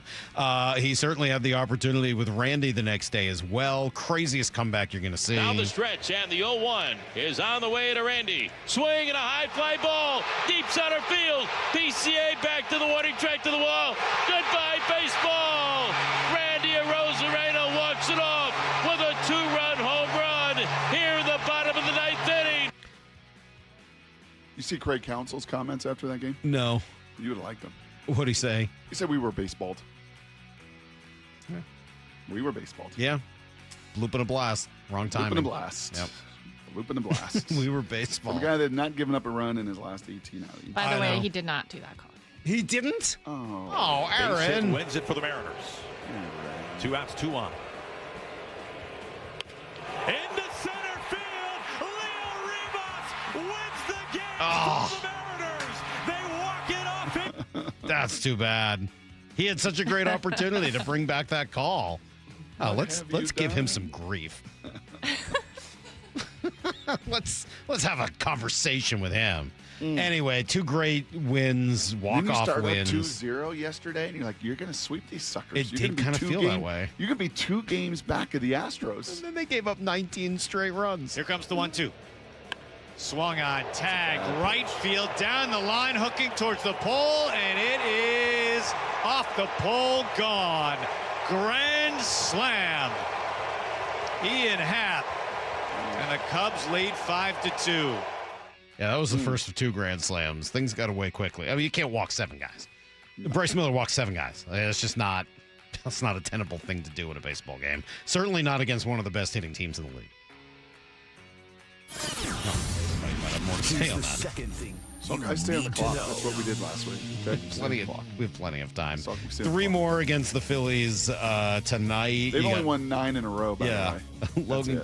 How about these pitching matchups? Logan Gilbert and Zach Wheeler, then George Kirby and Aaron Nola, and then TBA probably going to be, we think, that would be Brian Wu, but against Jesus Luzardo on Wednesday. Seahawks did not win, although they were Felt like up. they did. Huh? 16-3 against the Star. It kind of felt like I know, 16-9 at the half. Yeah, I mean, they were the better team. Do you enjoy from Will Levis? No. No, me neither. No, I didn't enjoy much of that. You don't have to throw every ball 152 miles an hour. Do you realize that? There's a reason those guys on the other end don't catch it. It may technically hit off their hands, but when it's thrown as hard as humanly possible on an RPO or check down, I mean, he should really have some second thoughts about his life now that he's the 3rd-string quarterback behind Mitch Trubisky. Yeah. Right? I mean, like, what are we doing? It was a nice game for the guys that played in the first half, I thought. Drew Lock played pretty well. Jacardier Wright, awesome. Love the 69-yard touchdown. Arroyo had himself a really nice touch. That was a great play, wasn't it? The number 2 O-line against Jeffrey Simmons in the ones. How about that? You protected him for a touchdown. You gashed him for a 69-yard touchdown run. You 2 other drives to field goals. 1 missed, 1 made. Yeah, man, you controlled the game with your number 2 O-line. Josh Jones looks good. Cable Dew looks good. Olu Timmy. I don't know if you can trade him. Chargers center went down, by the way, for the season. I'm sure they're making calls. He looked like a good player, though. He's a good player. I know that. Yes. The one guy that, unfortunately, after a great first drive, really struggled was Jalen Milroe. Yeah, you say 2 picks. I don't know. It sounds a certain way. Let's watch the tape and see what we can improve there. But I know he's upset. He's disappointed. But we've got a long way to go, man. You know, he's still got opportunity to improve and take his game to another level. So let's go focus on that. I'm more disappointed, quite honestly, in the 4th down sack again. Mm-hmm. Like, that's the one, like, you got to remedy. You got to elevate your floor. If you're Jalen Milroe, your whole game, I heard an agent say this about quarterback play, and he's right. You want to develop, let's develop our quarterback. You know how you develop a quarterback? Whether it's Damon Williams from his freshman year to his junior year at UW, whether it's Titus from his freshman year to his junior in high school, whether it's Jalen Milroe from your first year to your second year, raise your floor. Raise your floor. You elevate your floor. You eliminate those mistakes. You no longer make those basement-dwelling mistakes. I'm not going to take a sack again on 4th down. I did that a week ago in the red zone. I'm not going to do that. And to see that again with the same retreat action, like, no. Yeah. You cannot be a mistake repeater. when you're a developing quarterback. Those have to be flushed. Here's the third thing you need to know. Can I ask a question? Anything, I'm so badly wanting to know. Anything you want. Are there still Mariner fans who wouldn't have wanted Alex Bregman? Yeah, to hear all the boos? Boo that man. It's Bob Stelton, and that's it. Boo that man. That can't be a real thing. I mean, he had a good weekend, but he's not having like a fantastic. He had a bad start to the year. He's been unbelievable for about a month. Okay. Would that have helped him that much at this point? I just, in general, like, how would you? I love the way that guy plays baseball so much. He's such a feisty. My God. You just hate to play against him. Yes. You hate to play against him. He just completely changes the temperature of a game, of a team. He comes up big in huge moments. He plays great defense. He's clutch. I understand why people don't like him from the other side, but my God, I can't believe there was a single Mariner fan who was like, no, I don't want him because he used to play in Houston.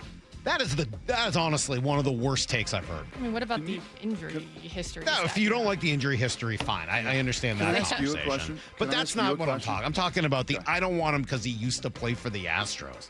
Come on. That dude is awesome. He's That's such everything you a need to good know. player. That's everything you need to know. Can I ask you a question? Yes. Why is it when you watch Milwaukee and Chicago, they can control the zone with almost every hitter in their lineup in ways that we look nothing like them?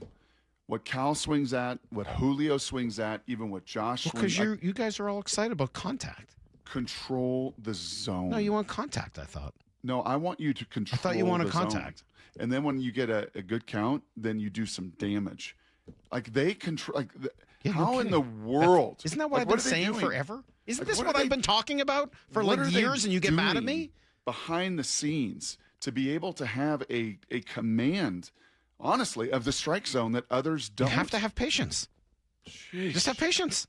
And you know what's going to happen when you have patience? Sometimes you're going to take some strikeouts. Yeah. Yep. It's going to happen. But you put yourself in accounts and give yourself opportunities. You get the opportunity to do that. Oh. Yeah. It's fun to watch, isn't it? So envious. I They know. put so much pressure on the pitcher. Yeah. Pitcher makes a good pitch. Cade made a bunch of pitches. But that's the honestly. opposite of what you liked with with the Rays and with the Marlins. They just swing at everything. No, the Rays have a good control in the zone too. But they mostly just swing. They get on base with a lot of swing. There's some high contact rate. I think the Cubs probably have pretty good contact rate too. Mm-hmm. But just watching those guys work the zone, understand the zone, have patience, like don't swing at stuff, don't chase. This team is just chasing at a rate that is, well, it's been unsustainable. And I think it's a big reason why they're 62 and 69, especially their stars and their difference makers. There has certainly been no shordage of chase for the Mariners this year. I was just trying to quickly see if I could look up the I was just going to look up strikeouts. I was just curious where a few of these teams were at. Let's see. We're Milwaukee and Chicago. I know Milwaukee is last in the league in home runs, only 125 home runs. Yeah. So they do it through contact. They do it through getting on base and on base and on base and on base. And that old money ball on base sure seems to be working at a really high level. Well, the Cubs are 7th in the league in strikeouts. Mm-hmm. And the Brewers are 15th. So they're both in the top half. Mm-hmm. They're not number one, but they're going to strike out. And where are they on base? They're 1 and 2 though in walks. Yeah. Sometimes. Yep. How many times did I say this and you got mad at me? Well, no. The strikeouts don't matter as long as you walk. No, strikeouts do matter when all you do is chase. But they There's don't matter as long as you walk. Oh, it's so good to have you two back when together. you walk, you're not chasing. That's the whole point. Strikeouts don't matter out as of your long as you shoes, walk. Like so many of the Mariners did The in that walks negate era. the strikeouts. Ryan Divish next on Brock and Salk. Why are we walking? Let's go! The defending champs are in the home stretch of training camp. It's filling in the little gaps that really brings this team together. Stay plugged into the very latest moves, news, and everything Seahawks at seattlesports.com. I want to see the competition with Diggs here. And the most important Seahawks conversations. This Montori Foster, he'll play special teams. He's an absolute dog. On the home of the Seahawks, Seattle Sports. Feeling lucky? Don't miss the Lucky Fall Classic Collector Car Truck and Boat Auction, Saturday, August 29th at Tacoma's LeMay Marymount Event Center. Up to 200 collector, vintage, and classic vehicles, many going to the highest lucky bidder with absolutely no reserve. Get lucky, get local, and get in line. Visit luckyoldcar.com for a list and pictures of auction vehicles. Or call 206-467-6531 for bidding and consignment details. Your old water heater's starting to peter. DayandNight.net. Day and Night has $150 off installation of any new water heater, including tankless, backed by a free lifetime warranty. Hi, I'm Bruce. When your old water heater leaks or fails, the damage could be catastrophic. Whether you need an emergency replacement or you're planning ahead before it leaks, give us a call and we'll help you get into hot water again. Get $150 off installation of any new water heater. DayandNight.net. Are you looking to buy a house, but like everyone, you're priced out of the Bellevue, Kirkland, and Seattle market? Many buyers have the income, the credit, and the desire to own, but simply don't have the down payment, often at least $75,000 just for a starter home. Hi, I'm Scott Rireka, CEO of Legacy Group Capital in Bellevue with a great opportunity for home buyers. Introducing our Legacy Opportunity Loan. Legacy Group Capital has a select group of 100 new construction, single-family, and townhomes in the top Western Washington locations. Acquire a new construction home with no down payment, allowable closing costs paid, and a competitive rate. Yes, that's no down payment and some closing costs paid by Legacy. A wise man once said, the hardest part of winning in real estate is just getting in. And now you can with our Legacy Opportunity Loan. So get in the game.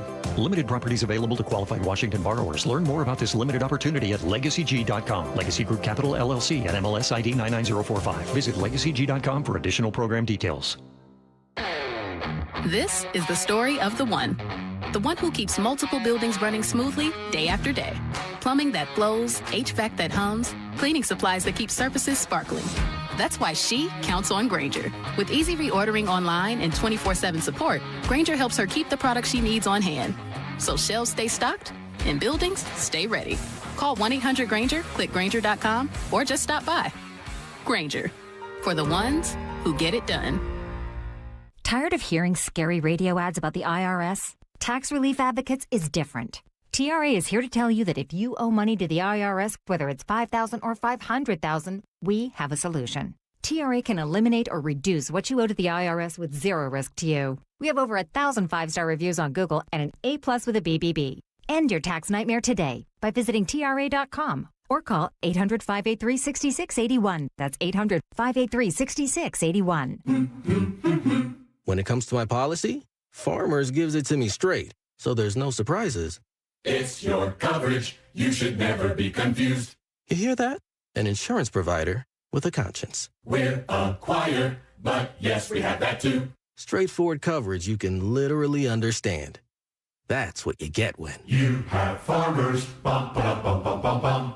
Learn more at farmers.com. Underwritten by Farmers Truck or Fire Insurance Exchanges or Affiliate. Products not available in every state. Listen every day to the Bump and Stacy Show for headline rewrites. Powered by Bay Alarm Security Services. Security systems and fire alarms for every business. Bay Alarm, we got you. This is for all you guys on Viagra. ED pills are no longer needed. The brutal side effects like 4-hour headaches, blurred vision, and that flush feeling can all be put behind you with our treatment. Here at West Coast Men's Health, we have a better approach to ED. Acoustic wave therapy creates blood flow circulation by safely removing the plaque in your arteries and restoring function naturally. Guys, let me be clear. Pills will never fix your problem. Our equipment is the latest technology, and our medical staff is the best in the industry. So give West Coast Men's Health a call today. Speak with our clinic manager. Ask him any question you like, how it works, the science behind it, and even the cost. If you suffer from ED or Peyronie's disease, give West Coast Men's Health a call today. In addition to treating ED and Peyronie's disease, we now offer testosterone replacement therapy. With clinics in Redmond and Tacoma, call 206-519-6541.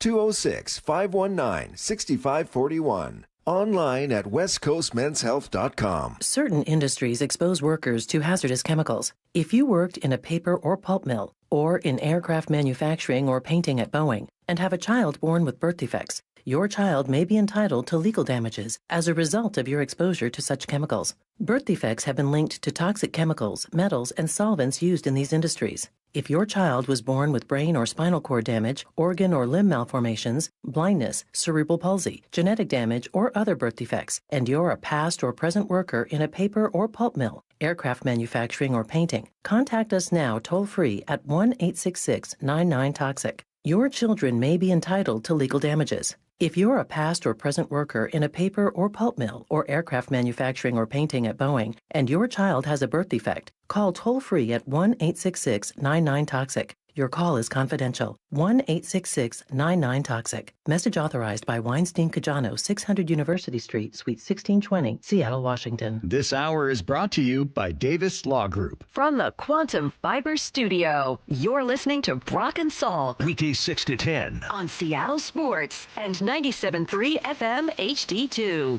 I will admit, I was thinking about our next guest a little bit over the last few days. We got an epidemic, Brock. Yeah? We got an epidemic in this country.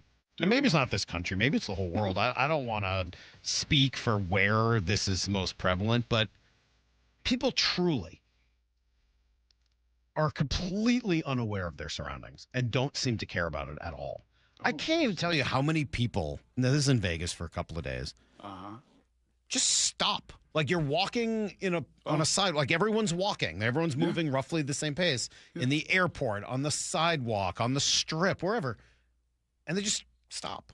So I got dog What is going on with people? I got dog cussed in the parking lot the other day. Like I've never been cussed at before. Did you just randomly stop? No. So I'm driving, and now that I'm wearing contacts, like I can see things I've never seen before.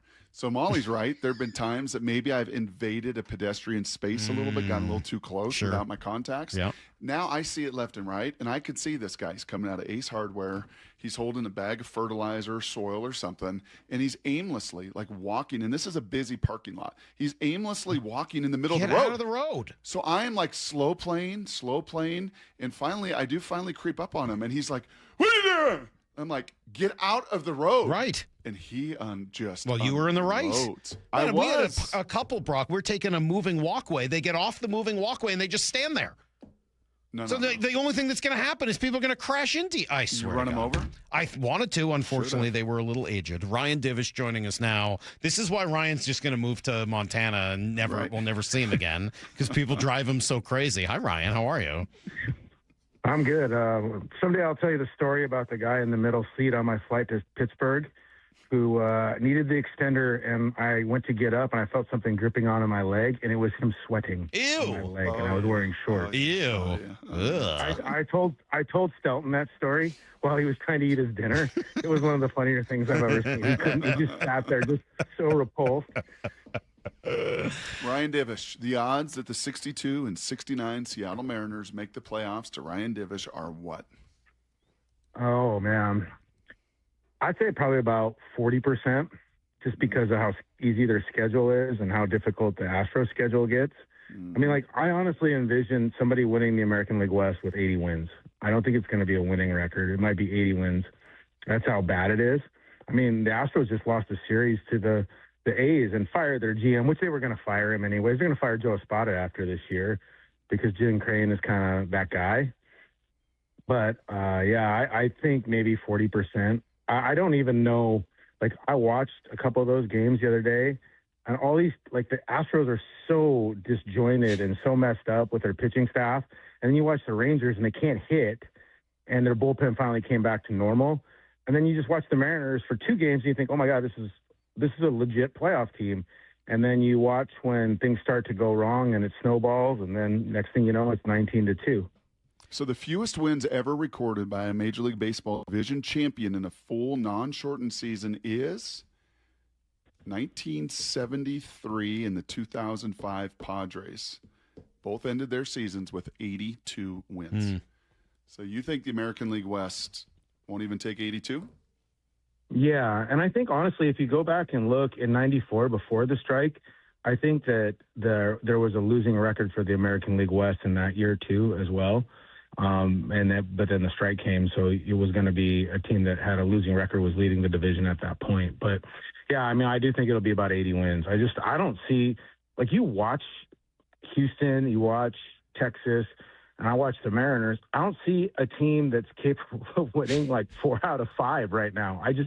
They don't, like, it's so, like, maddening to watch because the consistency level of baseball, it's like watching, honestly, it's like watching when I was coaching Legion, just the inconsistency from game to game. And, like, you know, it's something as simple as, like, Randy, when you got a national TV audience, he hits the homer, he's got good energy, he beats out a double play for a hit and makes some plays. And then yesterday, that ball lands in no man's land. He got a bad jump and then didn't really kind of try and make up for the bad jump by busting it and going to get it, you know. And I know they were losing, so it doesn't really matter. But it's just like the team is maddening to watch.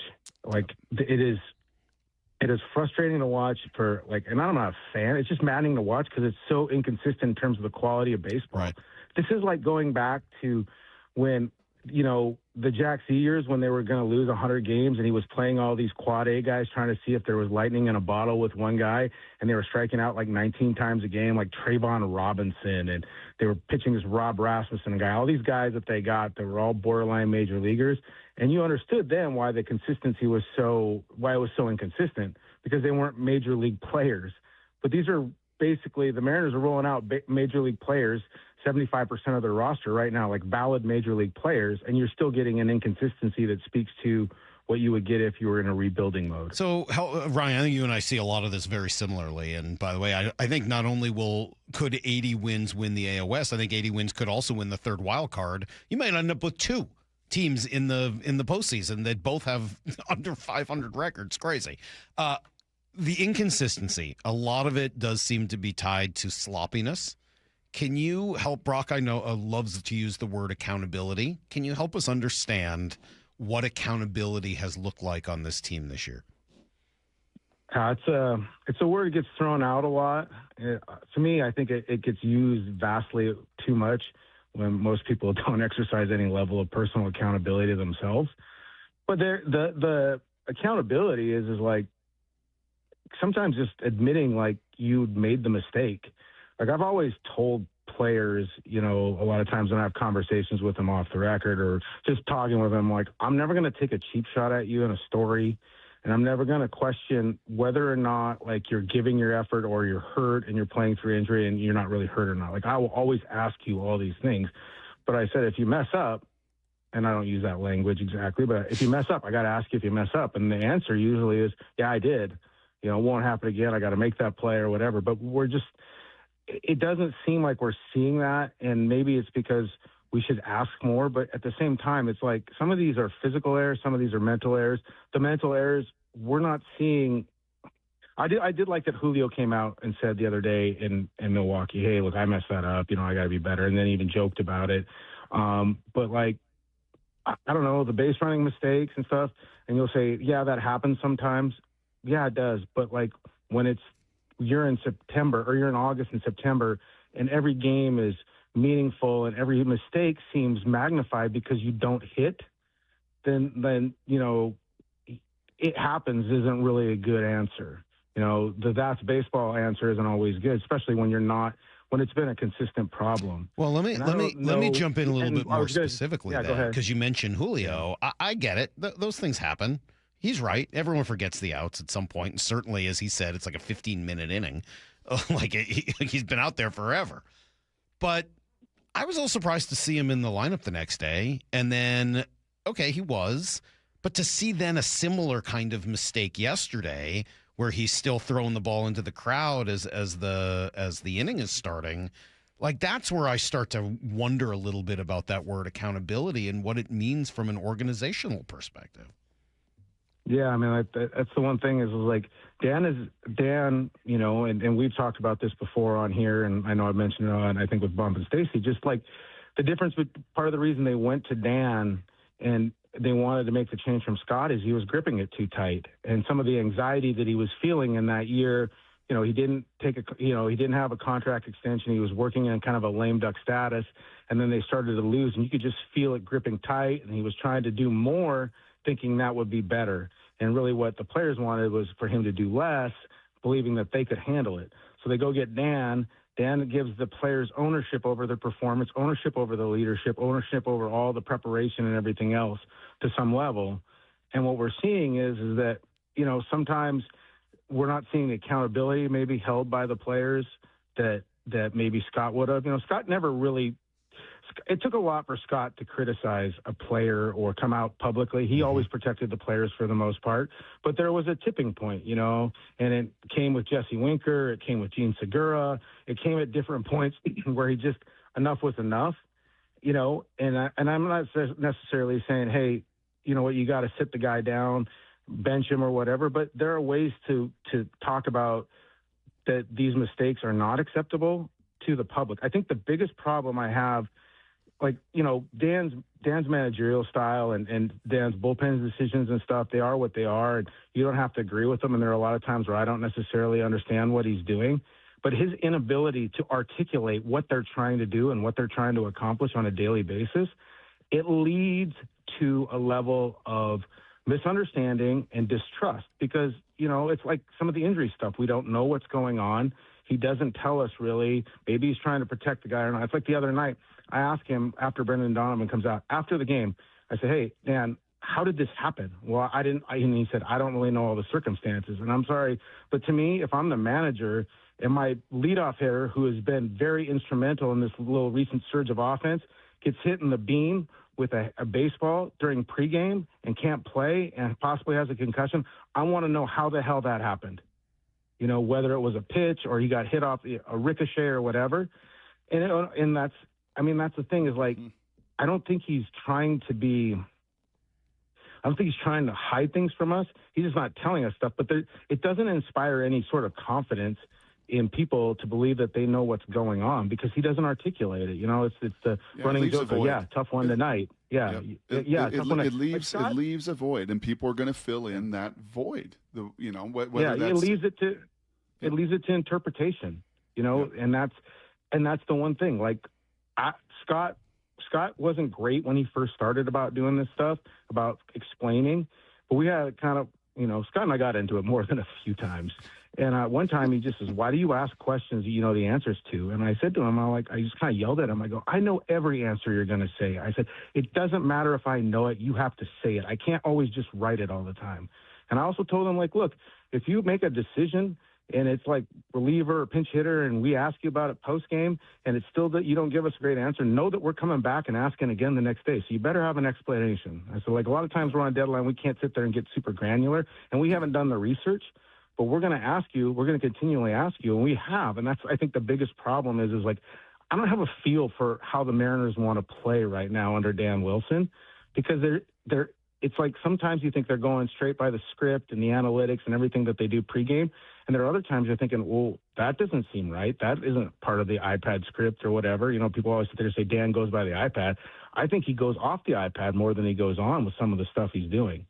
And part of it is because they've put him in a situation where it's difficult to make some of these decisions with one less reliever, an extra starter, and then sometimes bench guys and struggling bench guys and just a mix of odd players on the roster that have made it difficult for him to manage, especially given that he's not the most experienced guy.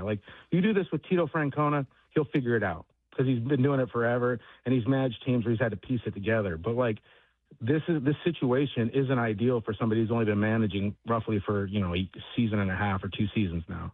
Ryan Divish here with us. Can you just help me understand this? And I'm not asking the question because I know the answer. I'm genuinely curious about this. We have watched Mike Macdonald for 2 years, and he was much younger than Dan and stepped into the first-time head coaching role. And the one thing that Mike and I have marveled, I think, the most about Macdonald is every big decision in every game is thoughtful. You may not agree with all of them, but he takes in all the information. He's on the headsets with the special teams coach. He's on the headsets with the game management coordinator. He's doing all of that. He's got his analysis pregame, all the data, all the numbers. It's red, green, yellow. And he's got to do it, Ryan, much faster than Dan has to do in that dugout. It happens much, much quicker seconds-wise. Help me understand, like Kate Anderson Saturday, is that a decision that is he talking with Pete Woodworth? Were there analytics before the game? Is he conversing with Manny Acta? Is there a lot of intel that he's gaining, and then they groupthink make that decision like Mike Macdonald does with the Seahawks? Or from your experience, is this Dan just playing the field card with Kate on call it his first start Saturday? Yeah, I think that was a little more of the field card. I do think they do a lot of discussion in terms of they do more pregame meetings than any team I've ever covered. These, it started with Scott, but they have a ton of meetings every day, and they go over pitching situation. They got a meeting with the catcher and the starting pitcher and the backup catcher and the pitching coach, and then they got meetings with the other pitchers. They got hitters meetings. They got meetings every day going over all these scenarios, and then you have all these things figured out, and they knew that Cade hadn't gone over 80. But I do think, sometimes I think Dan's, I don't know if it's a weakness, but Dan wants to build this level of trust with the players, and he wants the players to trust in themselves. So, in that situation with Cade, he's at 72, goes back out for the sixth, kind of understand it. He pitched pretty well against PCA. And you're like, okay, well, it's lefty versus lefty. You're a little short in the bullpen. You don't want to burn guys this early. You want to stay in your leverage pocket. Okay, let's run Cade out there. So he gives up the double that should have been a homer by about, he missed it by about 6 inches. Okay, well, maybe bring him out then. Then they get the gift. So he pitches to Suzuki, and they get the gift, double play where, PCA isn't paying attention on the bases. So then you got 2 outs, and you're thinking, oh man, let's pump this kid up. Let's get him through 6, and have him finish this. This is going to go big for him. So then he pitches to Bregman, gives up the bomb, and then you're like, all right, well, this didn't work. Are you going to leave him in now? Are you going to go? This is the first time. There's 46,000 people. The kid just gave up the game-tying home run to a guy they idolized growing up, and then you have him try and pitch to Michael Busch. And not surprisingly, the first pitch is kind of down the middle, George Kirby style, after something bad happens, and it gets hit. You want, so much of coaching is putting guys in a position where they can have their ultimate success. And part of that also thinking is how do you build this guy up so that he believes that he's always going to do this? I don't think you really need to do that with Cade, maybe, because he's pretty confident. But I think that I thought once PCA got on, maybe make the change. Make a change there. And you can argue whether or not he should have started. I mean, because there have been a large group of people saying he's at 72 pitches. At least let him start the 6. Yeah. See if he can finish it. John Smoltz argued that. I understand that. John Smoltz wanted him to throw 130. No. Yeah. I mean, that, dude. That's a tough listen. God bless Aaron Goldsmith, but that's a tough listen. There's a lot of talking there. When Riz said that Niehaus told him once, you don't have to talk so much. I just want Goldie to do that sometimes because it's a lot. But no, I understand what Dan was trying to accomplish by leaving him in. Yeah. But you're also in a point in the season where these games matter, and you got to start managing like that. We saw it with Counsell yesterday. Shota was throwing 77 pitches for every batter, got him out. Now, he had a full bullpen, and the Mariners didn't with Bryce. But, you have to start managing these games. It's so strange to me because – and I remember you were going off on this, and I kind of looked side eyes at it. But last year when Dan says, we're going to win, it's every 162 battles and all this stuff. And I was thinking to myself, the emotion and the mentally draining aspect and the emotional aspect of that, trying to win every night like it's like a playoff game. I didn't know if that was possible. But right now, they're the antithesis of that. You want to build up Cade's confidence and you want him to leave feeling good, but I'm sorry, you could have left him. He gives up the double to PCA. He walks off the mound. He's still got a lead. You're still in line to win. And, I think that's just as much logical thinking as trying to leave him in. And the 162 battles thing, you're right. I like you, we were both, I think, a little concerned by that, but they seem to have a pretty good understanding of what it meant. This year, they haven't been ready to play. I think that's what's been so frustrating is yes, they've just exactly as you said, they've played the long game almost to a fault, but also just how many nights they're not really prepared. They're not focused. They're not even giving themselves a real chance. Well, you hear from the team across the street all the time, and even in the preseason game last night, loose but focused. Yeah, loose but focused. Leonard Williams talking about that. Sam Darnold talking about it. We have a looseness to us, but man, when it's time to work, there is an intentional, incredible focus. And 130-something games in, Ryan, I think that's the most challenging. You're frustrated watching it. Fans are hyper frustrated because the focus, the attention to detail from your best players on down on a nightly basis isn't there. So does that switch flip? Does this schedule? I don't know. Does this schedule allow? What's funny is on Sunday when I went in, or yesterday morning when I went in there, and the clubhouse was very loose. It's just it felt a lot like last season. where, you're winning and you're playing well and everybody's happy, and stuff like that. Because there has been, I don't think that there's been a tension because they're just not performing, and there's so many guys not performing up to their standards. There's a tension, and so, they're trying to put in extra work, or they're doing all this, doing all that, because they know, this matters so much more, and they put themselves in this position, and it's like they're trying to make up for what has transpired through the season. And to me, that's the worst mentality you can have. Is you can't get back to how bad you were in the first half and what you lost because of injury or poor performance. But you can, now, if you're talking about 35 battles or whatever it is left, that's the mentality you need to have now, is go in with the battle every night. But what I have noticed, and I think you guys see it too sometimes, is when they come out and play well early in the first couple innings, or if something good happens in the first couple innings, they usually roll. But we've seen so much of it snowball on them that something bad happens, pitcher makes a bad pitch, then an error happens or a mistake, and they just don't execute well enough offensively or sometimes defensively to offset all of that. And that being said, too, they weren't that crisp last year. I came back from my sabbatical and I'm watching. I'm like, they're okay. But there was one guy that would hit a 3-run home run every other game, it seemed like, when they were down 2 and put them ahead. They don't have that guy right now. They have Randy, and Randy's basically carried them. But when they get down 2 or 3, last year, they still believed they would come back and win every one of those games because they had the aircraft carrier in the middle that was hitting bombs. And if you look at it, Julio hit 30 bombs last year. They don't have that. They're looking around now going, man, 3 runs is a lot when we struggle to score 2 over 7 innings. And I think that plays into your mentality, whether you sit there and say or not, or next pitch or whatever. What you've done all season can't soon be forgotten. You can wash it, and baseball players are the best at compartmentalizing failure and moving past it to some level, but it's still there. They're human. Here we go again mentality. Whereas and again, you can practice all you want. That's the one thing too that's different. And McDonald, people always talk about, I'm he's a college baseball player. He wasn't a football player. He's got a different mindset, but they can practice all the things they messed up right away. And you have the film and you can spend time looking at it. Mariners got to play today. As much as everything went wrong yesterday, they got to play. You got a lot to say today. You've got a lot. We gotta end this. Unfortunately, Bump and Stacy are crowding the other room, ready to come in. I feel like you have another hour of conversation in you, Ryan. I'm sorry. Well, I mean, you guys like Adam better than me. You always talk about boy, here we go. Here we go. One day at T-Mobile, a fan. Me and Adam were walking off the field, and the fan yells, "Jerry, can I get an autograph?" Oh, my gosh. This is amazing. Here we go. Ryan, thank you. As always, we'll talk soon. We got to go. Ryan Divish of the Seattle Times, Bump and Stacy crowding us, Brock. We got to get out of here. We'll have passing tomorrow. As I said, she got a headline for Jed York. I can't wait. Stacy. She can't hear me. No. You have a good headline for Jed York? Yeah, it's pretty good. The radio-friendly one was the third choice. They're coming up next. We'll see you guys tomorrow morning at 6 a.m. Until then, Brock the Hay. Barn. See everybody.